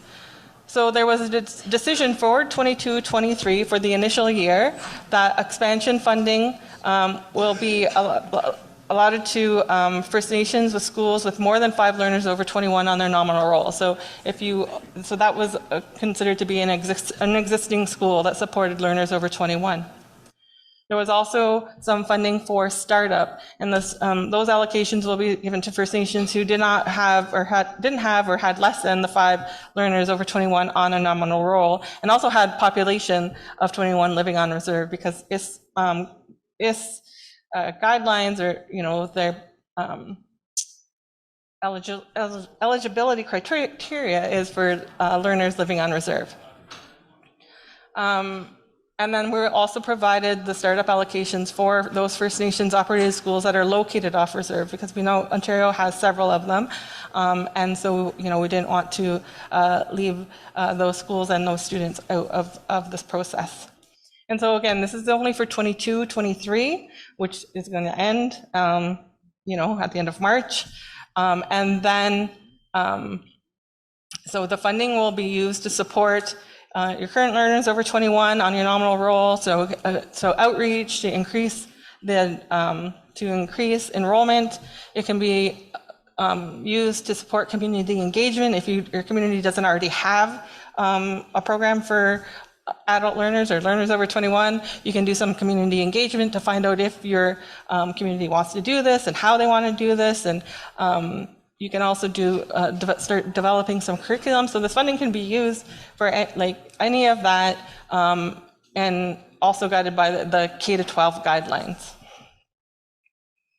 And so for 22-23, if your community, so everybody's going to get a little bit. Most, I think they'll get a little bit. And then so if your community does not want to start up, the over adult education programming, you can use that funding that you received for 22-23 to support K-12 programming.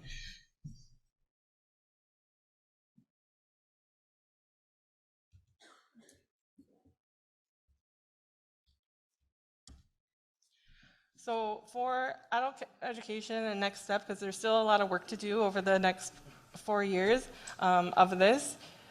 So we need to develop OTIFA, and this will be done through the OTIFA table, is to develop recommendations for access for years 2023, 24, and beyond. So, for the initial year, everybody's going to get a little bit, but we also need to, at the end of the 5 years, we need to build a case. We need to show increased enrollment. We need to show increased graduation rates for those learners over 21 graduating from secondary schools. And so we really need to look at ways to target that funding to show that success. And so, we have to look at how do we meet that success then, and also to provide the communities with the funding that need it, and how do they access that? So is that going to be a proposal-based process, or what else would it look like? Because we also know we need to support those communities that might not have the capacity to be writing the proposals for this funding. So so the task teams are going to meet to discuss this and develop recommendations on how we access the adult education funds for next year and the coming years. We also need to confirm the recommendations that have previously been put forth by OTIFA, so and how that funding will support over 21 learners on the nominal roll, so through the IFA. So those recommendations have been developed. We just need to revisit them, make sure that they still make sense, make sure they cover everything that we need to do, and then they'll be submitted to ISC for their approval and hopefully implementation for 23-24. And then that means any student you have on your nominal roll that's over 21 attending secondary school will be funded through the interim funding approach. And we also need to develop some recommendations on data collection. So we need to show the the uptake for learners over 21 and graduation rates. So we'll have to look at the data collection that's currently in place and how we can improve that to ensure that we're capturing everything we need so that the students who are over 21 on your nominal roll are being funded appropriately, recognized and being funded appropriately. And then, so after the 5 years, so this funding commitment is only for 5 years, but the government is calling it, a stepping stone, and because right now it's only supporting secondary completion and upgrading. So after the 5 years, what do we need? So we know we need other programs to support our adult learners. They, just beyond secondary completion. So we need to start having those discussions on what that is and figuring out the costing of that for the next phase of this to support our learners over 21.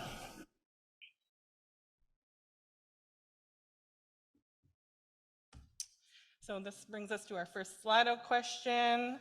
And we want to know from you, so where are you in terms of adult education? So you're already providing secondary education for students over 21. Are you not doing it, but you're looking forward to planning for this? You're ready to start planning. You're interested in providing the programs, but you just don't know where to start.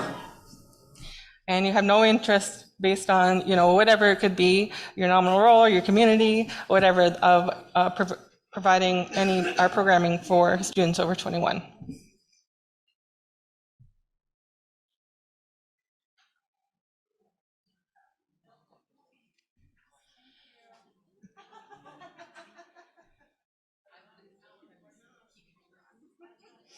Okay, notice I am way over time. Okay, so I'm going to click through, but keep filling that in because it will still collect the information. So yes, if you haven't answered, please answer. But it looks like most of you right now are already providing secondary education for those over 21. All right, moving on.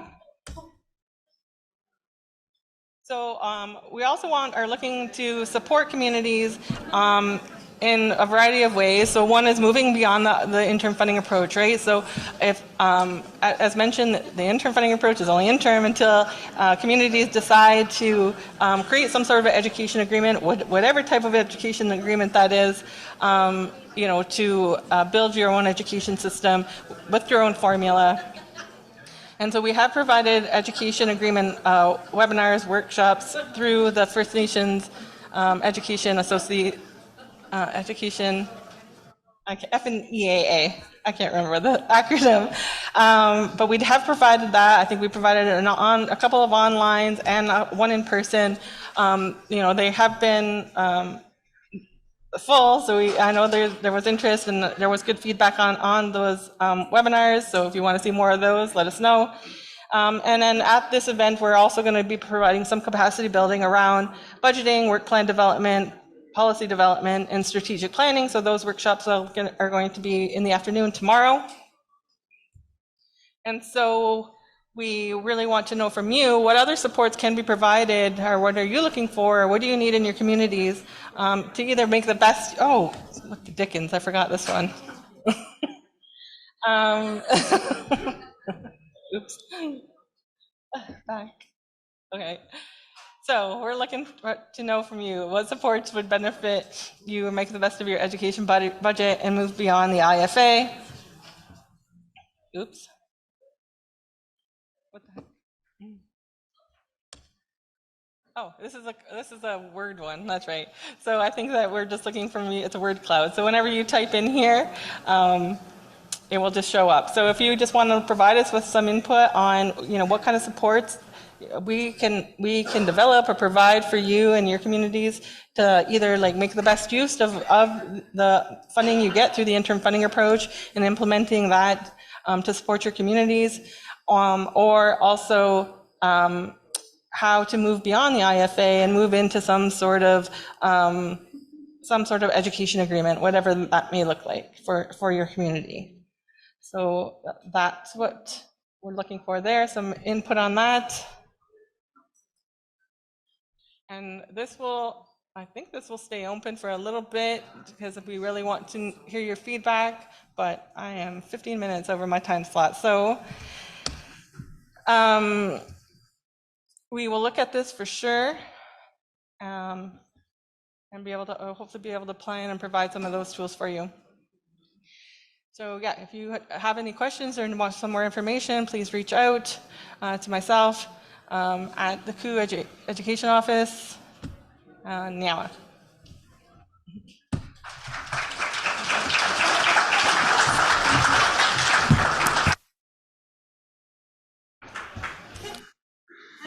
Naho, miigwech, Angel, for that awesome technical analysis, providing us with a lot of that information, teaching us about the Ontario Technical Table on Interim Funding Approach. Something like that? Yeah, did I say it right? Yeah? Woo! All right, cool. Learning lots. Good stuff. So again, if you have any more questions about that, you can reach out to Angel. Angel will be around, and you've seen the information in terms of her contact information, so you can always send her an email or reach out afterwards. Okay, so just a little bit of announcement here. So there was a lost bag, or a bag that was misplaced. Everybody got the really nice Chiefs of Ontario swag bags that are black, so they're all the same.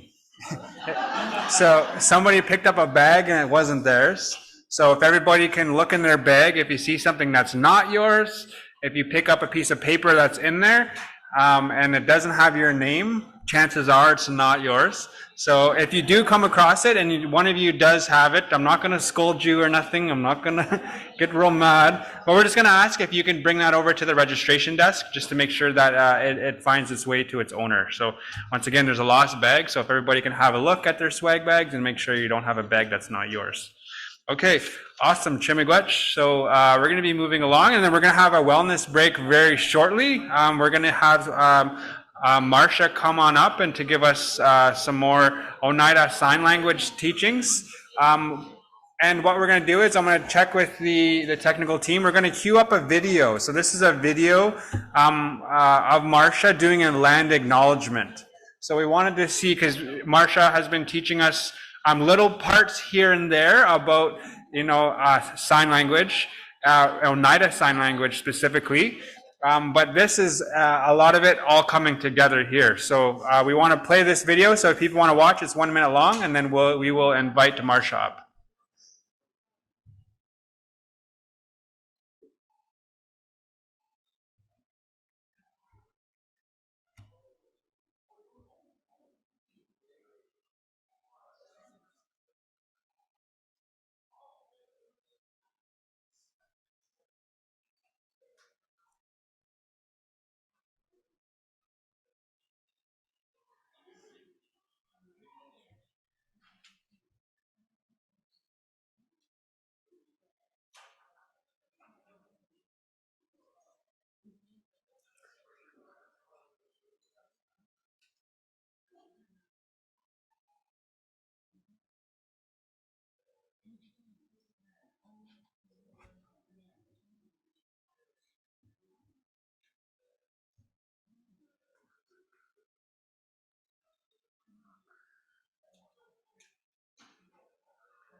All right, good, awesome. So once again, we're gonna invite up Marcia, who Marcia's name is Teyuhum Dugwe Gom Daya. So I'm trying to say that word and honor that name. So once again, we'll ask everybody's attention while we have some more sign language from Oneida Sign Language from Marcia. Sigoli.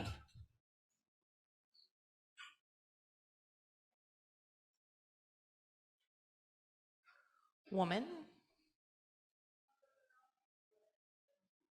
Ah.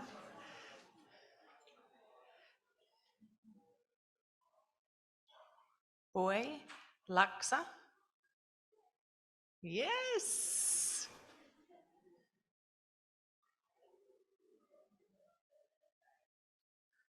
Girl. Yiksa.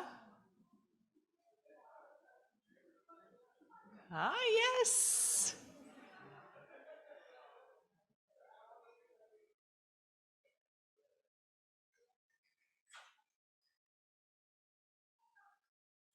Man. Nunque. Up a little bit higher, right? Lower is Laksa. Upper is Lunkwe, higher. So I'll teach you a couple of new signs. Mother. And ASL is mother. And OSL. Ignuha. Akunha. Father in ASL. Luniha. Luniha.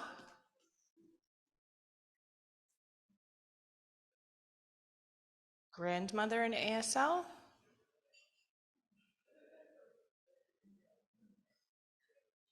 Aksutha. Aksut. Grandfather. Losat. So in your chest, grandmother or mother at your breast. So indicating on the hand on the shoulder and then the hand on the breast. For Gosat. And in the middle of the chest for Lasat.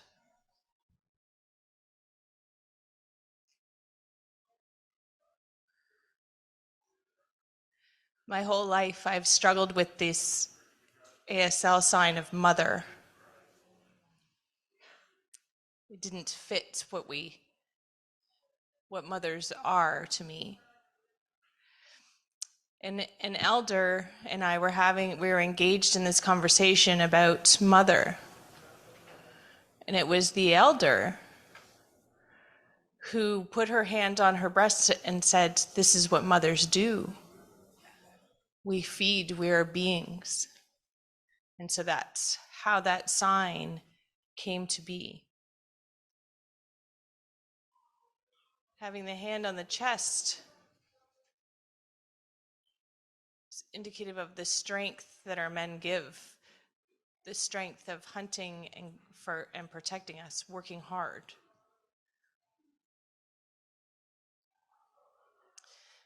The hand on the shoulder, when you put your hand on your grandparent, you'll put your hand there, or your grandparent will put your hand on your shoulder and ask you, "Are you okay? Do you need anything?" So that's how that, right? This is what it means to us in our language, is having a hand. See, grandfather, put their hand on the shoulder and then on the chest.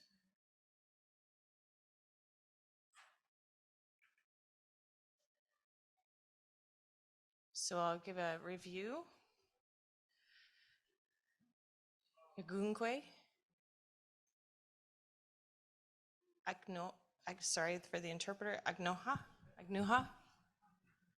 Lunkwe.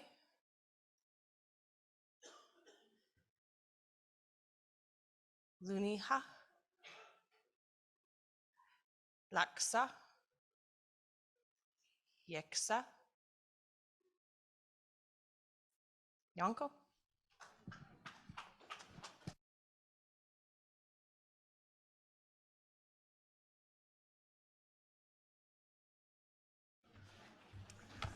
Miigwech, Martha again, Marsha. So thank you for sharing that again. Really great teachings too about. That's really great. I really like to see that. So once again, just another reminder about that lost bag, everybody. So that does bring us to lunch, but before we do, there's another small lunch. Second lunch, we're going second lunch. We go hard here. Second breakfasts, second lunches. Holy cow. Must be just real bucket-day, real hungry, I guess. Yeah. Right here, someone sent me something to share with everybody. People are stalking me on Facebook, sending me stuff. Just kidding. Yeah, it's about a posting for a position for a Anishinaabe language teacher. So if you know anybody who might be a great fit, there's a fluent Ojibwe, a fluent Anishinaabe speaker and teacher, and that will be at the language department for the Little Traverse Band of Odawa Indians. And so they're looking for our language department director. So if anybody might know anybody about who might be a good fit for this, it is the United States, so that means their dollar is a bit higher than ours, so that's usually a good thing. Go to the casino over there, you win and you bring it back, you're always like, yeah, look at that, we'll win lots, you know, so. So again, that's Little Traverse Band Little Traverse Bay Band of Odawa Indians. They are looking for a language department director. So if you know anybody who may be a good fit, I would encourage you to reach out and to learn more about that position. Okay, everybody. So that does bring us to our break. There's lots of snacks and refreshments out there. They refilled the juice, if anybody was paying attention. So there's a lot of juice. We will make sure we take it with us. And then we will return back at 10 after 3. So 3:10, we'll come back for our final panel here. Also a reminder, at the end of the day, 4:30, there's still 2 more door prizes that we're going to draw for some more gift cards. So once again, at the end of the day, you have to be here at 4:30 in order to be eligible to win the door prize. There's 2 of them. All right, okay, we'll see everybody at 3:10. Hello, everybody. So just welcoming everybody back. It is 10 after 3. We still have one last panel discussion that we have for everybody, all of our participants here, part of our day 2. So it'll wrap up our day 2. But before we get started, I would just like to call everybody back into the main room. And if we can get everybody's attention, I know everybody is visiting, which is really great. It's all part of the networking. Seeing all your friends and colleagues. That's really important, and I do encourage that very much. But we do have a final panel discussion that will close up the day. Also a reminder that there is 2 door prizes to be won, and you have to be present. So if we pick a number and you are not here, then too bad. But yeah, so once again, we're going to be getting started very shortly.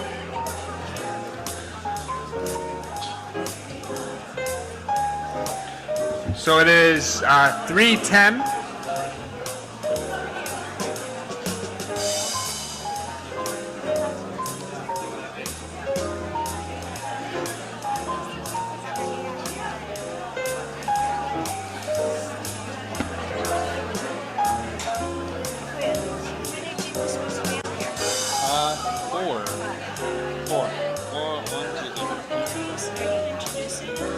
No, I'm just introducing the moderator. We're not getting introductions other than names.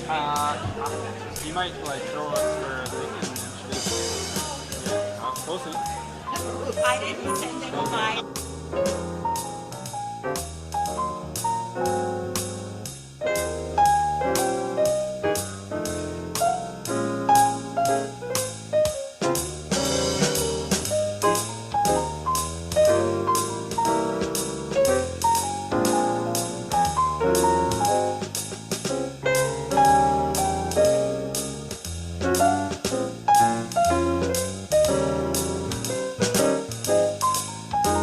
Hey everybody, so if I can get everybody's attention, we're going to begin our final panel discussion of today, day 2 at the Chiefs of Ontario Language and Education Forum. So great job everybody. We're nearing the end of day 2, so a lot of really good information. And we're going to be closing it up with a Federal Education Agreement panel. So we have a lot of really great people up here that are going to share.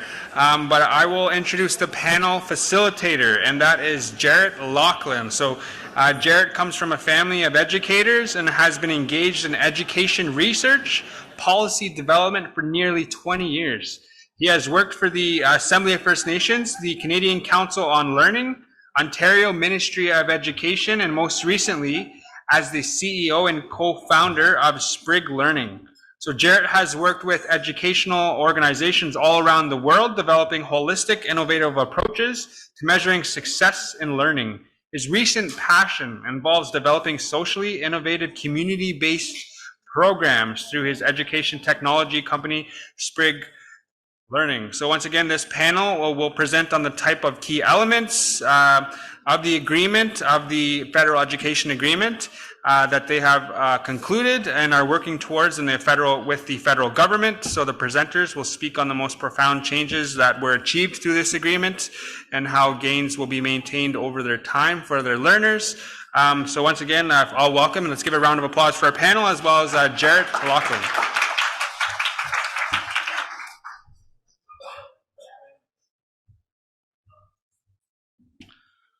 Hello, good afternoon. Hello. I'm really excited for this panel. There's so much talk going around agreements, different types of agreements across the province and the country. So there's so much knowledge and wisdom sitting right here in this panel that we're really lucky and fortunate to have them all here and to share their stories, their journeys, and where they are at all these states of agreements. So I'm going to have them, we're going to follow a similar format that we did with the panel yesterday. I'll have you, if you can, introduce yourself a little bit more. You'll do better justice than what's on here. And then we'll have them each do a bit of a presentation, 10-minute presentation, and then we'll go through a couple of questions and have some time for some questions and answers at the end. Okay. So we'll start with Tracy, if you can, Tracy O'Donnell. Maybe just a little bit about yourself, and then we'll go down, and then we'll come back to your presentation. Okay. My name is Tracy O'Donnell, Anishinaabe from Red Rock Indian Band, and I am legal counsel and the lead negotiator for the Kinnamautzin Education Body on behalf of the Anishinaabe Education System. Thank you. Excellent. Absolutely. Thanks, Tracy. And Leslie. Bonjour, everyone. My name is Leslie White-Eye. I'm the governance director for the First Nation with Schools Collective. Used to work at the ministry for just under 9 years.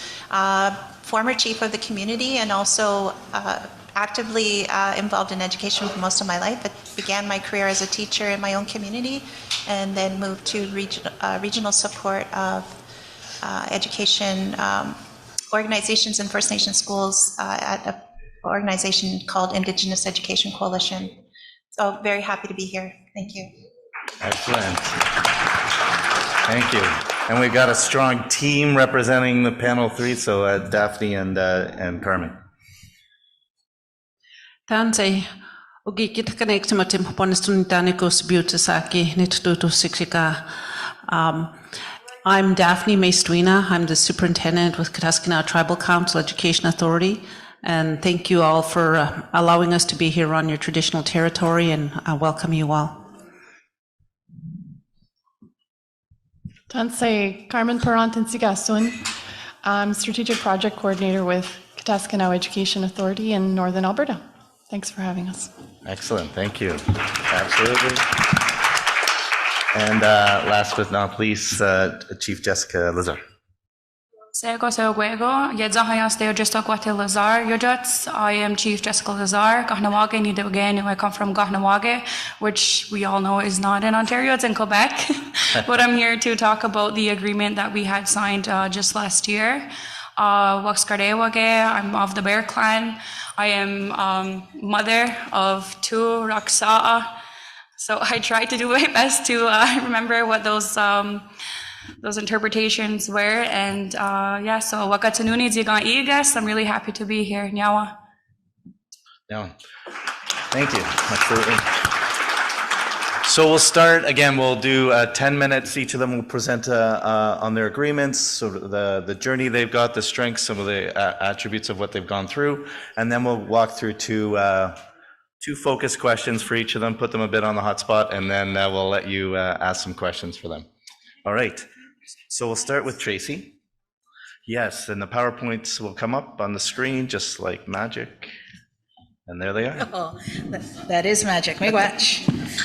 So it is an honor for me to be here today to talk about the Anishinaabe education system. This is an education system that I worked on with the First Nations of the Anishinaabe Nation Union of Ontario Indians for over almost 29, 30 years now. Our vision and our mission are very clear and succinct. All of our students are confident, successful, and strong in their language, culture, and traditional knowledge. And we support our students in following Anishinaabe Otsuan learning path.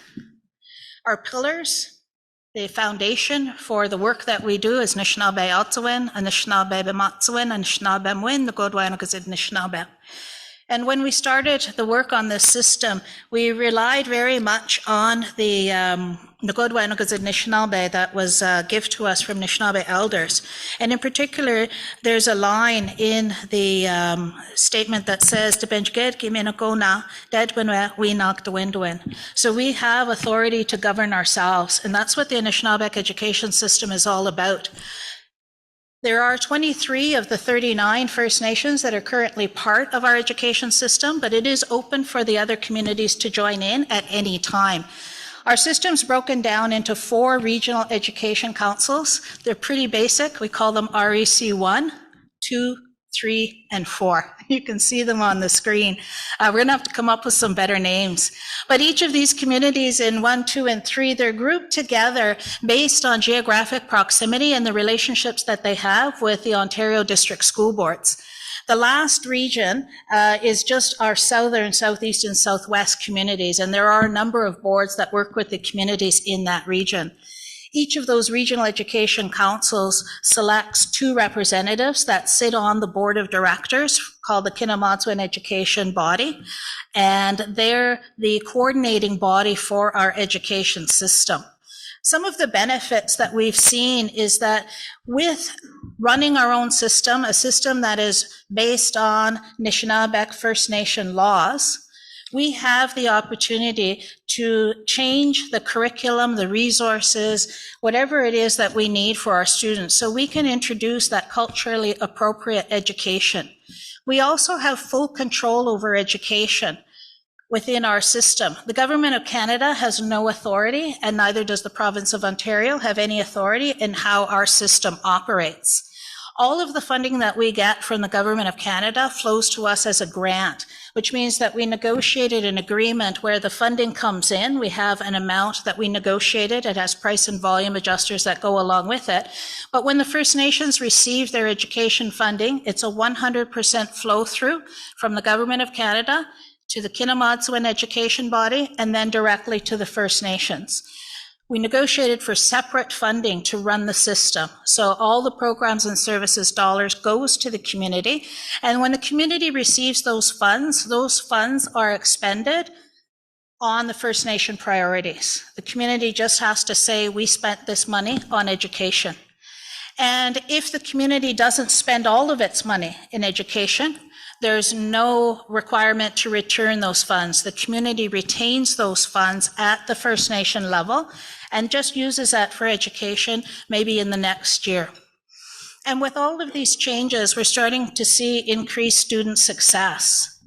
Some of the other benefits that we have in this agreement that we negotiated is that the Government of Canada can't take any funding out of the arrangements that we negotiated. So there's no unilateral authority by Canada to end funding, reduce funding in any way. If there's going to be changes, we have to agree to that. We have annual adjusters, so every year we adjust the amount of education funding by price and volume is the number of students that are in our system. Those amounts also include new funding. So you heard Angel talk about the adult education, the education transformation. When there are additional investments by the Government of Canada in First Nation education, we get that money into our system as well. We call that a general funding increase. So any First Nation who signed on to self-government, they don't lose anything by signing on, and the funding's not locked in time. There's always opportunity to negotiate for more funding. One of the biggest features of our agreement and what our leadership was very adamant on is that own source revenue, the amount of money that the community generates, would not impact our funding in education. And we have a clause in our agreement that says that. Doesn't matter how much First Nations generate in their own revenue from whatever that activity might be in economic development, that is not going to have any impact on our education funding.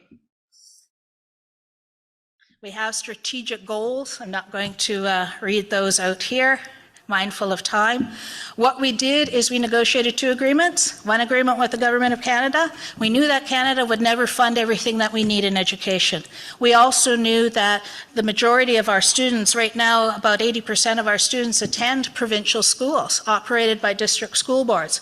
So we knew we needed an agreement with the province of Ontario. So we negotiated what we call a master education agreement with the Government of Ontario. And through that agreement, we secured additional funding to support Anishinaabeg student success and well-being. And that's new money, and that money we get from Ontario also doesn't impact what we get from the Government of Canada. There's no reduction there. So this is new money that's coming into our system to support Anishinaabeg students, whether they reside in school on reserve, or they go to school on reserve, or they go to school in the district school boards. So we have one self-government agreement with the Government of Canada. They recognize our jurisdiction. They provide us with funding. We have a 5-year funding agreement.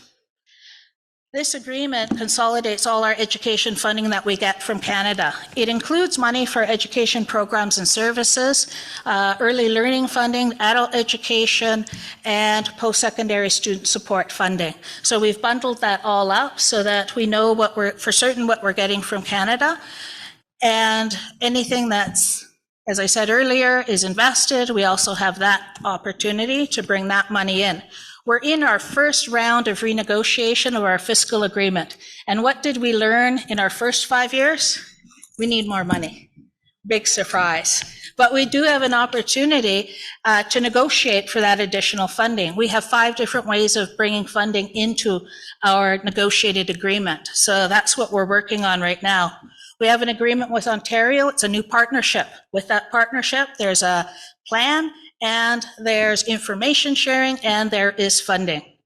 So we have had some success in self-government. We have a cultural competency program we've put in place. You can visit our website. We have an AES wellness portal that will provide educators and those supporting students with information on how to secure supports for students, whatever that might be. Special education guidelines, student transitions protocol. All of these documents are available on the website, www.aes-keb.com. If you go there, you can download those. We have education service agreement templates, guideline, and we just introduced a reporting racism tool that's new this year.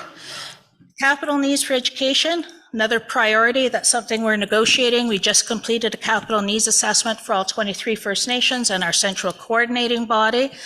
Lots of work is going on. I just want to highlight one project that we have. It's called the Nagambishami Fund. It's a pot of money that we negotiated from the province of Ontario to fund annual education-related projects within the First Nations. The applications can come from any one of the 23 alone, groups of communities, or from the First Nations with other organizations like school boards. And we've funded over 120 community-based projects since we started in 2018-19. These projects wouldn't have existed unless we had this self-government arrangement. And there's a lot of language and culture, land-based learning, and things that go on with this project. Youth priorities, number 1, who or why do we exist? Because we have students. And so students give us input on an annual basis at a forum that we hold. This year it's in April in Sault Ste. Marie. The students share their priorities with the Ministry of Education, the district school boards, and the First Nations. They say what they want, what they need.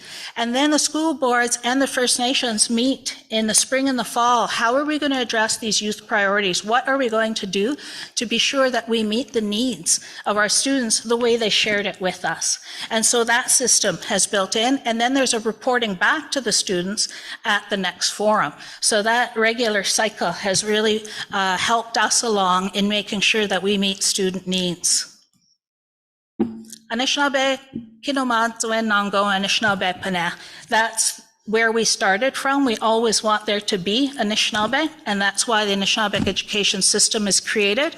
We have a number of language and culture initiatives that have been underway. We've recently established a private high school, online private high school, and our course offerings are Anishinaabe language courses. And the take-up, the need for that is great. We offered it first last year. We expected 21 students. We had over 70 register, and we had to stop taking registrations because we couldn't accommodate any more students.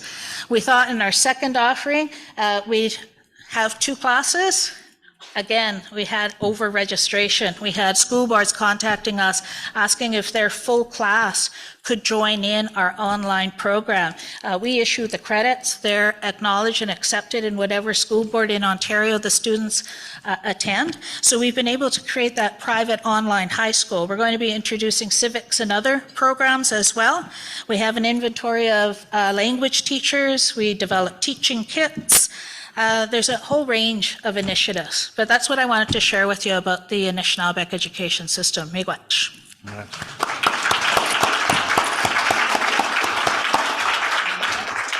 Miigwech, Tracy. So a great example, and thanks for being so concise in all that work. I know there's been so much work in undertaking and so many amazing things, but a great example of a self-government agreement that's negotiated, concluded, in operation. So fantastic. We're going to switch over to Leslie, who's going to give us a brief introduction into the First Nations with Schools Collective. Miigwech, thank you, everyone. Just want to thank the elder this morning for the beautiful opening, and also the COO leadership, both on the operational side and the leadership side, for getting us all together here today. If there's anything I've learned at my time here at the First Nation with Schools Collective, is the power of a collective, united approach. And I want to really just spend the bulk of the time talking about that achievement and the steps we're taking to keep that strong.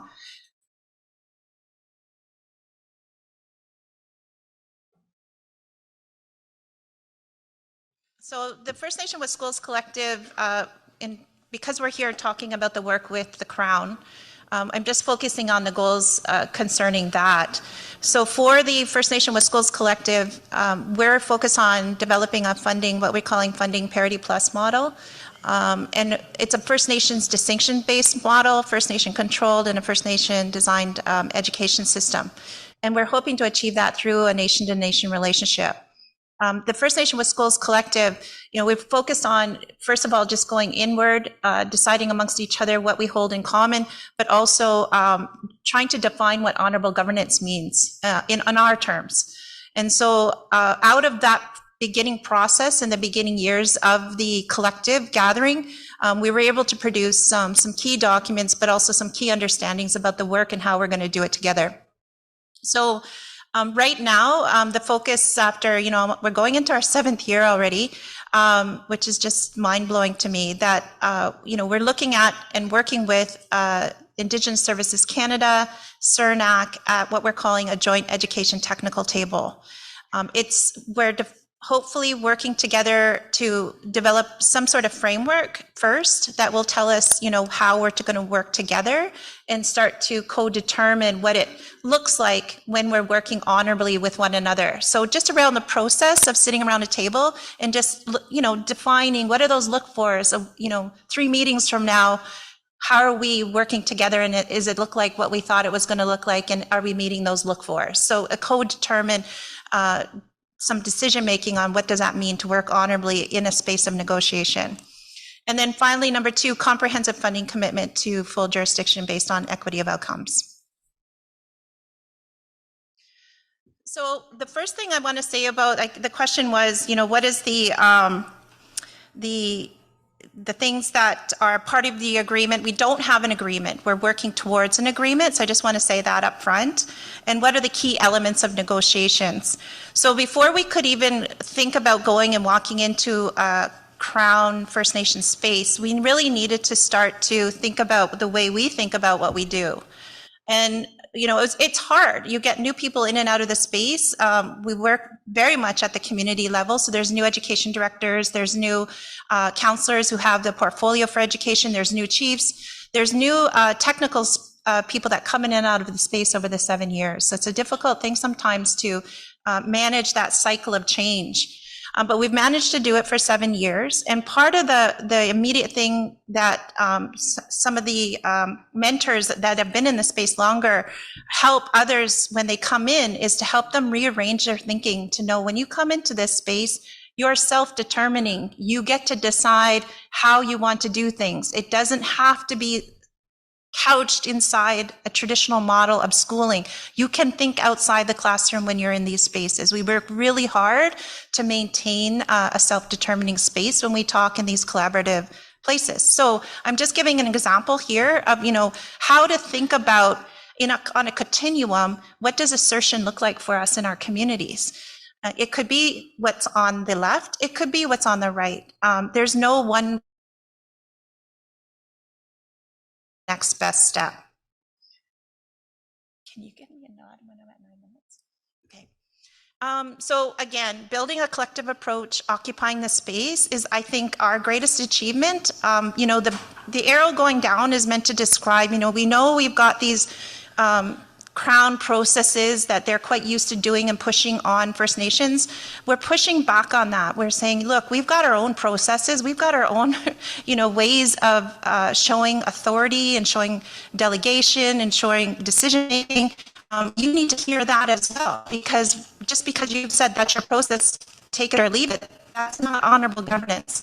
And so the collective has been pushing back on these spaces, occupying the spaces in a number of ways. But I think our key success in terms of creating a united approach for individual First Nation communities that are part of the collective is that, one, we always maintain you are autonomous, you're self-determining. This collective does not bind you in any way to one another. The only thing we do is we share, we network, and we work together on our common interests because we're stronger together. And so we call that occupying the space. The FNWC is known to jump in the fray on Ontario new legislation. We're known to jump in the fray when the UN Special Rapporteur is coming in the area.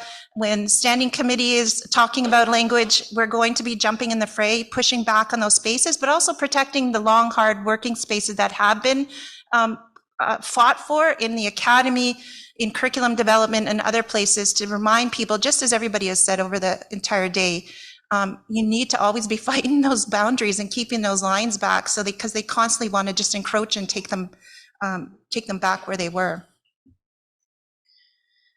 This here is just meant to be a timeline. This is a slide that we show to leadership that tells us how we've come to where we are at the Joint Education Technical Table. This is the table we sit with Indigenous Services and CERNAC, along with the delegates of each community that are part of the collective. Those meetings started in earnest in April 2021. We did a phase of information sharing. We did a phase of keeping the peace, we'll call it, because we did hit some crossroads. And we're now in a co-determined space of, how are we going to evaluate this? How are we going to evaluate this working together? Let's be clear, if this what it means to us, honorable governance, what does it mean to you to work in a nation-to-nation relationship? And let's just try to keep to those principles. So we're working towards a 3-day summit in April that's planned to work with leadership and talk about jurisdiction and talk about self-determination in our terms. That's, I think, the other achievement of the collective is that we've managed to maintain a coherent discussion at a community level around jurisdiction, self-determination, assertion. What does it look like for you at Oneida? What does it look like for you at Wikwemkong? How does it feel for you over at Sagamuk? And are we still all working towards an end that still fits your mandate and your vision of what it means to be self-determining in education? So we build the what I'll call the ammunition, the basis, the commonality, the unity in the bulk of the work at home. And then we bring all of those visions and those ideas into a concerted message when we sit at the JET table. We've moved to monthly meetings at the JET. So we meet every Friday, fourth Friday of every month now. This is just a schematic to help you understand the hard work it is to stay united when you're working, through political cycles, through change, through new funding announcements, through new policy processes that often look like great sparkly candy out there that, we want. You don't know if you should hold on to it, grab onto it, break away, stay together. It's all It's all part of the work in governance, and we get that, and we've managed to keep the tides of all of that change and keep going. It's not easy, but at the same time, it's also has to happen. It's so important. One of the things that we are working towards, like I said earlier, is a funding model that makes sense to us and speaks to us. The current one does not. The current one is based on a provincial model of school boards. We are not school boards. And so one of the core principles of the collective is that we want to separate and not attach to another jurisdiction policy. We don't want to be dictated by the province about what our model is to fund and what it isn't. So it can inform it for sure. We can look at it to inform us, but it shouldn't at all have anything to do with our model, except when we decide it does. So that's one key principle that we're fighting really hard to keep on the table here with our discussions at the Joint Education Technical Table. And this is just a schematic. It's moving, it's living, it keeps changing in terms of what has to be thought through when we're talking about a funding model that makes sense for First Nations, given the historical trauma that's been and the genocidal education policy that is what has taken place here in Canada. Okay. Yeah. Oh, you got okay. Thank you. That's great. That's it? All right, you did it. Okay. Thanks so much. There'll be lots more opportunity to jump in, Leslie. That was great. Thanks for sharing that 7-year journey. That's it's incredible to think about. Yeah, where did that go? Okay, we're going to jump into a different type of agreement. And thanks for coming all this way for Daphne and Carmen to talk about I'm going to say KTCEA, but you can expand on it. Thanks. Thank you, Jared. First of all, I just want to say I was super impressed with the caliber of presenters in the last couple of days. I'm just like writing everybody's names down, texting my people back in Alberta and saying, we got to get this person, that person. So just so impressed with the work that was done around putting this forum together. We just want to share our journey with developing our REA, a regional education agreement, and some of the benefits and the changes and what we're working towards, of course, ultimately is student success. So we're just going to share that with you in the next few slides. And I just want to also say, immersion works. I know that there's a lot of talk about it. I'm a product of immersion. I grew up in a city, and from circumstances, I had to move back in with my grandmother, who spoke nothing but Siksika. And in 2 years, all of us, my 6 brothers and sisters, were fluent. So it does work. So I just wanted to mention that. So a little bit about the history of KTCEA. KTC is Kataskinaw Tribal Council, and it has been in existence since the mid-1990s.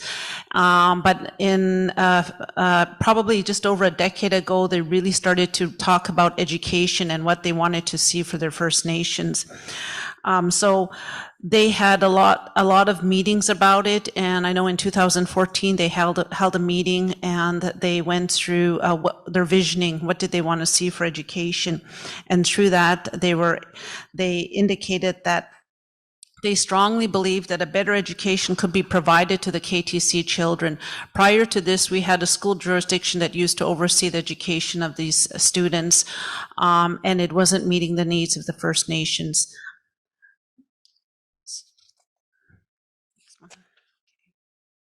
So if you look at this slide shows a timeline and the history of KTCEA. It reflects the journey the KTC nations have taken to create a First Nations-led education system. The Cree syllabics on the bottom left is the KTCEA vision statement, excellence in Indigenous education. If you look at any of our documents, you're going to see prominently the syllabics and the Cree language prior to any English being shown, because we are making a statement that the Cree language is front and foremost in what we're doing. The statement on the top right acknowledges the years of work by KTC leadership towards the vision of a single First Nations education authority for students from the KTC nations. So the steps taken during the journey from 2012 to 16 included agreements with the provincial and the federal governments, and ongoing consultation with the communities led by the KTC Education Committee.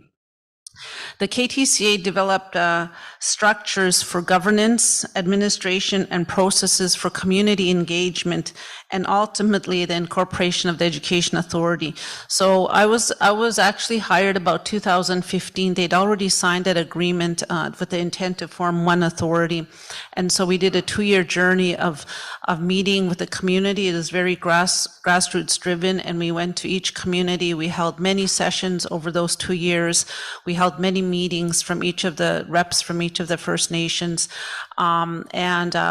At the end of that 2 years, they did pass unanimously to develop this authority. So in 2018, we took over the administration of the schools.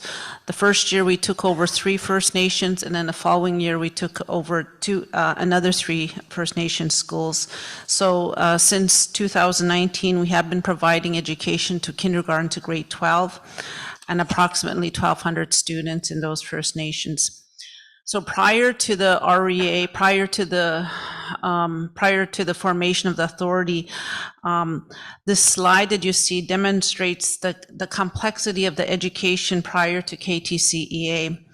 There was very obviously a lot of inequities and inconsistencies between our schools. Some schools had very limited access to services and resources. We are semi-isolated in northern Alberta, and the nations are small, and they didn't have a lot of services being provided to them. The pay and the benefits between each of the nations varied widely, and it really affected staff retention. Limited funding meant it was really difficult to operate and maintain the school buildings and teacherages, because we have teacherages at each of our schools. Teachers have to come to live in a community. And so we had a lot of issues with recruitment and retention of quality staff. Technology varied drastically and had very outdated equipment. And then the limited second level services meant we couldn't offer things like speech language pathology, PT, OT, all of that was very, very difficult to get. So I'm just going to turn it over to Carmen here. So our REA was signed in 2019, Minister of Indigenous Services Canada at the time, and our chiefs.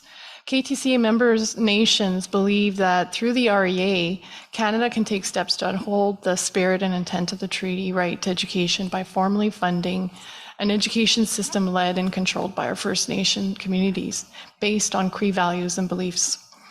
The REA outlines the roles and responsibilities of KTCA and the Government of Canada. It recognizes that KTCEA as the education authority delegated by the 5 First Nation members, and affirms existing Aboriginal and treaty rights of KTCA First Nations.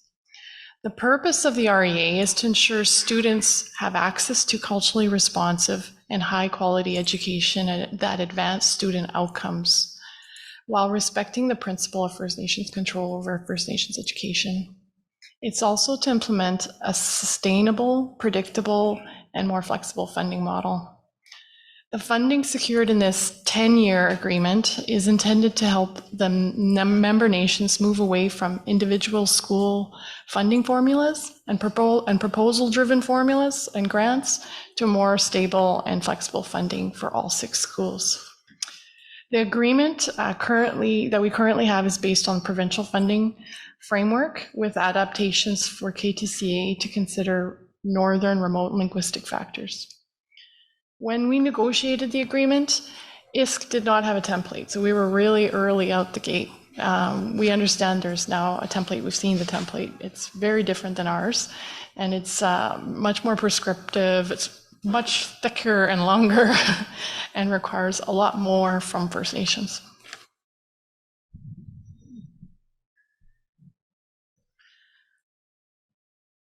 So with the creation of the authority came many benefits for students and communities. We had a stronger organizational structure and a governance structure, and that was controlled by the First Nations.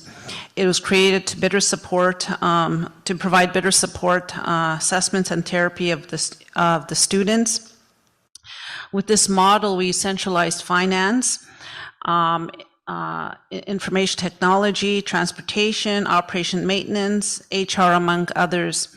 Collectively, this resulted in huge savings, cost savings that can then be invested in better supporting our students, including second-level supports.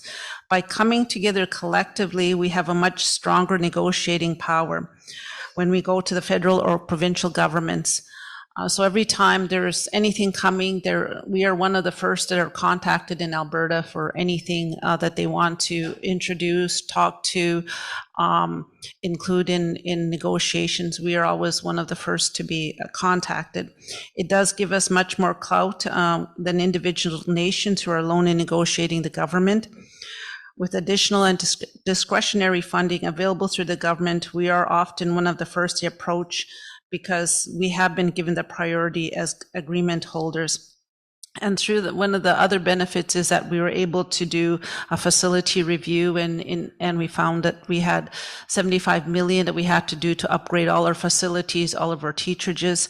And through that, the government did make a commitment to address those over a period of time. We have a financial management plan. We also have an HR plan that includes training and PhDs. We just recently graduated 17 master's students from the University of Alberta. In education, transportation, we ended up having to replace many of the buses, so we now have 15 updated buses. And student services, we were able to secure specialized services, and they have access to everything. We have a lot of agreements with Edmonton, with autism, with our speech. We have psychology services. Everything is now provided. And we also have a records management system, so that we have a lot of the records get lost. Even CUME files that we have of students, a lot of them were not filled out properly, and we're able to issue a lot more credits because there was just so much change in school staff. Sometimes they were not being supervised properly to ensure that the kids get all the credits. Anyway, so that's some of the changes. If you look at this next slide, this shows the geographical span. So you can see how isolated we are. There is 8,200 square kilometers in Northwest Alberta.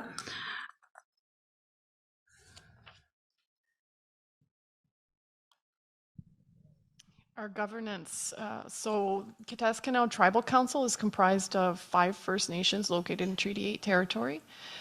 And that includes Loon River First Nation, Lubicon Lake Band, Peerless Trout First Nation, Whitefish Lake First Nation, and Woodland Cree First Nation.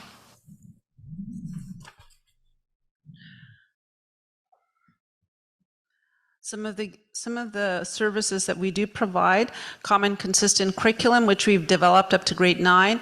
It's our own curriculum. We will be doing a presentation on it tomorrow. So if anybody wants a bit more information, it's all based on land-based learning and Cree ways of knowing.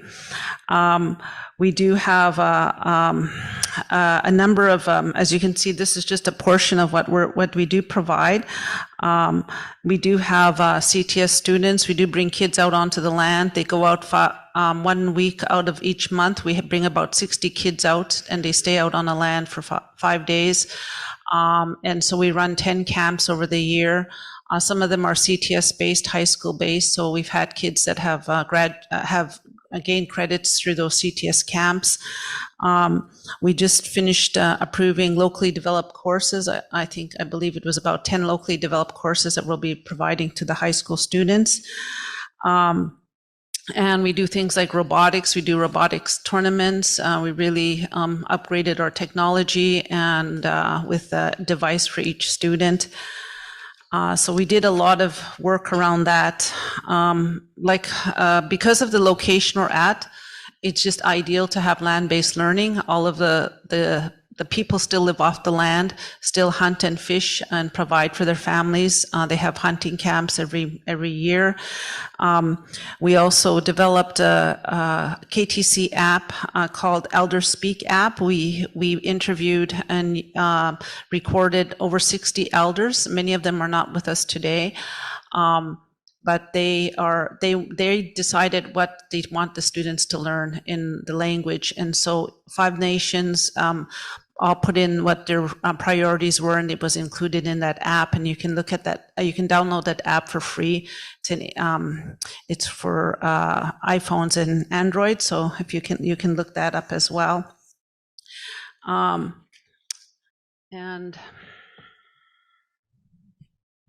so our speaker this afternoon was talking about reporting, which is interesting. Just go back for a second. We received guidance and oversight from our tribal council, KTC, and input from KTC Nation through our surveys and our elder and parent advisory circles and committees like the Land-Based Learning Committee, which includes elders from each of the nation. We mentioned like the REA, the reporting we have under the REA is our reporting priority is to communities first. Clear and consistent communication with parents, teachers, elders, leaders, and other community partners. It's absolutely essential to be successful. But one of the things that we were able to negotiate in the REA was one single report. That community report is also sent to Canada and Alberta. We also have an agreement with Alberta that provides enhanced funding. So we use that single community report to Canada annually and to our communities first.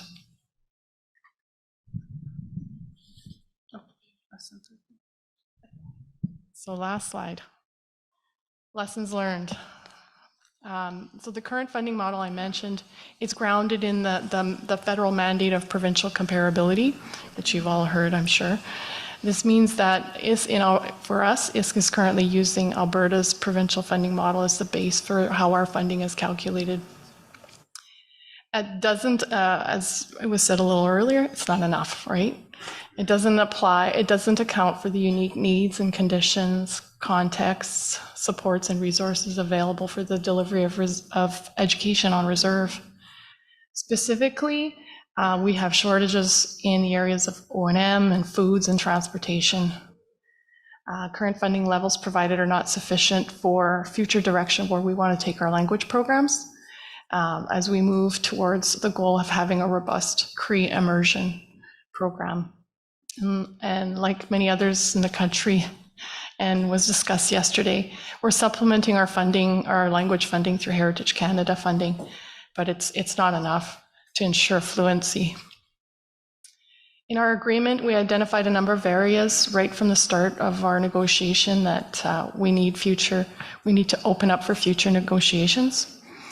And that's slow. Those ongoing negotiations after you've signed an agreement are slow. We're still working to make progress. And one of the big lessons is, get as much as you can in your agreement as possible right from the start, because the future negotiations are tougher. Over last year, we've been working on the development of a needs-based funding model, so very different than the provincial funding model, and it's specific to KTCA. This model, we've submitted it to ISK, and it's currently being included as part of the cabinet request for funding next fiscal year.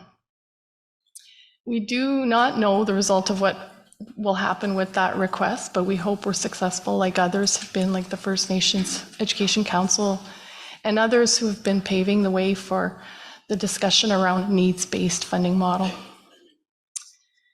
We can say that the REA for us, Daphne mentioned, opened the door for those needs-based discussions to happen. And we hope that it opens the door for others as well. Thank you.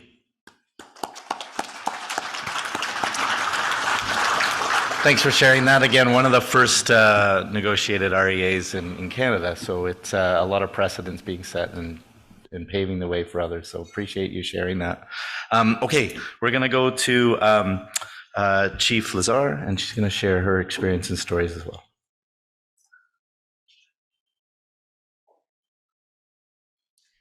Okay, so like I mentioned earlier, I'm here to talk about the regional education agreement that Kahnawake, in collaboration with the First Nations Education Council, had signed on to as of spring last year.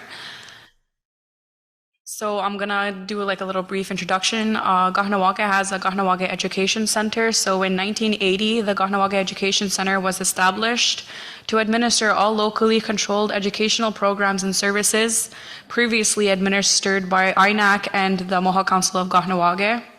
In 1988, the Kahnawake Education Center assumed complete control over all education programs and services when the administration of federal schools was transferred to the Kahnawake Combined Schools Committee.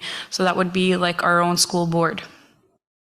The KEC, which is the Kahnawake Education Center, administers and operates 3 community schools that are located within the community is Garanyanyuha, Zi Yundari Hiwayan Stakwa, Kadari de Gakwita, which other people say Katari de Gakwita School, and the Kahnawake Survival School. So the 2 first ones are elementary schools, and the Kahnawake Survival School is the high school that we have. The KEC also oversees all programs and services for Kahnawake students attending elementary, secondary, and other post-secondary institutions within the Greater Montreal area, as well provides services to Kahnawake students who attend programs and services at post-secondary institutions throughout Canada and the United States and beyond. So the FNEC, which is our First Nations Education Council, is comprised of 22 communities throughout Quebec. So in the spring of 2020, the Kahnawake Education Center, representing Kahnawake, along with 21 other communities, signed on to the Regional Education Agreement that included a funding formula that was created by First Nations for First Nations that provides stability and funding security for our education. The focus of the funding was on primary and secondary education. This exponential amount of $1.1 billion over the next 5 years is just the starting point for implementing education programs that will support the academic success of First Nation students. As we know, it's a challenge to define the roles and responsibilities in funding models, especially on behalf of the federal government, but this agreement defined those as a pillar to the agreement.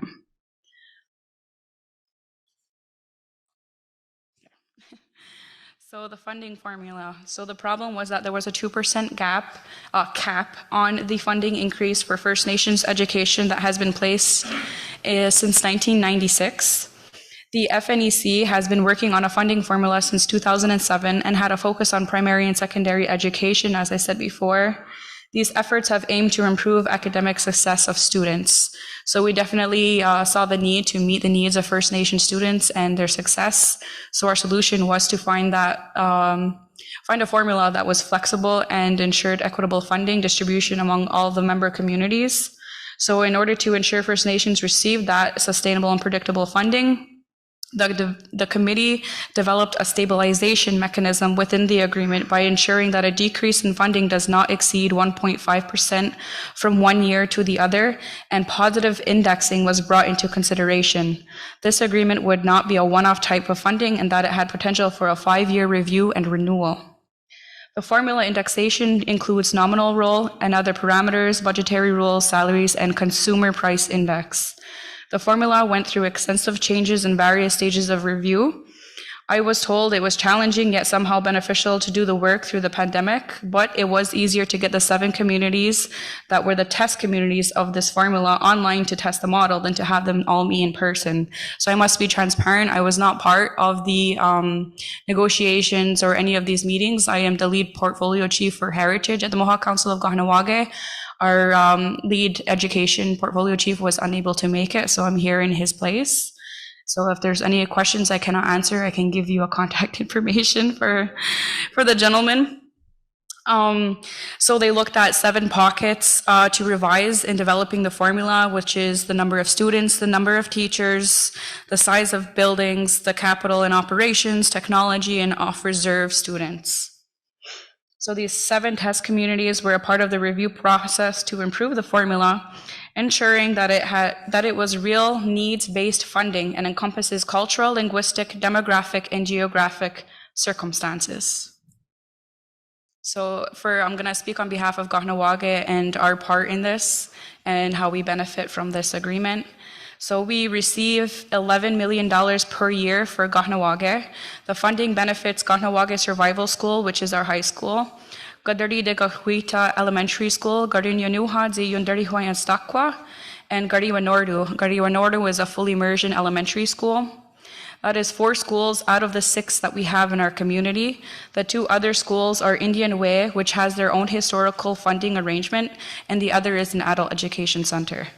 The benefits for the schools include ensuring that there is support for education staff in terms of fair and equitable remuneration and professional development opportunities, as well as supporting curriculum development to support preschool immersion, Ganyak Geha, which is Mohawk as a core subject, Native Studies, and Indigenizing Quebec program of study. For parents, they benefit from having school-based before and after school care and access to specialized resources to meet the needs of students. The funding also increased services for students attending schools outside of our community. So we have students attending provincial schools, and the funding supports a liaison officer to work with students and transportation as well for those students. What is still needed, however, is an adult education funding methodology and post-secondary funding. However, the Kahnawake Education Center is still working to find ways to further their support to all students, no matter the level of schooling. Some of the challenges that we face in Kahnawake is unique, as Quebec is a very unique province, and they want to assert their own sovereignty and their own nationhood. So as of last year, they passed a bill that was Bill 96, which was, I guess, the piggyback law onto Law 101.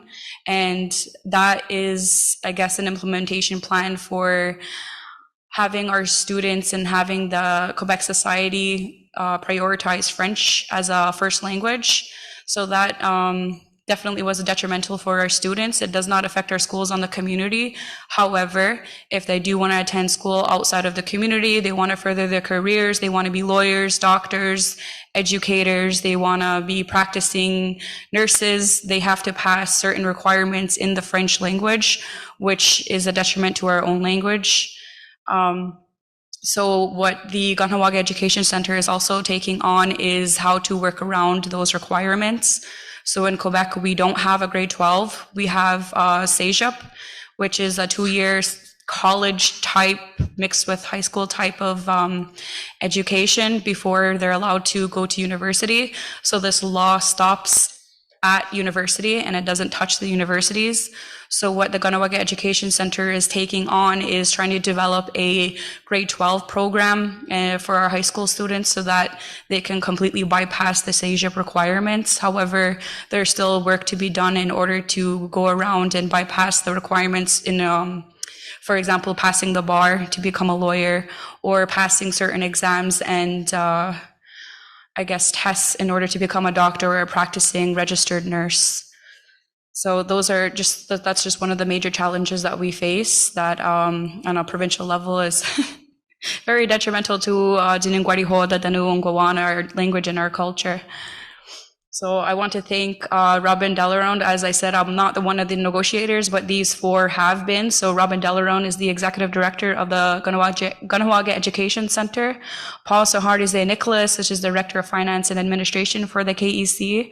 Chief Harry Rice, who is the lead portfolio chief in education, and Chief Ross Ventura, who is the portfolio chief in education. And I couldn't believe that none of them were able to make it, but I'm happy to be here and happy to answer any questions to the best of my ability. Nyawa goa.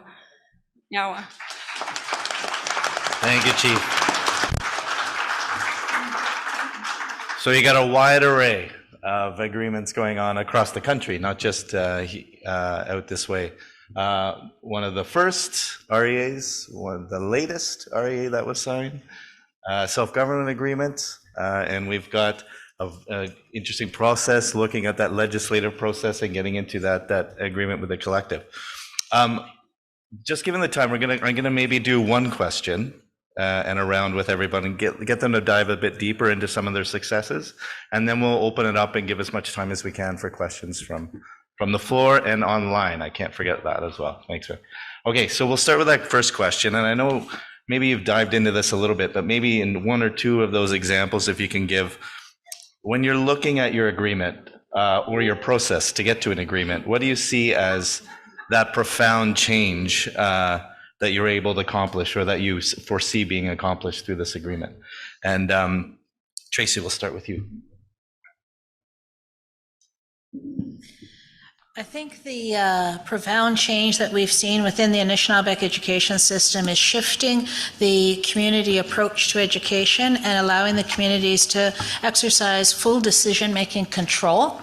And we streamlined the reporting processes. So the First Nations reports in education funding, for example, is they just have to report that they spent their money in education, that their post-secondary money was spent, and if they have a surplus, that they intend to spend it in education in the future. So basically it's 3 lines. So when you have that much control and that much flexibility, it requires a change in thinking, because there's not budget lines anymore that are dictated by governments outside of your own nation. And so I think that's the profound change that we've seen over the 5 years since we've implemented self-government, is that community control and the change from year 1, when everyone was just like, okay, we got our money, but we're going to do exactly what we did before we were in self-government. And so we've been able to see that shift and change in the 5 years since our effective date. Excellent, thank you. Leslie, what do you think as these profound changes you see forthcoming, maybe since you don't have the agreement yet? But I think just the opportunity that's been afforded me here today, there are collective members in the audience. I didn't tell you who's part of the collective.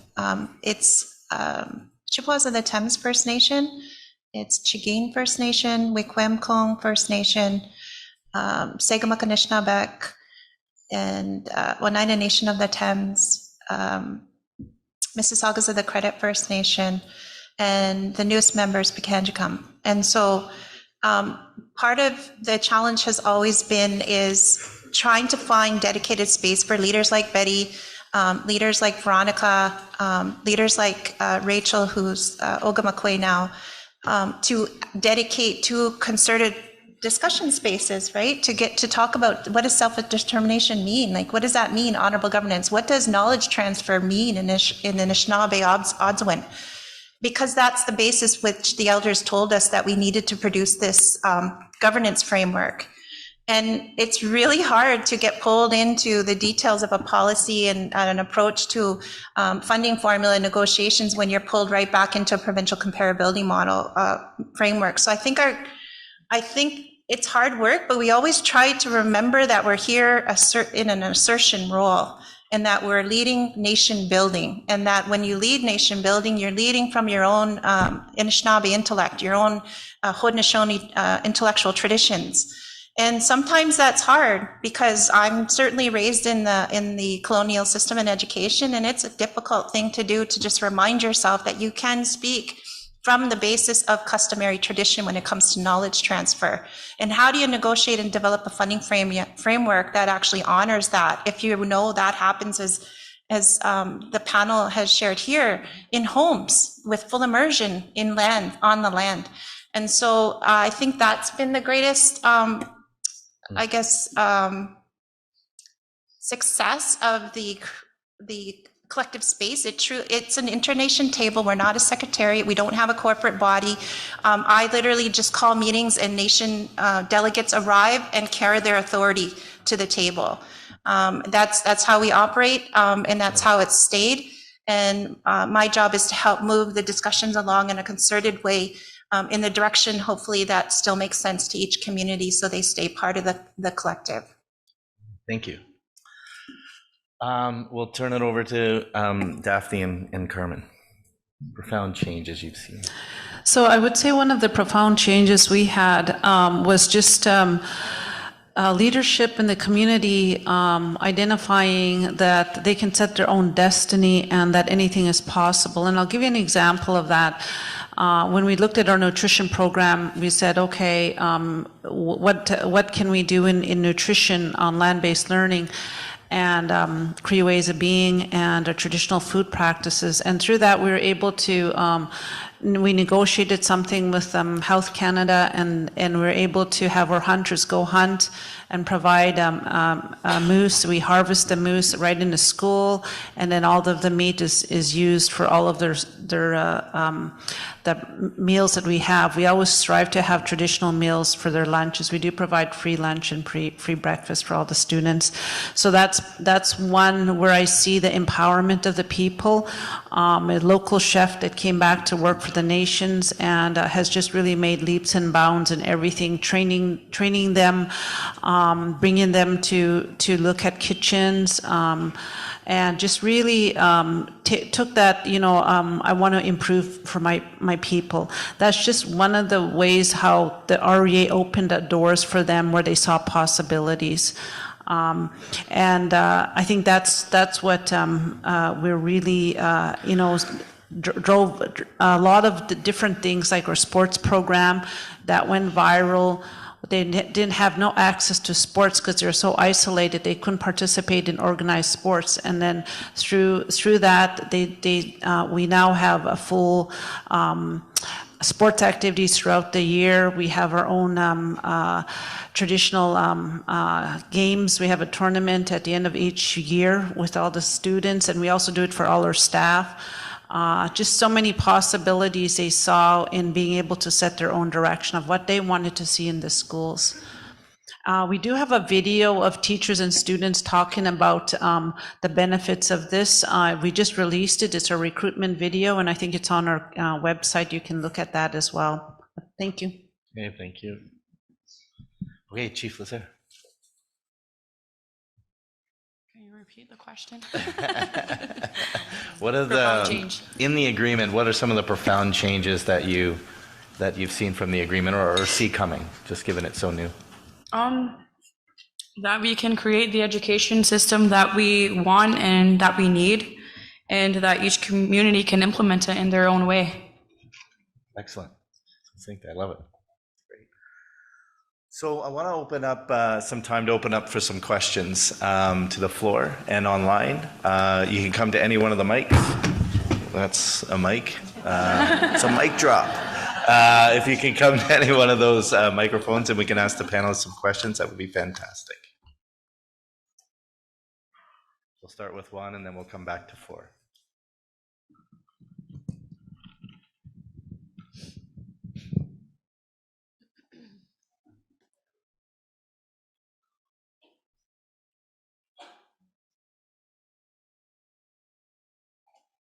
Sorry, just for the interpreter.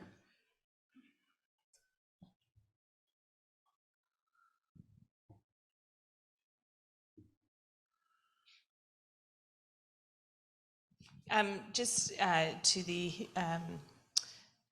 to Daphne and Carmen, just wondering, in your collective, you're using, sorry, the interpreter, it's the end of the day, and I'm not going to say a whole, sorry, sorry, my apologies for that. I'm just curious, within your obviously, Cree is the language that you're of instruction, is that correct?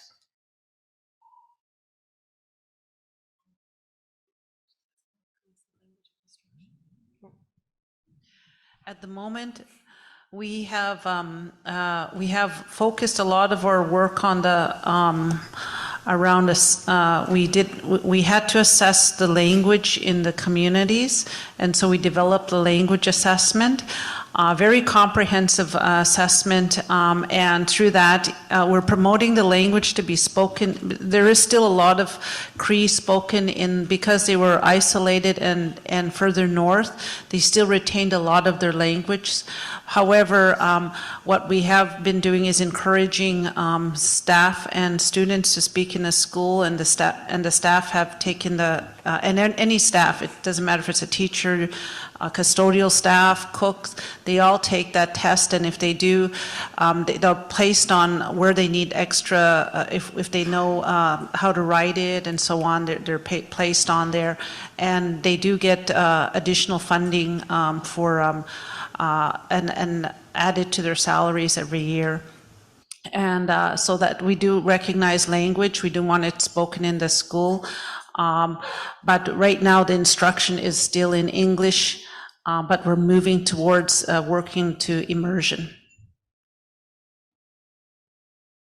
So just to add on to that, is there some consideration of adding sign languages as well, the Cree Sign Language? That's a really good question, and I know that they've talked about the different modes of the language, and I know that that is one that we still have a lot of work to do around. And I have to share a story because I talked about my grandmother, and my grandmother, how she communicated to us through sign language. It wasn't just a language, because she spoke the old Blackfoot from Siksika. I'm from southern Alberta, and she spoke the old Blackfoot, and part of it too, when she spoke, she also used a sign language. And she was actually able to communicate with other people that were Cree, because they knew that some of that sign. And I think we've kind of lost a bit of that, and that's something that we need to start working towards. So really thankful for that suggestion.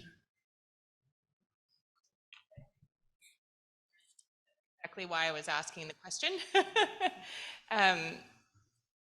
And there is a deaf Indigenous woman, Crystal Wolf, who is Cree and lives in Alberta. And I've really been getting after her to work within her community to look at revitalizing those sign languages. So I would really like to pass along your contact to her. So Yonko, for your time. Excellent, thank you. Thanks for that question. And it's a good reminder, if you just make sure, identify if it's a question for everybody or maybe someone specific on the panel. So over to microphone 4. Can I take this off? I think so. I'm too short to ask a question comfortably there. So Ani Kinuia, Rachel Mendo of Indigenous, Giman Dawi Kwemkong Makwadodem. So hello to everyone. My name is Rachel Manitowabi. I'm the chief of Wikwemkong unceded territory, and I am a member of I belong to the Bear Clan. My question is more of well, I don't know if it's a combination of a question, a comment, and a sense of urgency. I want to, I've been moved to say these words because I've been thinking about this topic for quite some time lately, and it's something that for me is very worrisome, and I want to be able to maybe use the topic of the keynote speaker in some of his Star Wars analogy for all of us Jedis here, the Death Star, and to awaken the Force. But this may not be the proper way, but I feel compelled to say this because there are so many technical people and so many people from many different territories that I think need to hear this message. And also, it's nice to hear from our sister from Siksika. I had a chance to visit there one time, and it's an awful lot like where I come from in Wikwemkong.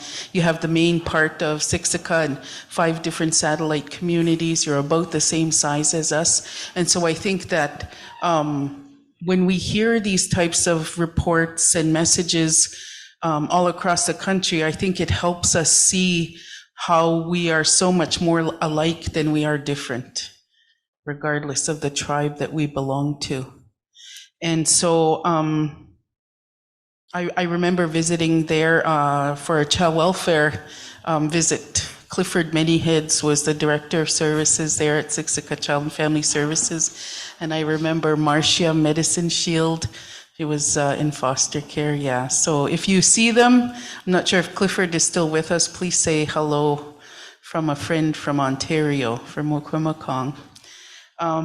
So what I would like to maybe say to the panel is, and to everyone here, is that while we're trying to assert and aspire to better funding, future funding, something that is more reflective of who we are as Anishinaabe people, as Indigenous people, we also have a very stark reality that's on the on the horizon. I'm still stuck in Star Wars.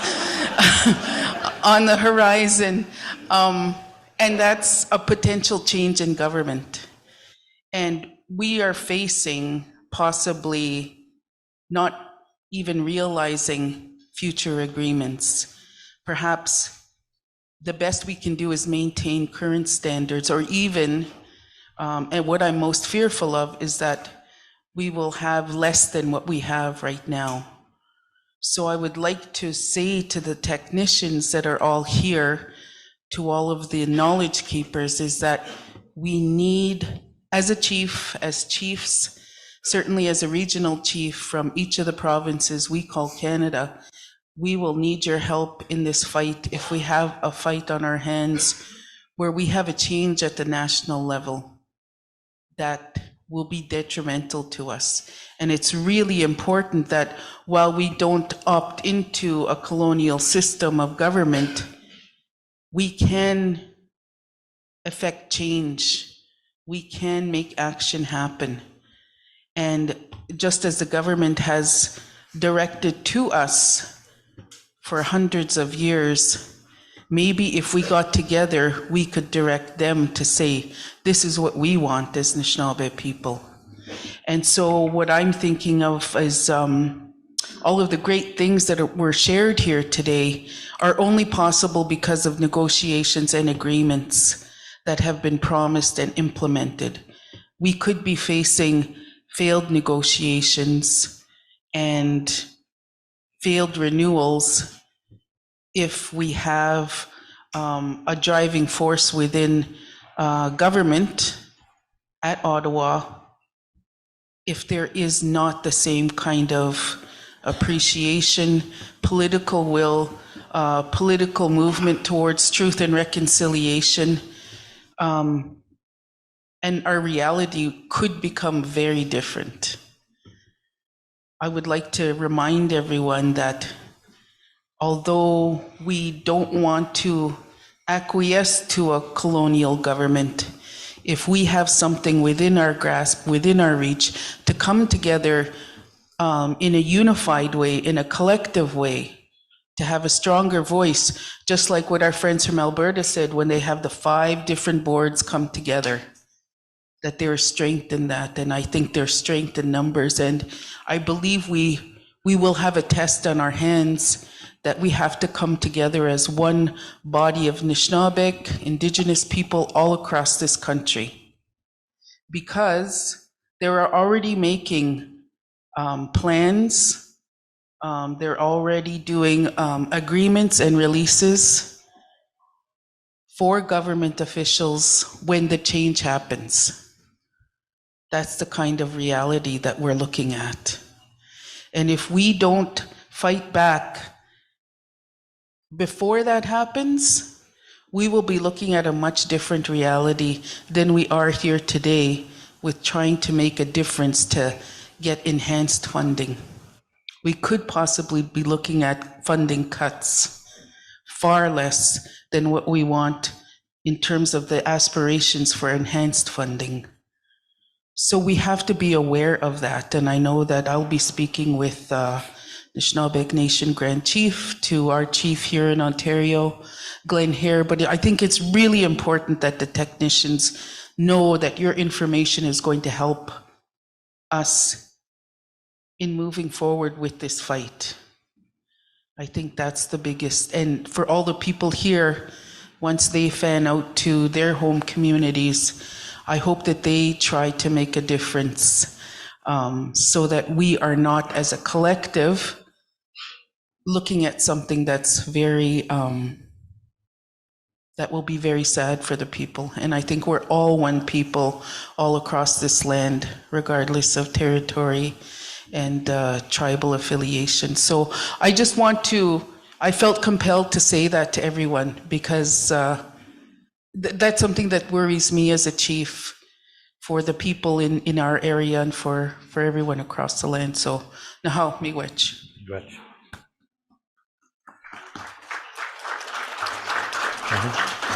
So, thank you so much, Chief, for the comment. Any comments? I know it wasn't necessarily a direct question, but any comments from the panel on that? We're good. JC?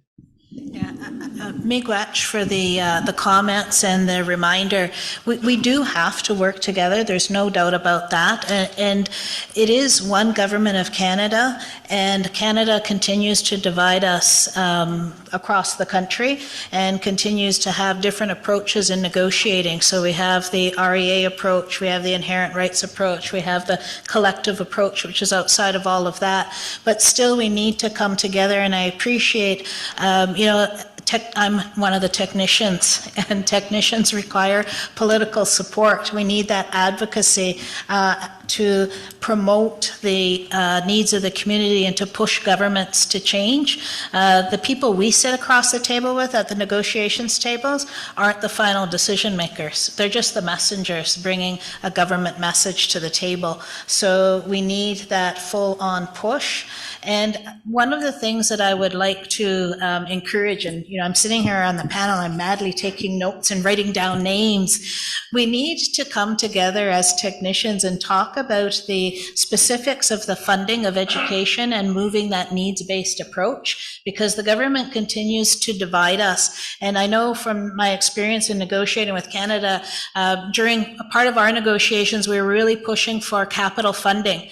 And we knew that Mi'kmaq Kinamatniwe, the Mi'kmaq group on the East Coast, they had capital in their self-government agreement. And Canada kept telling us at our table, there is no capital in self-government agreements. So we went to negotiations one day, and we actually brought some Mi'kmaq negotiators with us. And the federal team basically said, well, we're not talking today.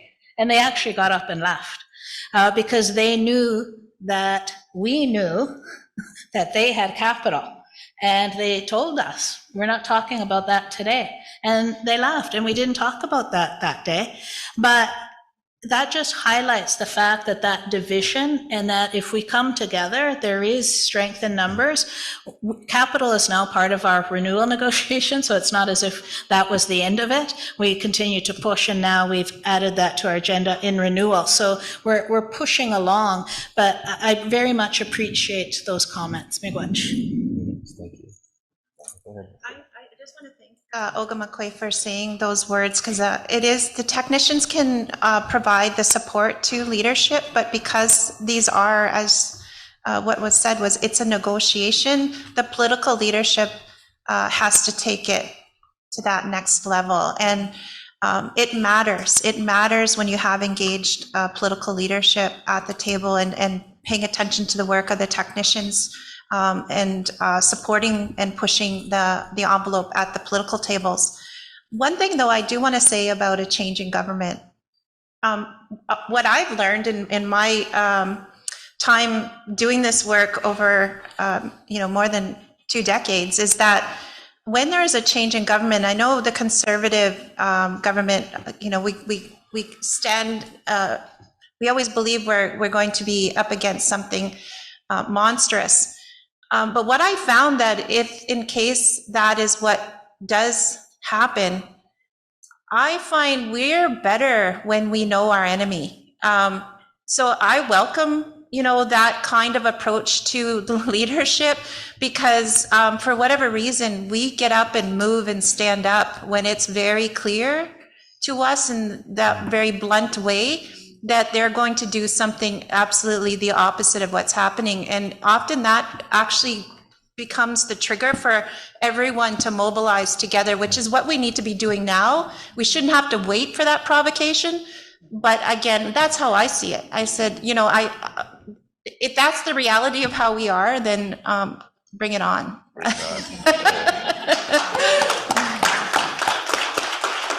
So if we can squeeze in one more quick question, that would be great. And Mike Ford. Sego, everybody. My name is Audrey Paulus Bobbury. I'm from Six Nations. And I thank the panel up there. It was just wonderful information that you shared with us.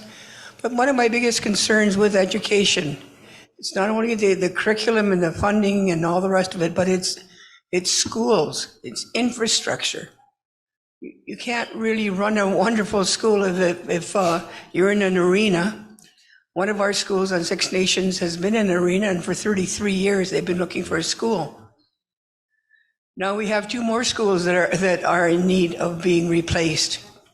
So I guess my question is, what is your plan for getting schools talked about? Because every time you talk to a federal employee about getting a new school, they say, hey, you have to wait and be on the national list. And I recently discovered that there is no national list. So we just keep staying in one place over and over again, like 33 years. So what is the answer? What are some of the answers that have been found productive? Yeah. Anyone want to take that on? Yeah, go ahead, Daphne.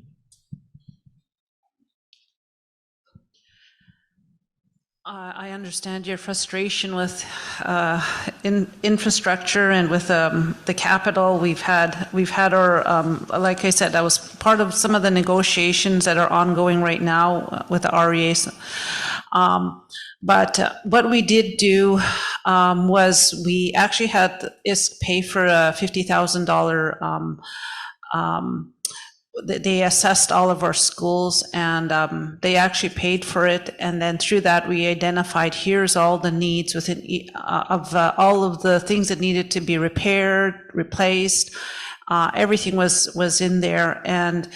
And when we did that, then we also said, well, since you paid for it and you understand and you accept the results of this, then you need to honor it and you need to start paying on it. And so it seems like when we did that approach, they may not always have funding right off the bat, but with surplus and so on, we're always up first for that. But it is not the best way to deal with it, but that's the way we've been dealing with it. It should be something as a right to demand, because in certain regions, the circumstances, the environment is different. And where we are, there's lots of mold, mildew, because all the communities are near the big, beautiful lakes, but with that, you have a lot of that. And so it depends on what region you're at, what geographically you're situated at, would dictate what kind of supports you need. And so we know that is an ongoing fight that we have.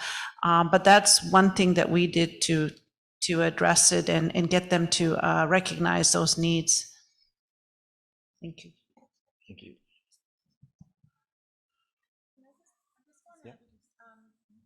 Sorry, I left out Six Nations of the Grand River. They are an observer to the First Nation with Schools Collective.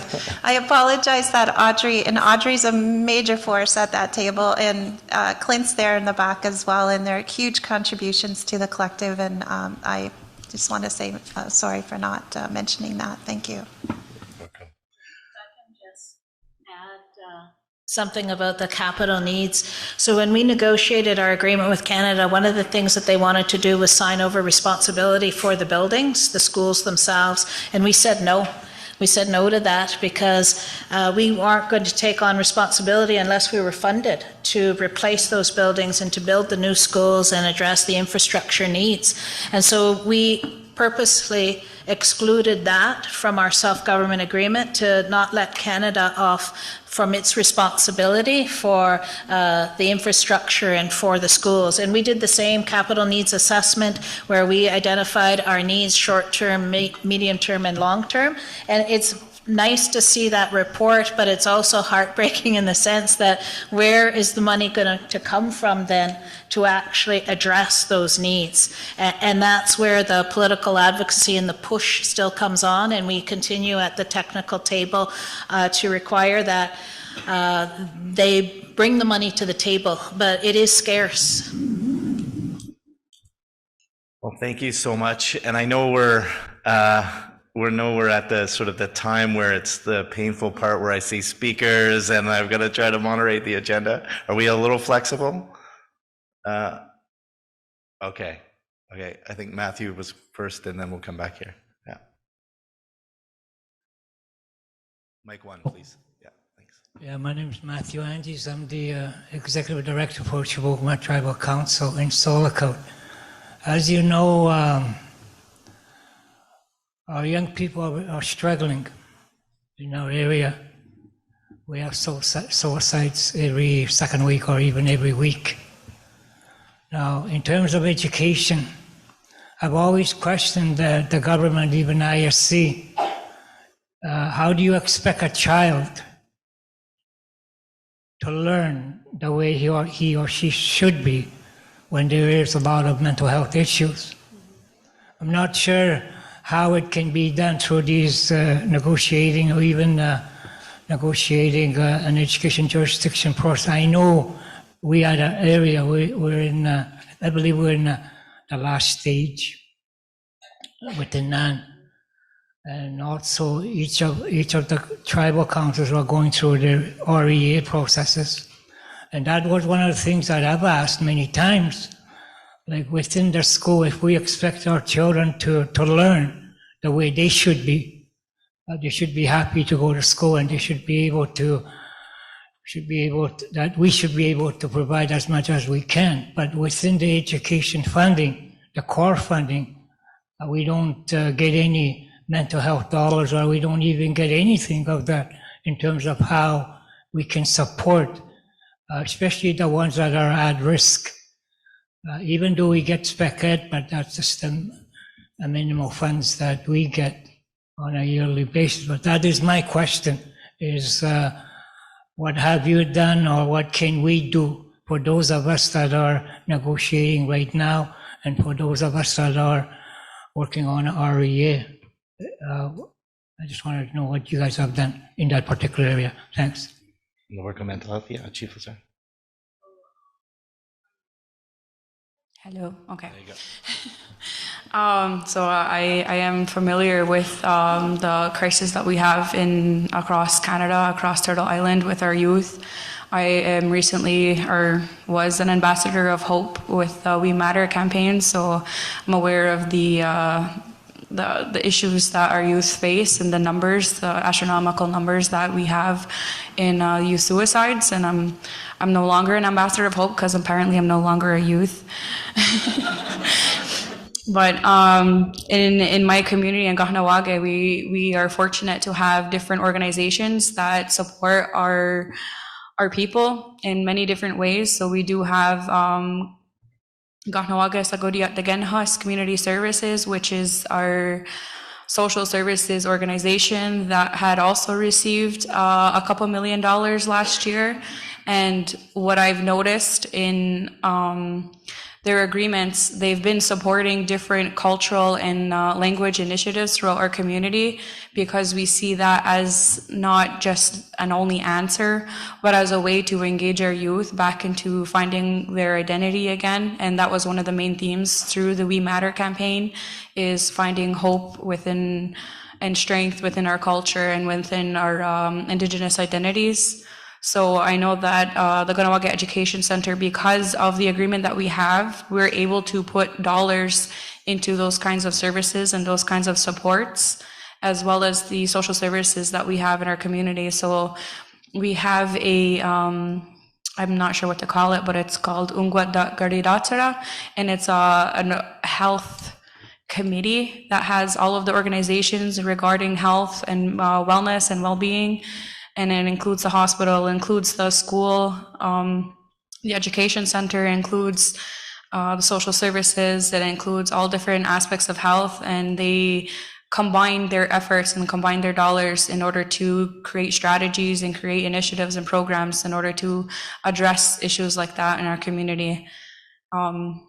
So I think working the cultural and wellness into your agreements would be a good step in order to be able to be flexible with those dollars and apply it the way that you see fit in order to address those issues with suicide. Okay, real quick on the last statement on 4. Yeah. Really quick, yes. Thank you. I don't think I made myself clear, and this is what happens when I try to be diplomatic, so I'll be more direct. Our veterans fought in each of the world wars for us to be able to exercise something within this democracy of freedom we call voting. So what I meant to say earlier, and probably should have said it like this, is that because our veterans died for that, go out and vote. And when the political parties come to say and ask us for their vote, we can say, this is what we want. That's it. Excellent, thank you. So again, I really thank you to everyone on the panel today. I mean, I think the message overwhelmingly was we're stronger together, and having the opportunity to learn from all of you. I know there's many regional agreement discussions happening within all your territories, so hopefully you sort of resonate with some of these models, some further conversations with everyone today. So again, thank you for your leadership. Thank you for your vision and trailblazing, because I know that will help everyone here sort of lead the way. So on behalf of Chiefs of Ontario, thank you very much.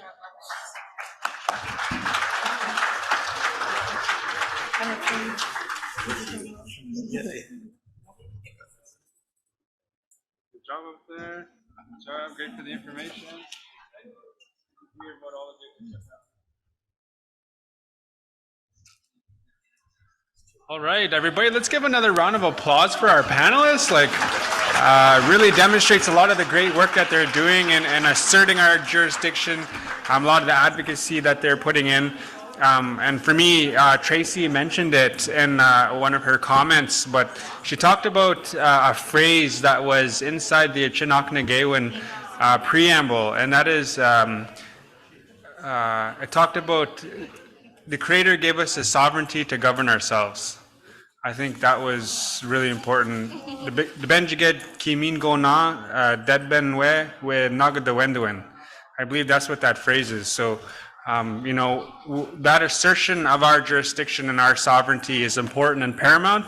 And here you see a lot of our technicians and our communities are doing just that. So, and the different avenues to achieve that as well. So, really great work that's happening, from the Anishinaabeg education system, First Nations with Schools Collective, as well as our friends from the West, KTCEA, and as well as the Mohawk Council of Kahnawake. So really great stuff, everybody. So we do have some closing remarks that we have, door prizes as well. We have 2 door prizes that we're going to be giving away. But also, I just want to make mention for all of our folks and participants online as well. I just been made aware that using that Slido app, so when you log on, there are options to ask questions.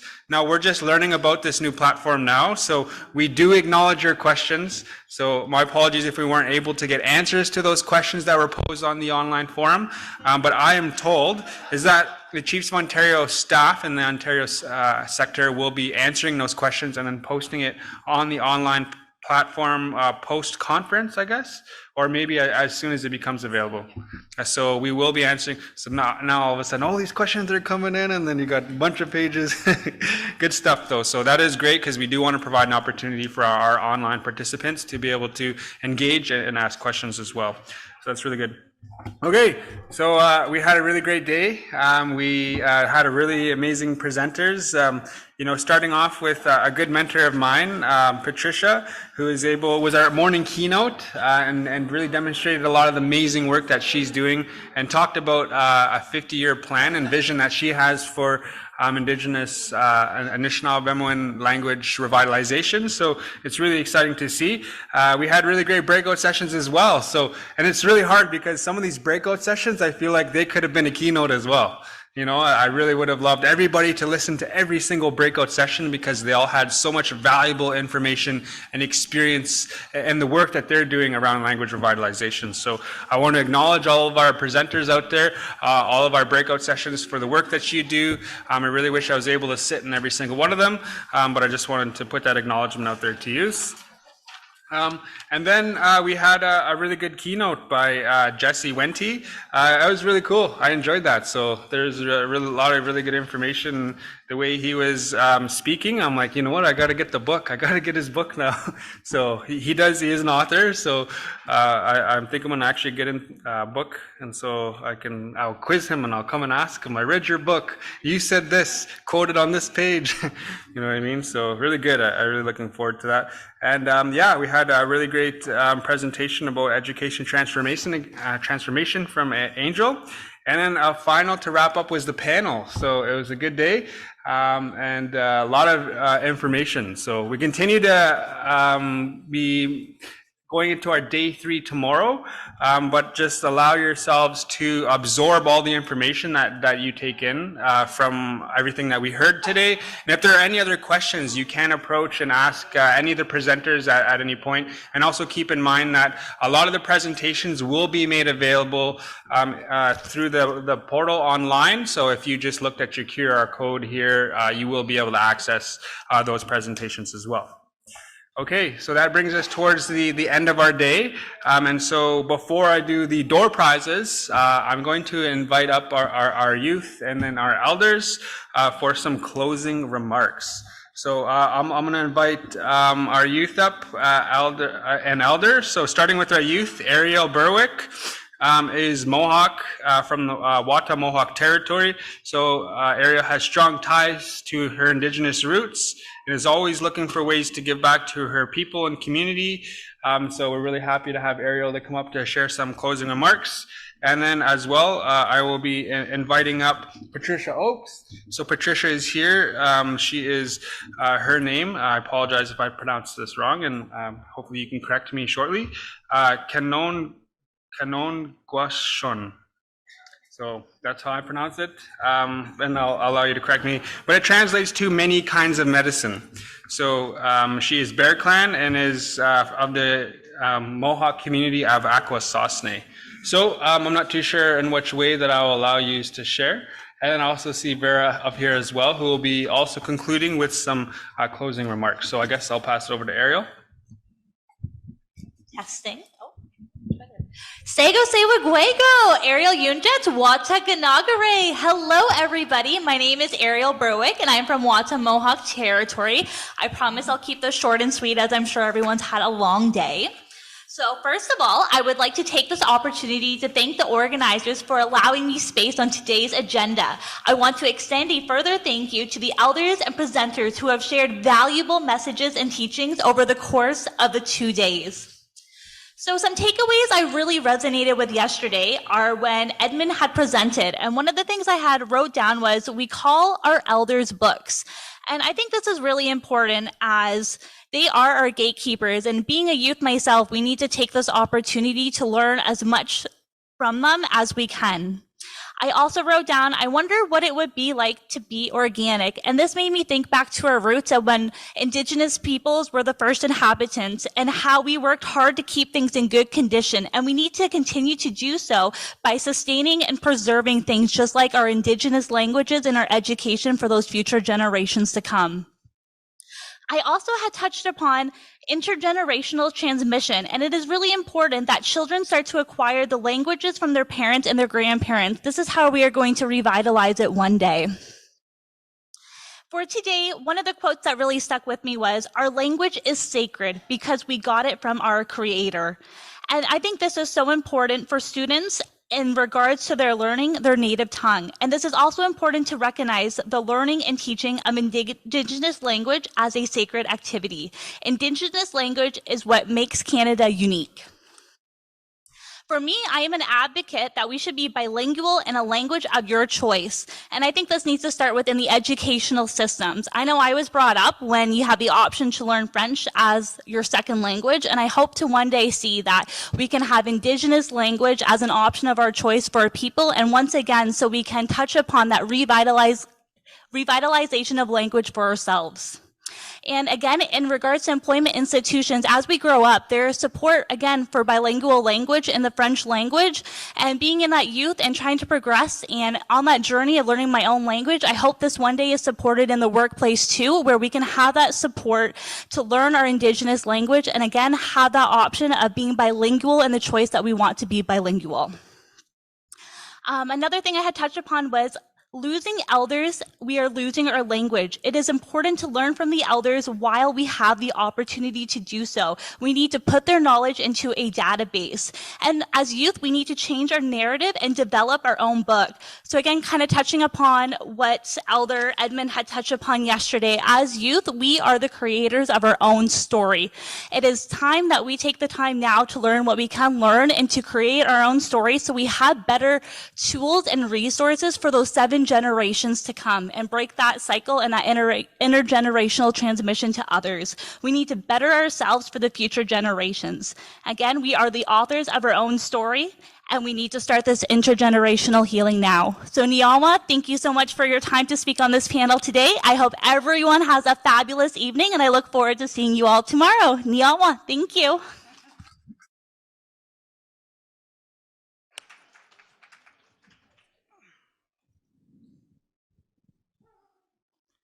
Sego Sawagwego, Paddocks, Dana Ganagwaza, Youngets, Works Galawage, Akwesasne, Ni'i, Nedawigino. My name is Pat Oakes, and I'm from the community of Akwesasne, and I'm really happy to be here. And I'm telling you, I am exhausted. It's been quite a phenomenal day, especially after listening to the last panel of those strong, intelligent women up here. Like, do we have power, us women, or do we have power? Unbelievable.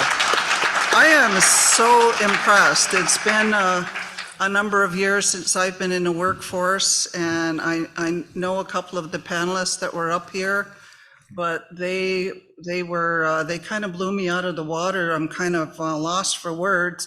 And this young lady had some really beautiful things to say, and I'm always impressed by her.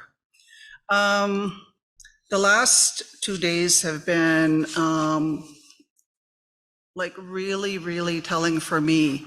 I am relearning my language. I knew it as a young child, and then when I went to Catholic day school and we had nuns and priests who would no longer let us speak our language, we all lost it.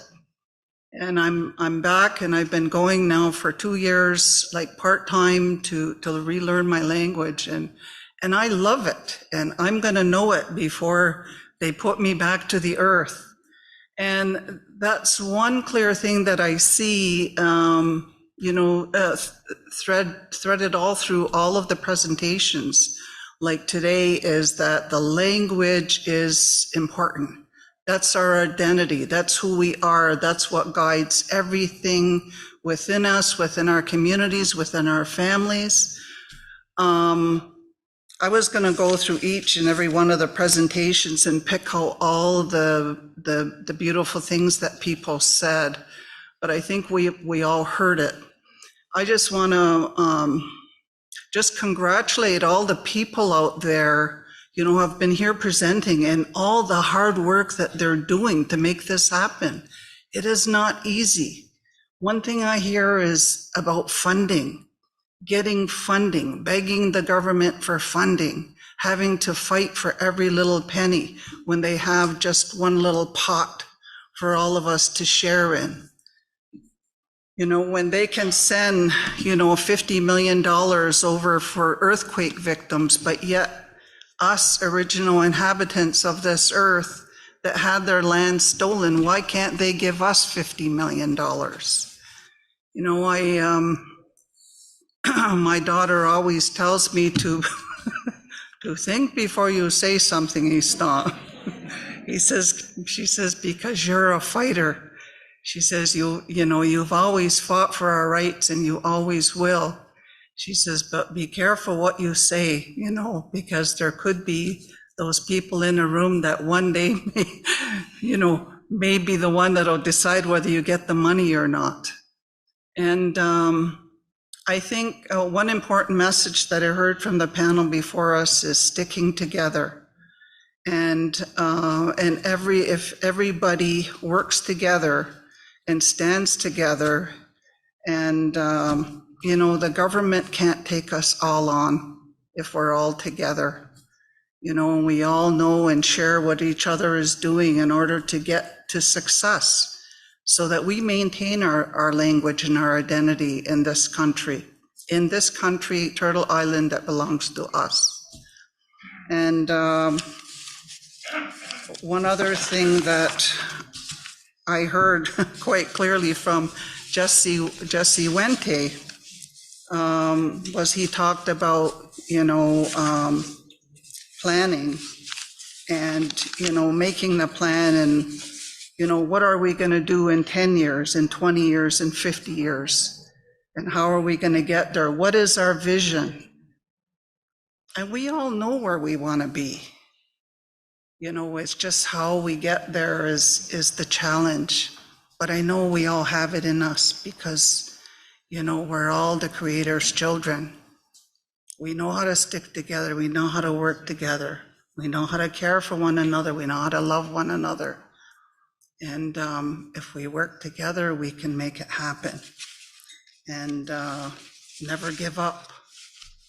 I always encourage my children, they'd have their falls and I'd let them get up. And if they couldn't get up, I'd pick them up.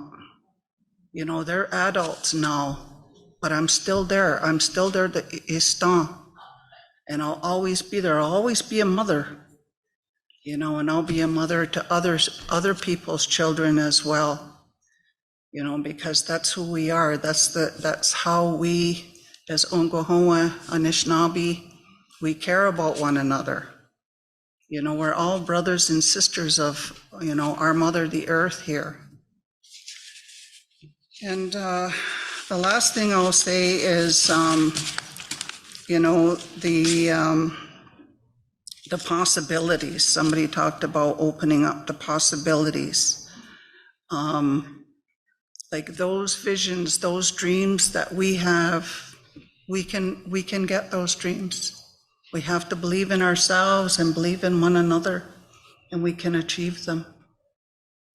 So I'd just like to thank everybody for being here today and all the work that you have put into getting to where we are today. And this is the first time I've ever been here to a language and forum, language and education forum. And I'm really honored to be here among so many people who care, and who want to make a difference in all of our lives. So Nyawakoa, Chimigwech to all of you. Thank you, and have a good evening and a good day tomorrow. Nyawa.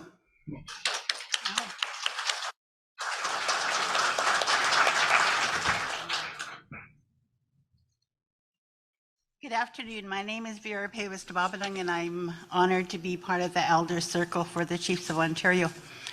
And I'm just going to say ditto Ariel, ditto Pat, because most certainly your words that you have shared are very much the same sentiments I have.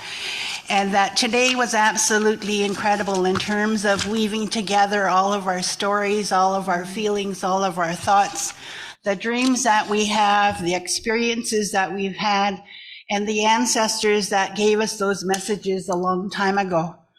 That we could hear them resonate amongst many of you today. I did anyway, and I'm absolutely proud and very, very proud of all of you that sit in here, all of the ones that sent you here, all of the ones that we have continue to have great dreams for, and know that when we're weaving together, that it was the recognition, the ability to recognize each other and recognize the speaker for the strength that they brought to their presentations, and the sharing of the stories and the sharing of tools. And absolutely incredible to be able to sit in the young people's presentations and know that their ability to be creative, to be able to put some new tools out there that maybe even great grannies like I can still utilize and continue to do the work in terms of our language and our education. But so there's many kudos, and you heard them miigwetches to many of yous and each other for the work that you do and the work that you have done in the past. And so we have to remember to recognize that. and that many people have had a long-term commitment and a long-term belief in this language and education, and they're very much the pillars of our communities and our organizations, and that we're continue to dream the dream for language in the future, continue to dream the dream for education in the future. And it's been real honesty and communications in this room and in our work that we've gotten to be where we are, so we can have that team approach and that ability to stand together as we're going ahead to be the best people that we already know we are, that we're not going to let any government take that away from us, that we've been given that a long time ago, thousands and thousands of years, and it keeps coming up every once in a while, reminders of who we are as a people and all of the great and beautiful things we have. So whether it's my friend talking about his Jedi or the North Star, we always have a North Star, and we're going to continue to use those stars and all of the message that Creator gives us to keep walking forward together. Miigwech for listening.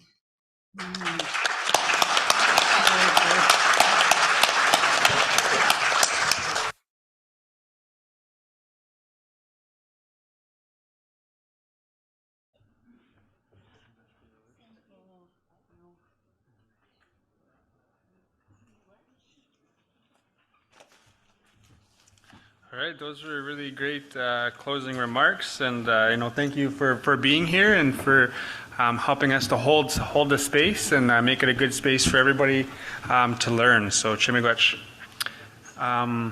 Yeah, that's kind of starts to wrap up day 2, everybody. So as we do, I'd like to give an acknowledgement to the Chiefs of Ontario staff, the education sector, all of their team that's here to help bring everything together. So I want to give them an acknowledgement, for all their work, making all this great gathering possible, allowing us to have this information, these experiences, this opportunity to network and to learn. So I think that's really good, and I'm very happy to be here with everybody.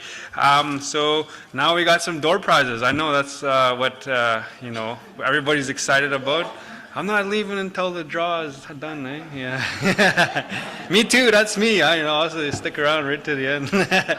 Cool. Okay, so we do have 2 prizes. But as well, there was really cool. There was a donation of a door prize from Deshkan Zibi and Anishinaabe. So their program and Deshkan Zibi, so they donated a real awesome pocketbook. So these are really cool. Fits in your pocket, gets your phrases. You know what I mean? And I can confirm it does fit in your pocket. So not sure what size your pockets are, but yeah, really great information. So it has a lot of survival phrases and things like that, essential words and things to help you as you interact with, speakers and other learners as well. So I have one of these, and I'll vouch for it. It's really good. Okay, and then we also have the 2 gift cards as well. So I'm going to be looking for someone to help me to draw a name. Ideally, someone who doesn't have their own name inside of it, picks their own name. Like, how do I explain that, right? Like, it's not rigged, right? So, all right, okay, one of the previous winners, or no? Okay, she's like, I just showed up here, I'll draw, right? Yeah, I heard there'd be lunch, dinner, and breakfast served, eh? Yeah, okay, so we got a numbers. Everybody get your tickets ready. Dapanan Bejik, pick one. All right. Okay, yeah, sure. I can get the other person to. So the numbers are 9884372. Nah,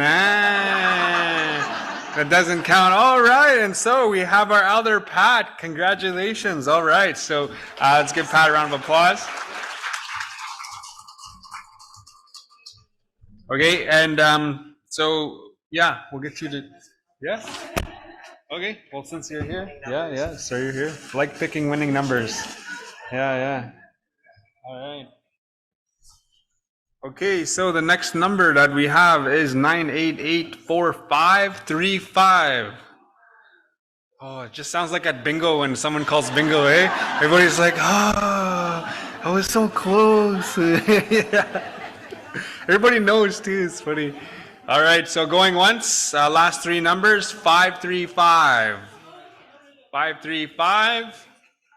Going once, twice. No, okay. Looks like we got another number to pick. All right, another ticket. All right, looking for a winner. Oh, this is one here. Okay, so again, the numbers are 988-4497. Man. Do we have a winner? All right, we got a winner. Okay, so you get this door prize here, and I'll ask you to pick the last number. So I'll ask her. So Chimigutch for helping us out and pick these prizes here. So yeah, this is from the Chiefs of Ontario. 4497. All right. Get. There you go. Congratulations. All right, you got to pick one more too. Sorry about that. Okay. Gaba Bejic. Oh, it says everybody stop. Don't nobody move. That's the one. Oh, that's the one. Look at that right there. So our last door prize, and this is for the so this is the last one here for the pocketbook. Is the last three numbers are 510. 510. 510. No, nobody in the back. 510 over on that side. Eastern direction. 510. No, western direction. No. Oh, going once. Okay, going twice. Okay, I guess not. So we'll draw one more. I'll get you to draw if you're interested. Okay. Okay. So once the last three numbers that we have here are 526. 526. Ah, tricked me. Yeah. You tricked me real good over there. Okay, going once. 526. 526. Kaiwamasi. I don't see anybody. All right, we'll pick another one.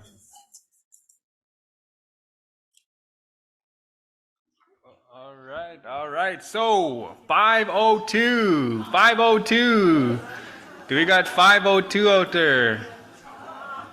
No 502. Mena. Where'd everybody go? Yeah. 502 going once. 502 going 4 times. All right. You should get someone else. I picked 3 like people that aren't. Okay. All right. Pick me a winner. Okay. All right. Last 3 numbers here we have 499. 499. Nah. Shake it up. 599. No 599 over there. All right. Holy, I might just take it home with me then if there's no winners. I'll take 2. Sorry about that. We'll get you to pick another one.